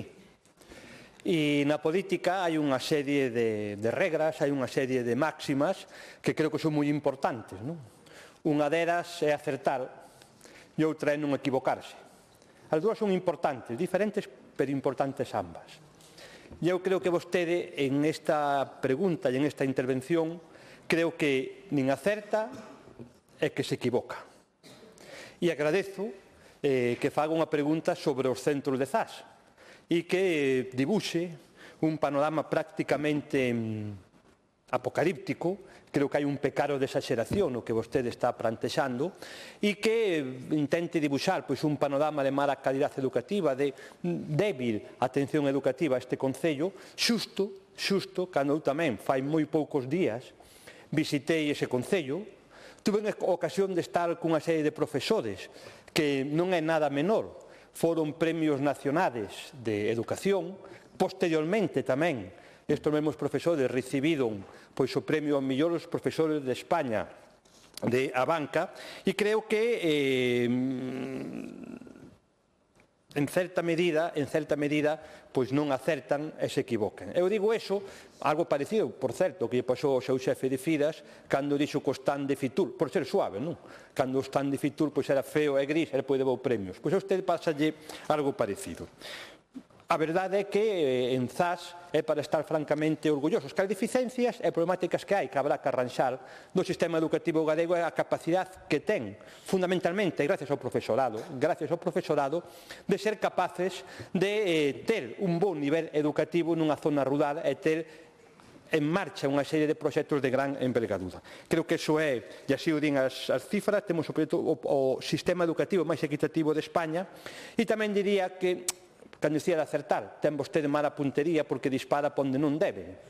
Vostede debería saber, por suposto, os nosos técnicos estiveron aí, vostede debería saber, estou seguro, que as competencias de conservación e mantemento dos CPIs e dos CEUs son do Concello. Vostede escribe literalmente, mire, é necesario poñer en marcha un plan de mantemento. Hai unha inexistencia dun plan de mantemento.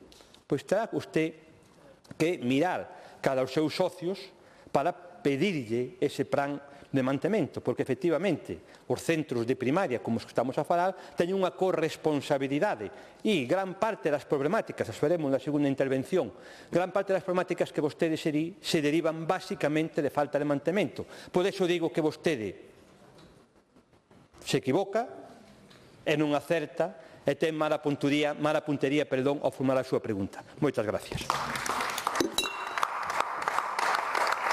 Moitas gracias.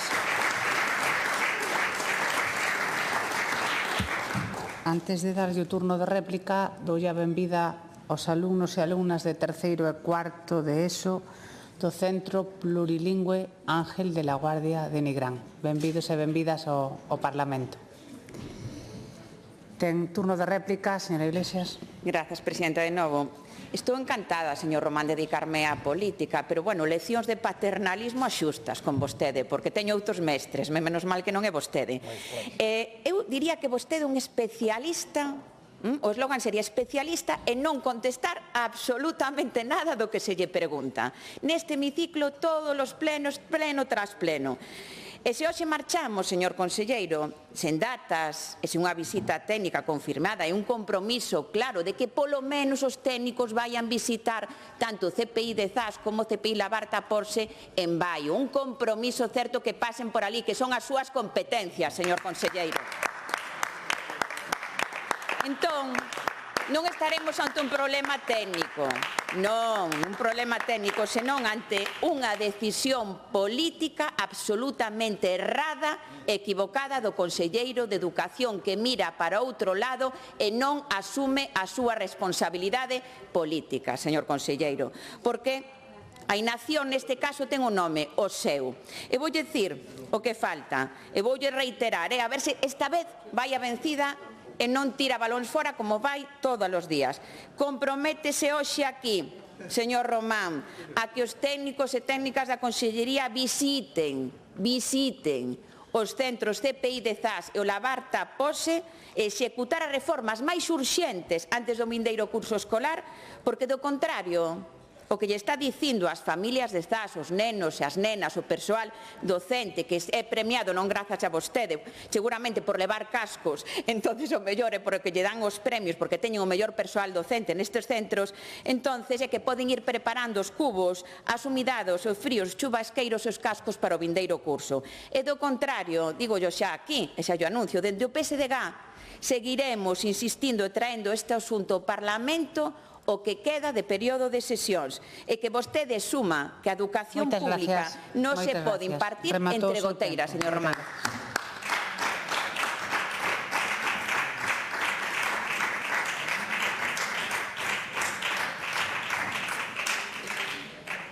Réplica do Goberno, señor Rodríguez. Señoría, con todo o respeto, e por suposto, se entende que hai algunha que son paternalista, pido disculpas, é a miña forma de expresarme. Pero sigo insistindo, é perseverante no error, absolutamente perseverante no error, porque non acerta e equivócase. Mire, os técnicos non van pasar, os técnicos xa pasaron. E saben o que din os informes técnicos? Sabe o que din os informes técnicos? Os teño aquí. Que as necesidades, a imensa maioría dos plantexamentos que hai cuestións que non son deles, pero a imensa maioría das cuestións que vostede plantexa aquí e das deficiencias que vostede pode plantexar en ese reportaxe fotográfico que se veu nas redes sociales son a causa de que os canadóns están tupidos. A limpieza e o mantenimiento dos canadós son do Concello, señoría, por unha lei do PSOE. E que sucede? Que cando encola a auga, o vento a leva para dentro, satúrase o forjado e hai pingueiras. Pero iso é, insisto, por falta de mantenimiento. E aquí están os informes do CPI de Zas e do da Barta Pose de Ballo, para que vostede non se preocupe. Por iso digo que é perseverante no seu error e é perseverante na súa forma de ver as cuestións. Mire, temos investido nos últimos anos máis de medio millón nos centros educativos de Zas. Vostede ven aquí esta pregunta porque fai moi pouco tempo eu fui a este concello. Cando se empezou a saber que iba o alcalde plantexou unha pregunta, eu lle respondín a esa pregunta e supoño que alguén do seu partido para facerlle competencia ao alcalde do bloque dixo, oye, preocupadevos desto. Eu non vexo outra justificación no que vostede acaba de plantexar. E voulle dicir, o que lle dixen ao alcalde no CEIP da Barta Pose estáse redactando un proxecto. Vostede tamén ten que aclararse cando fala de ou silencio ou anuncios. Isto non é nin silencio e é un anuncio. Pois xa dixemos, estamos redactando un proxecto, calculamos en torno a 1 millón de euros, teremos unha programación de xeito inmediato e as melloras son as que se levan a cabo en estes casos. Recubrimento de fachadas, ventanas, cubertas, etc. E vostede, insisto, cae no error. E aparte faino cunha dobre modal moi característica do Partido Socialista, porque vostede votou que non a unha iniciativa que pedía que o Estado habilitase fondos europeos para poñer en marcha un plan nacional para mellorar os equipamentos e os centros educativos. Moita dobre modal, porque por encima lle sobraron os cartos. Acordas aquela ministra que dicía me va a salir el dinero por las orejas? Pois mira, van devolver ustedes, según os medios de comunicación, en torno a 60.000 millóns, pero non tuveron tempo para dedicar ni un só euro en toda España á reforma de centros educativos. Moita doble moral, señorías.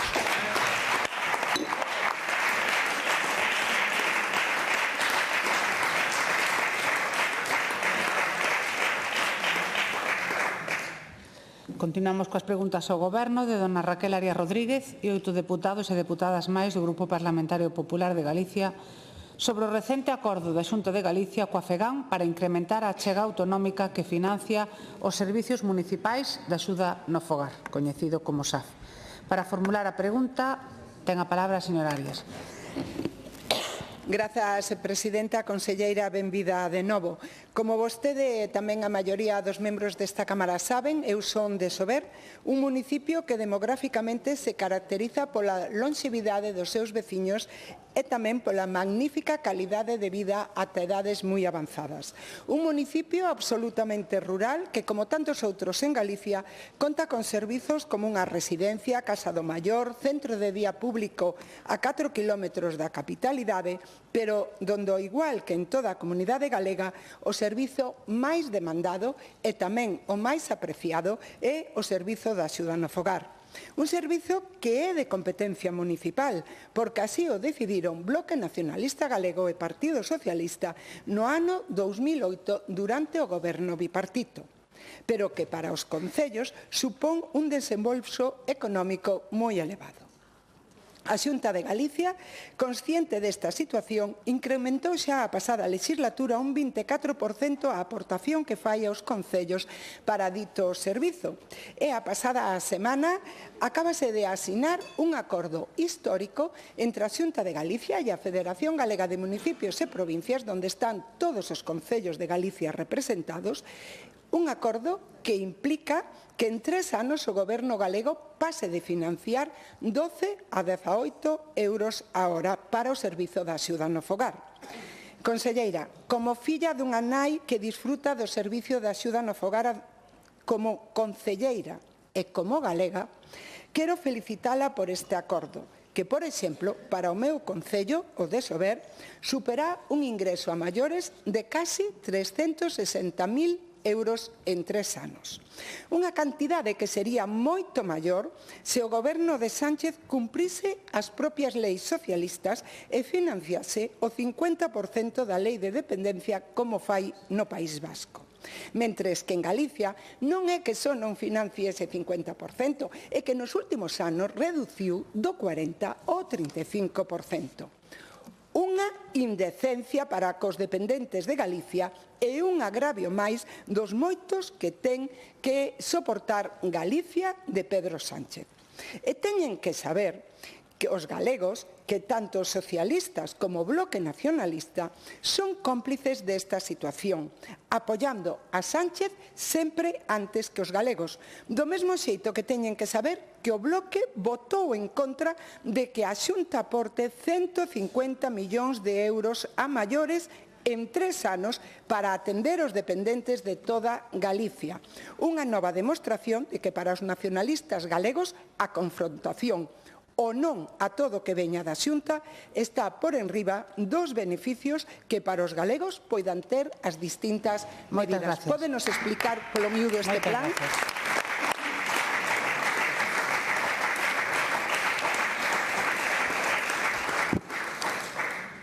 Réplica do Goberno, señora conselleira. Gracias, presidenta. Señora Arias. O acordo asinado a semana pasada entre a Xunta de Galicia e a FEGAMP é un acordo histórico. A única valoración que podemos facer, como vostede se pode imaginar, é moi positiva. Estamos falando dun acordo que beneficia directamente a todos os dependentes galegos, concretamente a eses 23.000 usuarios que reciben día a día e sen descanso o servicio de axuda no fogar. Pero, sobre todo, é un acordo que vai aliviar a carga económica dos concellos, que son, como di vostede, os que deben xestionar este servicio porque é da súa competencia. As cifras, señora Arias, falan por si soas. Gracias a este acordo, a Xunta de Galicia vai duplicar a achega a este servicio para o resto da legislatura. Estamos falando, polo tanto, dunha inxección de máis de 150 millóns de euros por parte do Goberno galego ata o ano 2028 e que sabemos que vai repercutir moi positivamente en todos os dependentes, mellorando a prestación, alixerando a lista da garda e tamén os tempos de espera. Este acordo é unha mostra clara do firme compromiso da Xunta de Galicia con todos os concellos galegos e, por suposto, coa atención á dependencia. Chegar a este punto, señora diputada, non foi sinxelo e requeriu de moita vontade e de moito compromiso por ambas partes. Algo do que, por desgracia, carece o Goberno central. Seguimos agardando un ano máis, un mes máis, que o executivo do señor Pedro Sánchez pague a parte que lle corresponde da factura da dependencia en Galicia, algo que lle corresponde por lei. Polo tanto, señora Arias, este acordo tamén é a mostra dun goberno que traballa por Galicia, que negocia, que chega a pactos que axudan a todos os concellos, pero sobre todo que axudan a moitos dependentes de Galicia. Mentres a Xunta redobra os esforzos, o Goberno central segue debéndolle a todos os dependentes da nosa comunidade 2.900 millóns de euros. Máis nada e moitas gracias. Moitas gracias.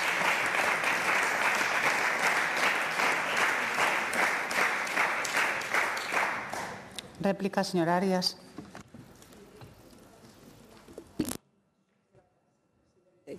Presidenta, gracias. Señora García, despois de escoitala a vostede, de seguir a actualidade dos últimos días, estou convencida de que non vai haber un só alcalde do Bloque Nacionalista Galego que diga non a este acordo para o seu municipio, o cual nos reafirma na idea de que o non do Bloque nese acordo na FEGAN é simplemente un postureo ideolóxico, porque o BNG di non a un acordo que é bon para todos os concellos e para todos os veciños de Galicia, porque o BNG di non a un acordo que pon sobre a mesa moita máis financiación da que o propio Bloque Nacionalista Galego pediu neste Parlamento para o servicio de axuda no fogar e fainos simplemente por llevarlle a contraria ao Goberno, por levarlle a contraria ao Partido Popular, o Bloque vota en contra das súas propias propostas. Algo que lle lembrou tamén dende o Partido Socialista o propio voceiro da Executiva Galega, o señor Torrado. Logo, a partir de aí, as declaracións dos distintos cargos do PSOE, sinceramente, conselleira, son un lío, donde unha xa non sabe quen fala en nome dos socialistas e quen a título persoal e quen opina que de que. En calquera caso, o que está claro é que no que sí están de acordo sempre Pontón e Besteiro é en priorizar a ideoloxía e o apoio a Sánchez antes que defender os intereses dos galegos. Víamolo esta mesma mañá, cando nen Bloque nen PSOE apoiaron unha iniciativa para que o Goberno de España free o recurso que presentou o Plan de Choque para axilizar as valoracións de dependencia e discapacidade. Un plan, señorías, que Sánchez frea para poder cobrarlle máis impostos a quen máis os necesita, os dependentes e as persoas con discapacidade. E vemos tamén cada día ese apoio a Sánchez antes que a Galicia, cando insistentemente Bloque e PSOE piden máis cartos para a dependencia, pero se negan a exixir os 2.900 millóns de euros que nos debe o Goberno. Rematou o seu tempo. Moitas gracias.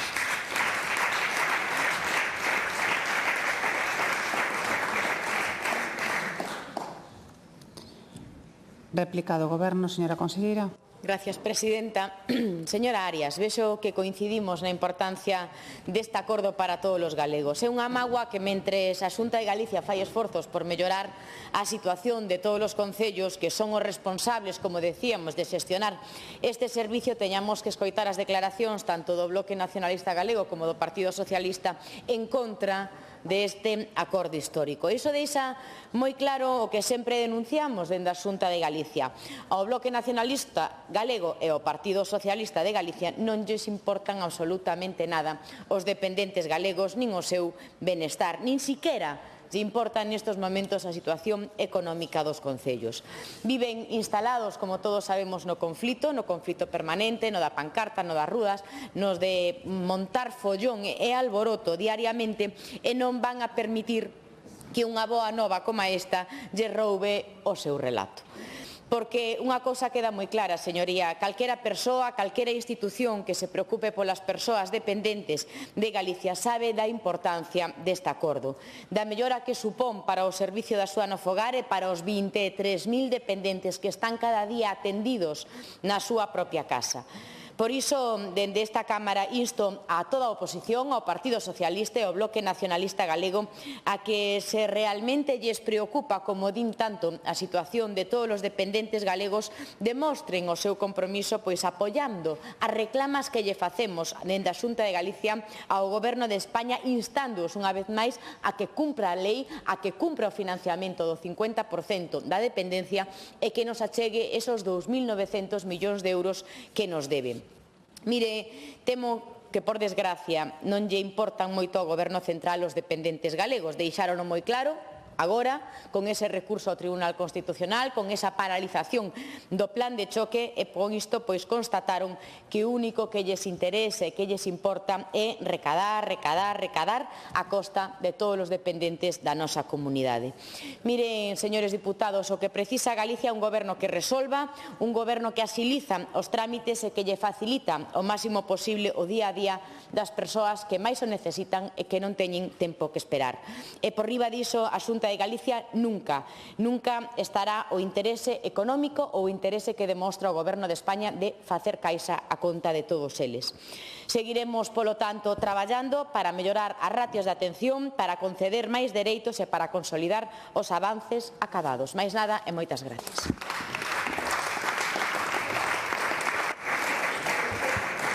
Moitas gracias. Continuamos agora co debate acumulado das preguntas que foron rexistradas co número 48.976 e 48.996. Acumúlanse os efectos do debate. Refiro máis preguntas de dona Patricia Iglesias Rey e de dona Lara Méndez López, do Grupo Parlamentario Socialista de Galicia, e de don Óscar Insua Lema, do Grupo Parlamentario do Bloque Nacionalista Galego.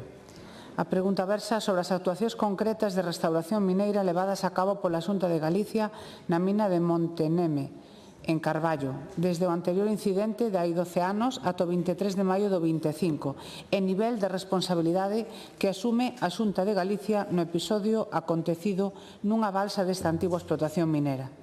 Para formular a pregunta, en primer lugar, ten a palabra a señora Iglesias. Grazas, presidenta, de novo. Benvida, señora conselleira. Monteneme, crónica dun accidente anunciado. Señora conselleira, o que ocorreu o pasado 31 de xaneiro na mina de Monteneve era un accidente previsible. E hoxe mesmo sale na prensa que o derrumbe provocou un enorme boquete que pon aínda máis en jaque a seguridade da mina. Foi, con todas as letras, como lle dicía, a crónica dun accidente anunciado. E non polas precipitacións, señora conselleira, ese medianto que dixo onte o presidente Rueda, non polas precipitacións. E digo con coñecemento directo, porque eu tamén estive ali, como vostede, sobre o terreo, vendo cos meus propios ollos os efectos da ruptura dunha balsa que arrastrou toneladas de lodo e de material cunha forza devastadora que arrasou todo o que tiña por diante. Señora Lorenzana, por sorte, non tivemos que lamentar danos persoais as horas na que ocorreu o accidente, e non foi pola actuación eficaz e preventiva do Goberno galego, senón por pura sorte, porque o colapso produciuse, como dicía, de madrugada, cando non había persoas na zona afectada.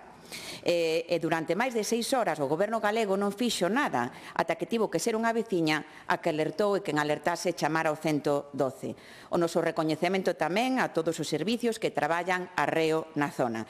E isto é especialmente grave porque estamos a falar dunha mina abandonada, con antecedentes xa coñecidos. Fai 12 anos ocorreu un accidente similar e durante todos esos anos a Consellería de Economía e Industria non fixo absolutamente nada, con numerosas advertencias veciñais reiteradas e cun risco coñecido dende hai anos, moitos anos, señora conselleira. E cando falamos de minas abandonadas, non chegan con incoar expedientes sancionadores, que tamén, se non falamos de que a responsabilidade última da autoridade mineira galega é de vostede. Isto non é unha opinión política, é realmente unha obriga legal, porque cando unha empresa titular dun permiso de explotación, neste caso Leitosa S.A.U., entra en concurso de acreedores e é disolta a súa personalidade xurídica en agosto de 2015, a responsabilidade última é da autoridade mineira galega nas labores de restauración e selado dunha mina abandonada. Por certo, empresa valenciana con vínculos coa familia do PP de Valencia, o señor Cotino, imputado pola Gürtel. Todo queda na casa, señora conselleira. Por iso, lle formulo unha pregunta moi concreta. Supoño que hoy nos virá a falar de 2 informes técnicos encargados, tarde os informes que se encargaron. Por iso lle formulo unha pregunta moi concreta. Que actuacións específicas de restauración mineira fixeron na mina de Monteneve antes de que en decembro de 2025 se comezara o contrato financiado con fondos NES por parte do Goberno de España? Moitas gracias.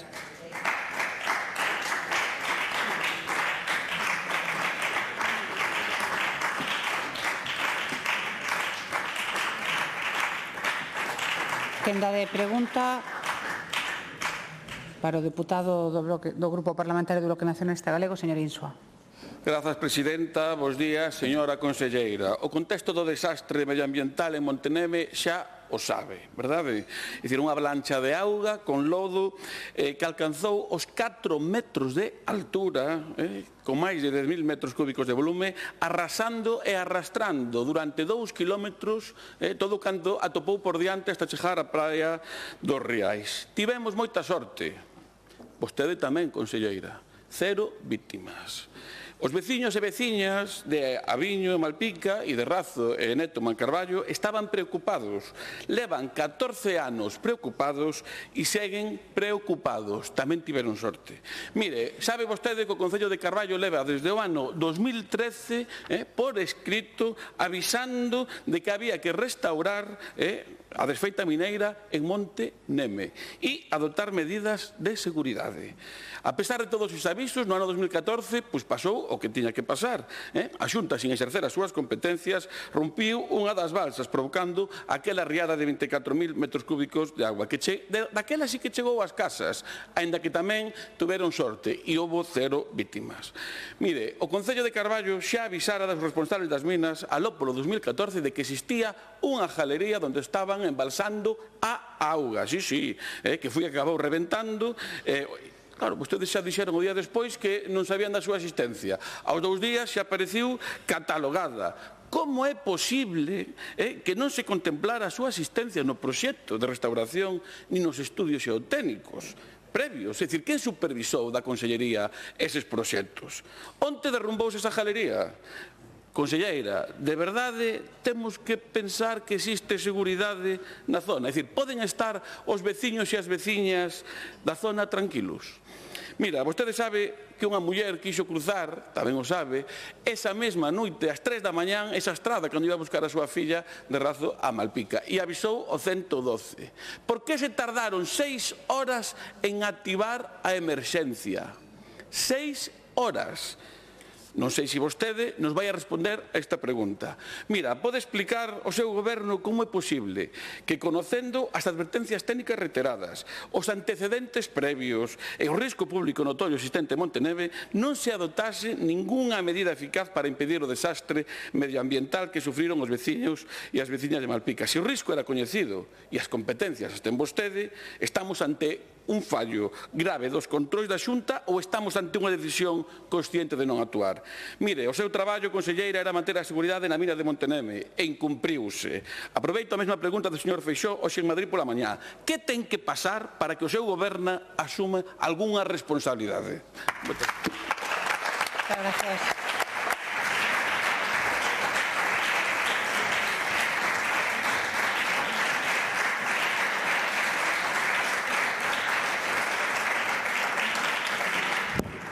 Para darlle resposta, ten a palabra a señora conselleira de Economía e Industria, como é acumulada, dispón vostede de 6 minutos.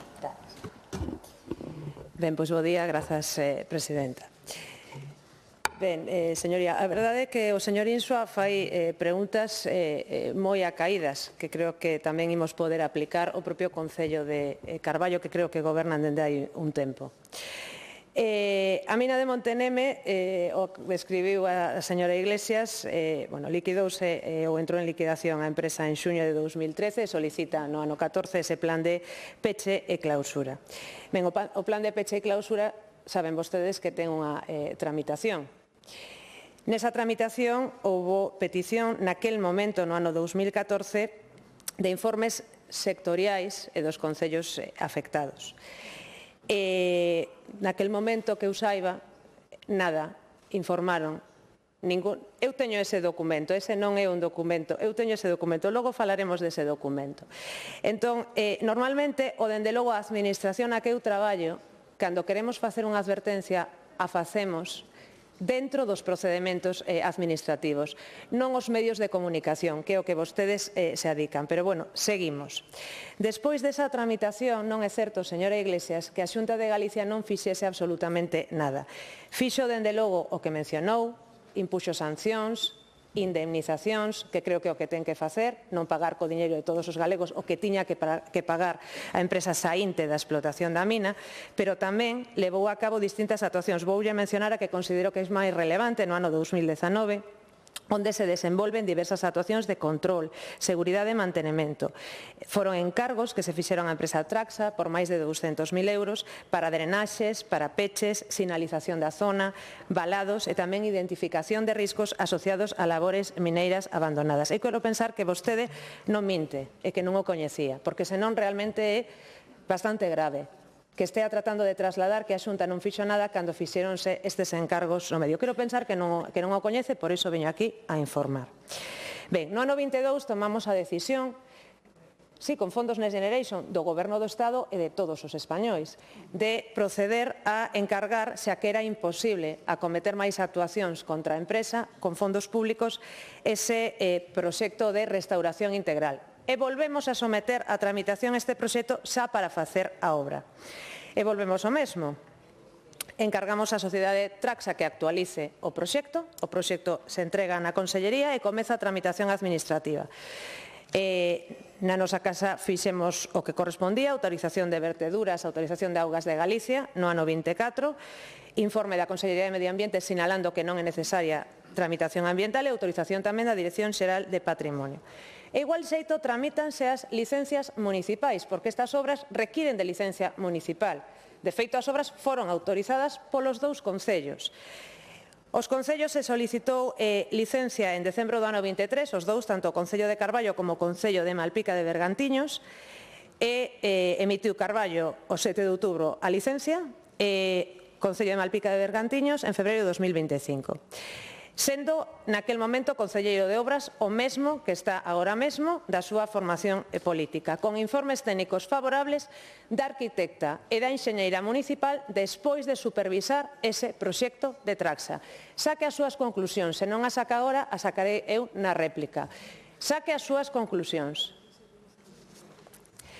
Ben, preguntan pola causa do incidente. E din a señora Iglesias que chega tarde a solicitude de informes. Home, solicitaros o día seguinte de acaecer o incidente. Solicitanse informes a quen ten externalizada a dirección de obra, o enxeñeiro en cuestión, e igualmente a empresa que está realizando as labores, para coñecer que traballos realizaran ata a data, e se existía algún tipo de vinculación entre eses traballos e o acontecemento, e para coñecer tamén o seu xuicio cales son as causas e, por suposto, as medidas que de xeito inmediato e urxente se tiñan que acometer.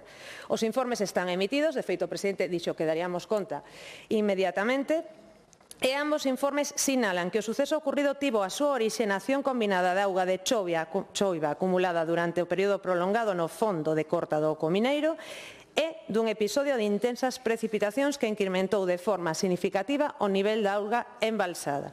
Ambos informes tamén sinalan que, aunque nos días previos se fixeran probas de bombeo de auga ao Ocosur, foron de reducida envergadura e o seu volume non sería dunha entidade suficiente con respecto ao volume recollido polo episodio de pluviosidade. Neste contexto, a acción da auga deu lugar ao destaponamento desa antigua galería mineira que se atopaba ocluída ou taponada. Ben, esta galería non figuraba efectivamente no proxecto que redactou Traxa, nin tampouco no proxecto da empresa que explotou a mina e que supoño que coñecía a mina bastante ben. De feito, nos propios informes se di que era inapreciable polo nivel da auga a galería. Estes proxectos foron obxecto de información pública e nada se dixo nos procedementos nin nos informes solicitados por ninguén, incluídos vostedes. E foron obxecto de informe favorable polos enxeñeiros e arquitectos municipais. Non estou votando aquí falta de dilixencia a ninguén, pero, ollo, se hai que buscala, estamos todos, non? Entendo que estamos todos, ben. Sí. Ese inventario de explotacións mineiras abandonadas do ano 98, que inclúe efectivamente aí unha cartografía antiga, figura aí unha galería, pero mire que casualidade que esa galería non coincide nos seus datos de localización coa galería por onde saiu a auga. O que pasa é que vostedes encontraron a galería en algún sitio e imos ir dicindo que a galería xa estaba inventariada. Pois non, non está no mesmo sitio por onde saiu a auga. Nada máis. Moitas gracias.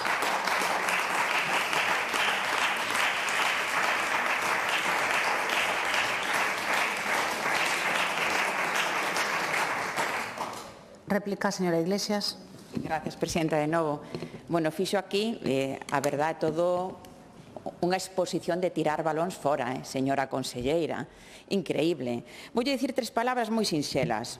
Responsabilidade, transparencia e prevención, que non se aplicaron na mina de Monteneve. Falaba vostede desas actuacións levadas a cabo no 2019 por un cargo a Trapsa, non? Falaba dese encargo a Trapsa por 200.000 euros, que non falou en ningún momento de restauración nin selado de seguridade mineira. 7 anos pasaron, señora conselleira. Xa sei que non estaba vostede titular da consellería, pero 7 anos pasaron hasta 2025 que se volve a licitar o concurso público que ahora se está executando.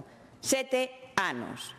E voulle dicir máis. Falaba da disolución de Leitosa S.A.U., da súa personalidade xurídica en agosto de 2015. Dende ese momento, a responsabilidade desa mina abandonada, a responsabilidade legal, é da Autoridade Mineira Galega, da súa consellería, da que agora é vostede titular, conselleira. Por tanto, inacción absoluta de parte da Autoridade Mineira Galega. É un problema, como dicía, de responsabilidade política, de falta de prevención e de inacción prolongada coas minas abandonadas. Dígolle máis, pode sacar os expedientes de contratación que durante o goberno presidido por Emilio Pérez Touriño se facía todos os anos de concursos divididos nos 4 lotes das provincias para sacar o selado das minas abandonadas e a seguridade mineira. Pode sacar os expedientes que están na Consellería de Economía e Industria. Tome nota e tome exemplo. E voulle dicir tamén, O tema da gravidade do incidente é moito. Xa sabe que se presentou unha denuncia penal no xulgado de Carballo por presunto delito medioambiental dirixida contra vostede como responsable política e contra todos os responsables directos na xestión da mina. E non estou aquí, evidentemente, para xulgar a ninguén. Iso corresponderálle aos tribunais. Pero estou aquí para decir que cando as cousas chegan a este punto, señora conselleira, algo fallou gravemente na súa actuación. Moitas gracias.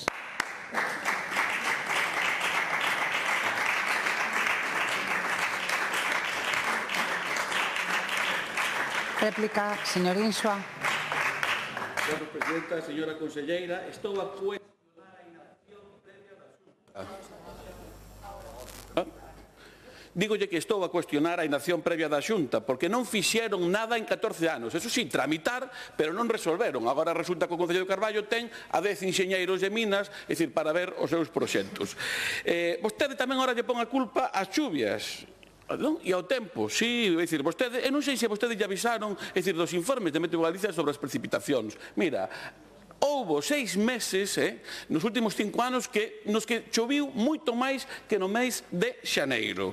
Esa excusa non lle vale. Conselleira, é dicir, vostede sabe que o proxecto de restauración contemplaba un bombeo de auga dunha balsa a outra, non? Para despois depurala. Díganos a verdade. Os técnicos da Xunta tiñan constancia de que se fixe un bombeo ao revés, e que se estuvo bombeando para onde nos tiña que facer, e que foi precisamente a balsa que rompeu. É dicir, controlou a Xunta a modificación da execución desas obras. Mira, se a Xunta actuou sempre conforme a lei e protocolos, como é posible que o resultado deste desastre ambiental, é dicir, que todo o mundo advertira, como é posible que ocorrera? É dicir, que foi o que fallou? Mira, señora conselleira, cuestionamos a inacción previa e a lentitude na resposta. Se a alerta chegou ás 3 da mañán, que é un tema do que non falou, como é que se activou a emerxencia 6 horas máis tarde? É dicir, non lle pode atribuir a culpa tampouco ás chuvias, porque os rexistros amosan os resultados que teñen. Miren, os feitos falan por si mesmos. Isto non foi unha sorpresa, tampouco foi un accidente. Foi unha decisión política da Consellería que agora debe asumir responsabilidades, polo que non se fixo antes do desastre. Díganos, señora conselleira, quen as vai asumir. Moitas gracias.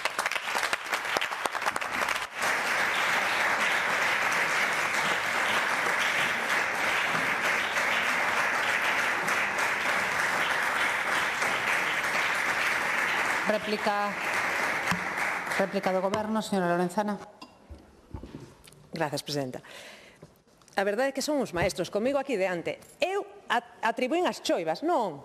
Radicalmente non, quede claro para todo o mundo. Eu acabo de dar conta dos informes do director de obra e do informe da UTE que está a acometer as obras de restauración. Sabe por qué? Porque eu, a diferencia de todos vostedes, nin son xeóloga, nin enxeñeira de minas, nin responsable de seguridade, pero vostedes, como a demostran sempre, e como levan demostrando nesta semana e media, saben de todo, pero de todo, pero de todo.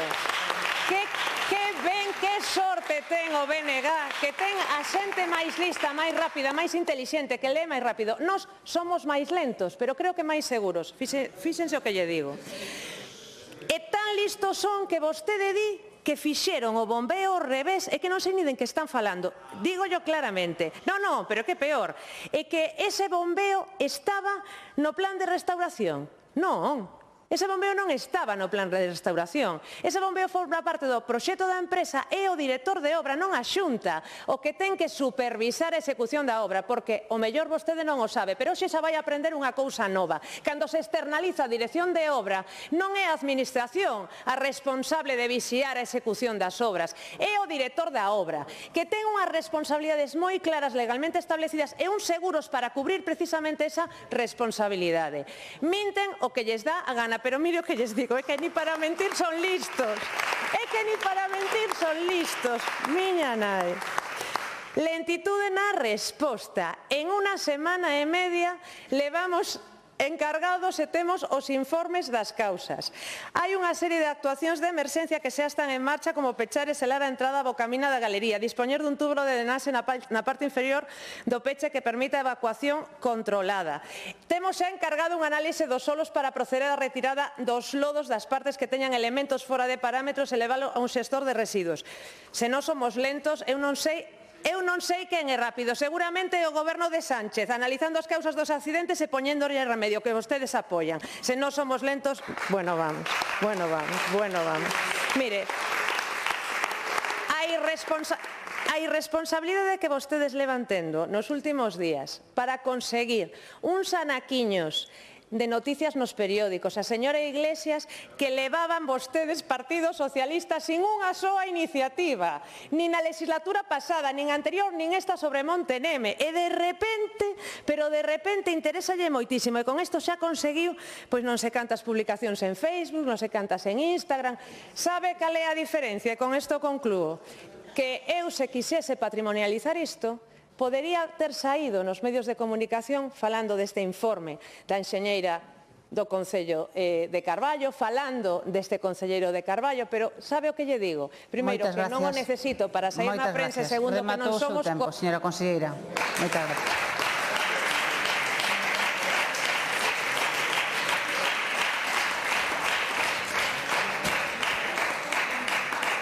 Silencio, por favor. A seguinte pregunta, que estaba referenciada na orde do día no apartado 8, infórmame que foron tamén informados todos os voceiros que foi aprazada para o seguinte pleno.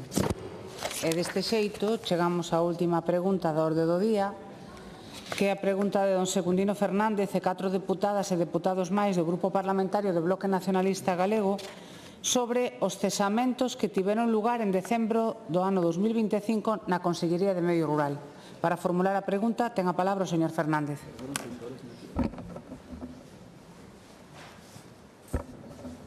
Presidenta, conselleira, a situación orixinada pola vaga de lumes deste verán mostrou perfectamente o grado de indiferencia e ineptitude dos dirixentes do Partido Popular na Xunta de Galicia.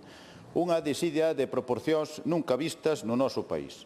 A gravidade veu provocada polos grandes lumes que queimaron máis de 150.000 hectáreas, arrasando ao seu paso pastos, montes, viñas, soutos, explotacións agrogandeiras, infraestruturas, aldeas e vivendas. E que fixo a Xunta do Partido Popular, señora conselleira? Pois o señor Rueda compareceu no Parlamento nunha comparecencia que non fixo o mínimo da autocrítica. Segundo o señor Rueda, a actuación da Xunta fora impecável. As medidas do Goberno do Partido Popular responderan ás necesidades en todo momento. As actuacións dos responsables políticos da Xunta, exemplares. En resumo, unha actuación que non tiña ningunha tacha.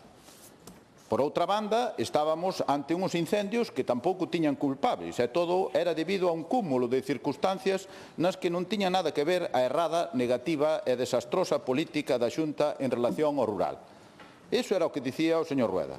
A partir desa comparecencia, todos os responsables do Goberno galego comenzando por vostede mesma, parece que respiraron tranquilos.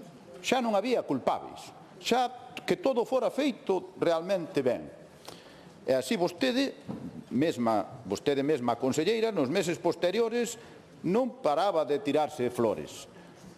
Incluso só lle faltou dicir que ben o fixemos. Só lle faltou dicir que orgullo, que sorte teñen as galegas e as galegos, as mulleres e homes do rural de terme de conselleira. Só lle faltou dicir eso. Os directores xerais acudían ás comisións con orgullo, fachendosos, altivos e dando leccións. Que máis dá que non se contrataran as obras de defensa contra o lume? Que máis dá que as brigadas de incendios da Xunta estuveran sin efectivos? Que máis dá que non se contratara a limpenza das franxas secundarias? Que máis dá que as axudas non chegaran aos afectados e ás mulleres e homes do rural? Que máis dá que non se faga a restauración dos chans afectados polos lumes e se provoquen contaminacións? Que máis dá este modelo da Xunta do Partido Popular de país, de territorio que nos leva ao desastre? Que máis dá se a culpa non é do PP, non é da Xunta de Rueda? Se o oráculo de Montepío xa dixo que éramos perfectos. E de repente, no medio do Nadal, veñen os ceses. Conselleira, señora Gómez, e logo, se ese director xeral de Defensa do Monte, de Planificación e Ordenación Forestal e o secretario xeral técnico estaban tan fachendosos do seu traballo e avalados por Rueda e por vostede, por que os cesaron? E vostede, señora conselleira, responsable directa da Consellería, polo tanto, máxima responsable da desfeita, por que sigue no seu posto? Moitas gracias.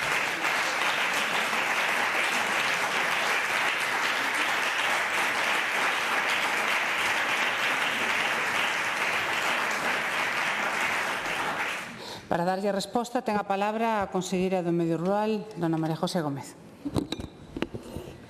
Gracias, presidenta. Señor Fernández, nin indiferencia, nin ineptitude. Desde o primeiro momento a Xunta de Galicia puxo en marcha todos os mecanismos dispoñibles para apoiar as persoas e os concellos afectados polos incendios do verán de 2025. Antes de finalizar o ano xa se estaba a pagar o 80% das axudas aprobadas, que superan amplamente os 17 millóns de euros, incluindo case 5 millóns destinados directamente a cubrir danos municipais, máis de 5 millóns en axudas á produción agroforestal e gandeira, achegas económicas para a vivenda ou para a restauración de espazos protexidos. Estas cifras non son un detalle menor, reflicten un esforzo sistemático e coordinado para protexer o medio rural e garantir que os recursos chegan a quen realmente os necesita. E, en paralelo, abordáronse as consecuencias medioambientais con medidas de máxima efectividade. Implantáronse barreiras vexetais para as escorras das cinzas, executáronse barreiras transversais en zonas de forte pendente, realizouse, como dixen aquí en outras ocasións, o mulching e o elimulching utilizando centos de toneladas de palla, combinando o traballo terrestre e aéreo co obxectivo de protexer o solo e mellorar a evacuación das augas. Algunhas das actuacións contaron coa colaboración do CSIC, con convenios cos concellos afectados e coa creación dunha comisión técnica coa Confederación Hidrográfica Miño-Sil, Medio Rural e Medio Ambiente. En canto aos relevos por os que vostede pregunta, publicados a finais de ano no DOGA, quero aclarar de maneira rotunda que se trata de ceses voluntarios planificados e concentrados a final do ano por operatividade. Trátase de persoas que levaban tempo no cargo ou que estaban en postos especialmente exixentes e que por razóns persoais consideraron oportuno iniciar un novo ciclo. Estes cambios non supoñen ningunha emenda ao seu traballo, todo ao contrario. Agradézolles inmensamente o labor desenvolvido. En estruturas grandes como a Xunta é lóxico que se produzan rotacións, sobre todo en cargos tan intensivos, complexos e exixentes. E os novos responsables teñen plena solvencia para continuar coas políticas que se deixaron en marcha e abordar os novos proxectos previstos. Polo tanto, se alguén esperaba que estes ceses fosen un castigo político, quedará decepcionado. Aquí, como sempre, priman a planificación e a eficiencia. E para aqueles que viven na apocalipse e no catastrofismo, na procura da polémica, resulta evidente que a súa única misión é transformar cada medida razoable nunha noticia escandalosa. Máis nada polo de agora. Moitas gracias.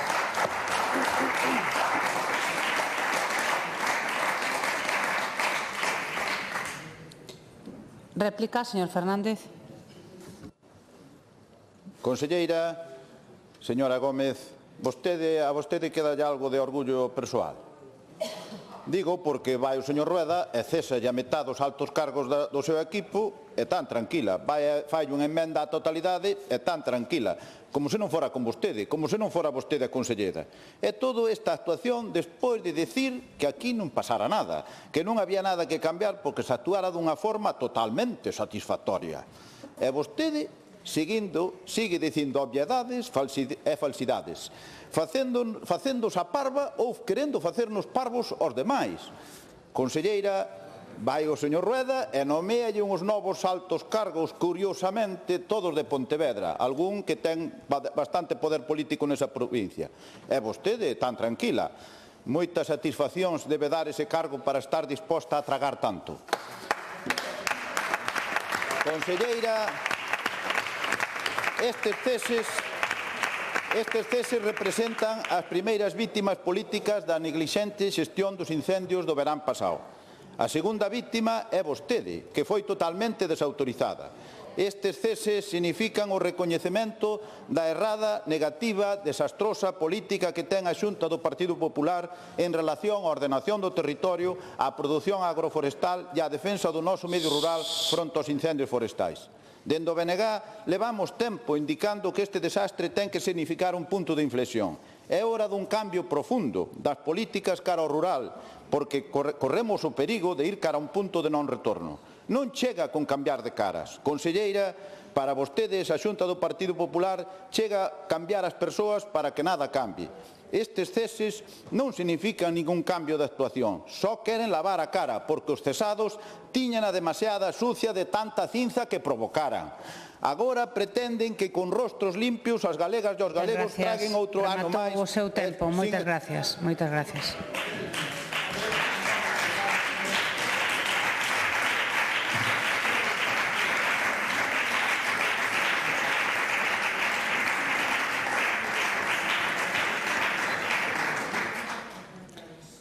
Réplica, señora conselleira. Gracias, presidenta. Señor Fernández, que vergonza. Dame vergonza as súas palabras.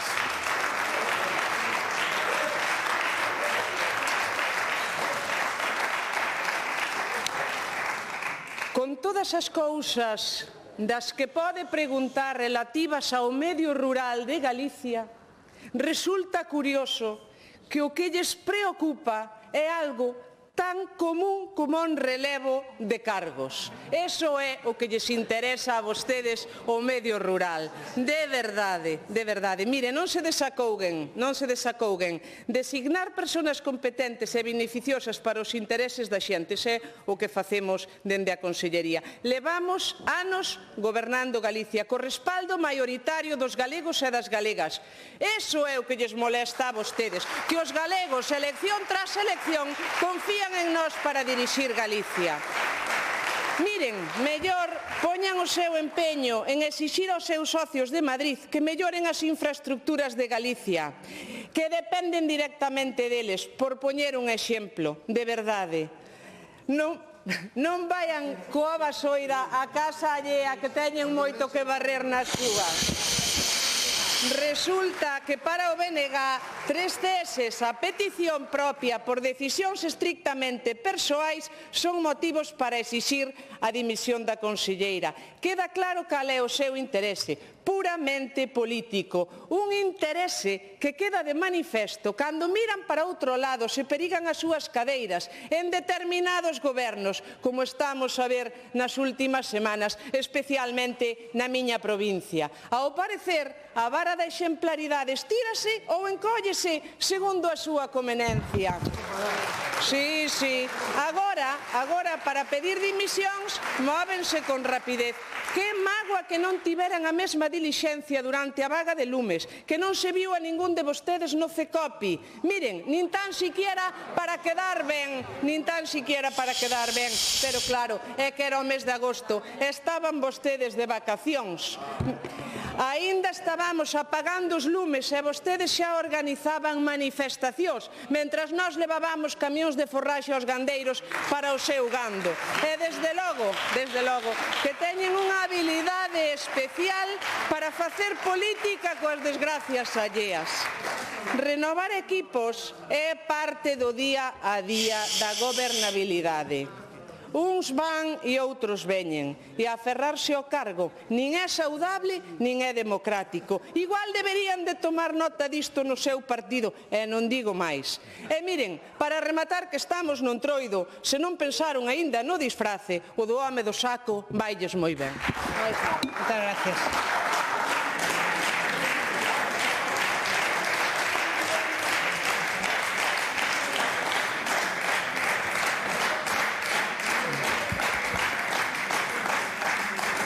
Rematada a última pregunta da orde do día, damos tamén por rematada a sesión plenaria. Boa tarde a todos e todas.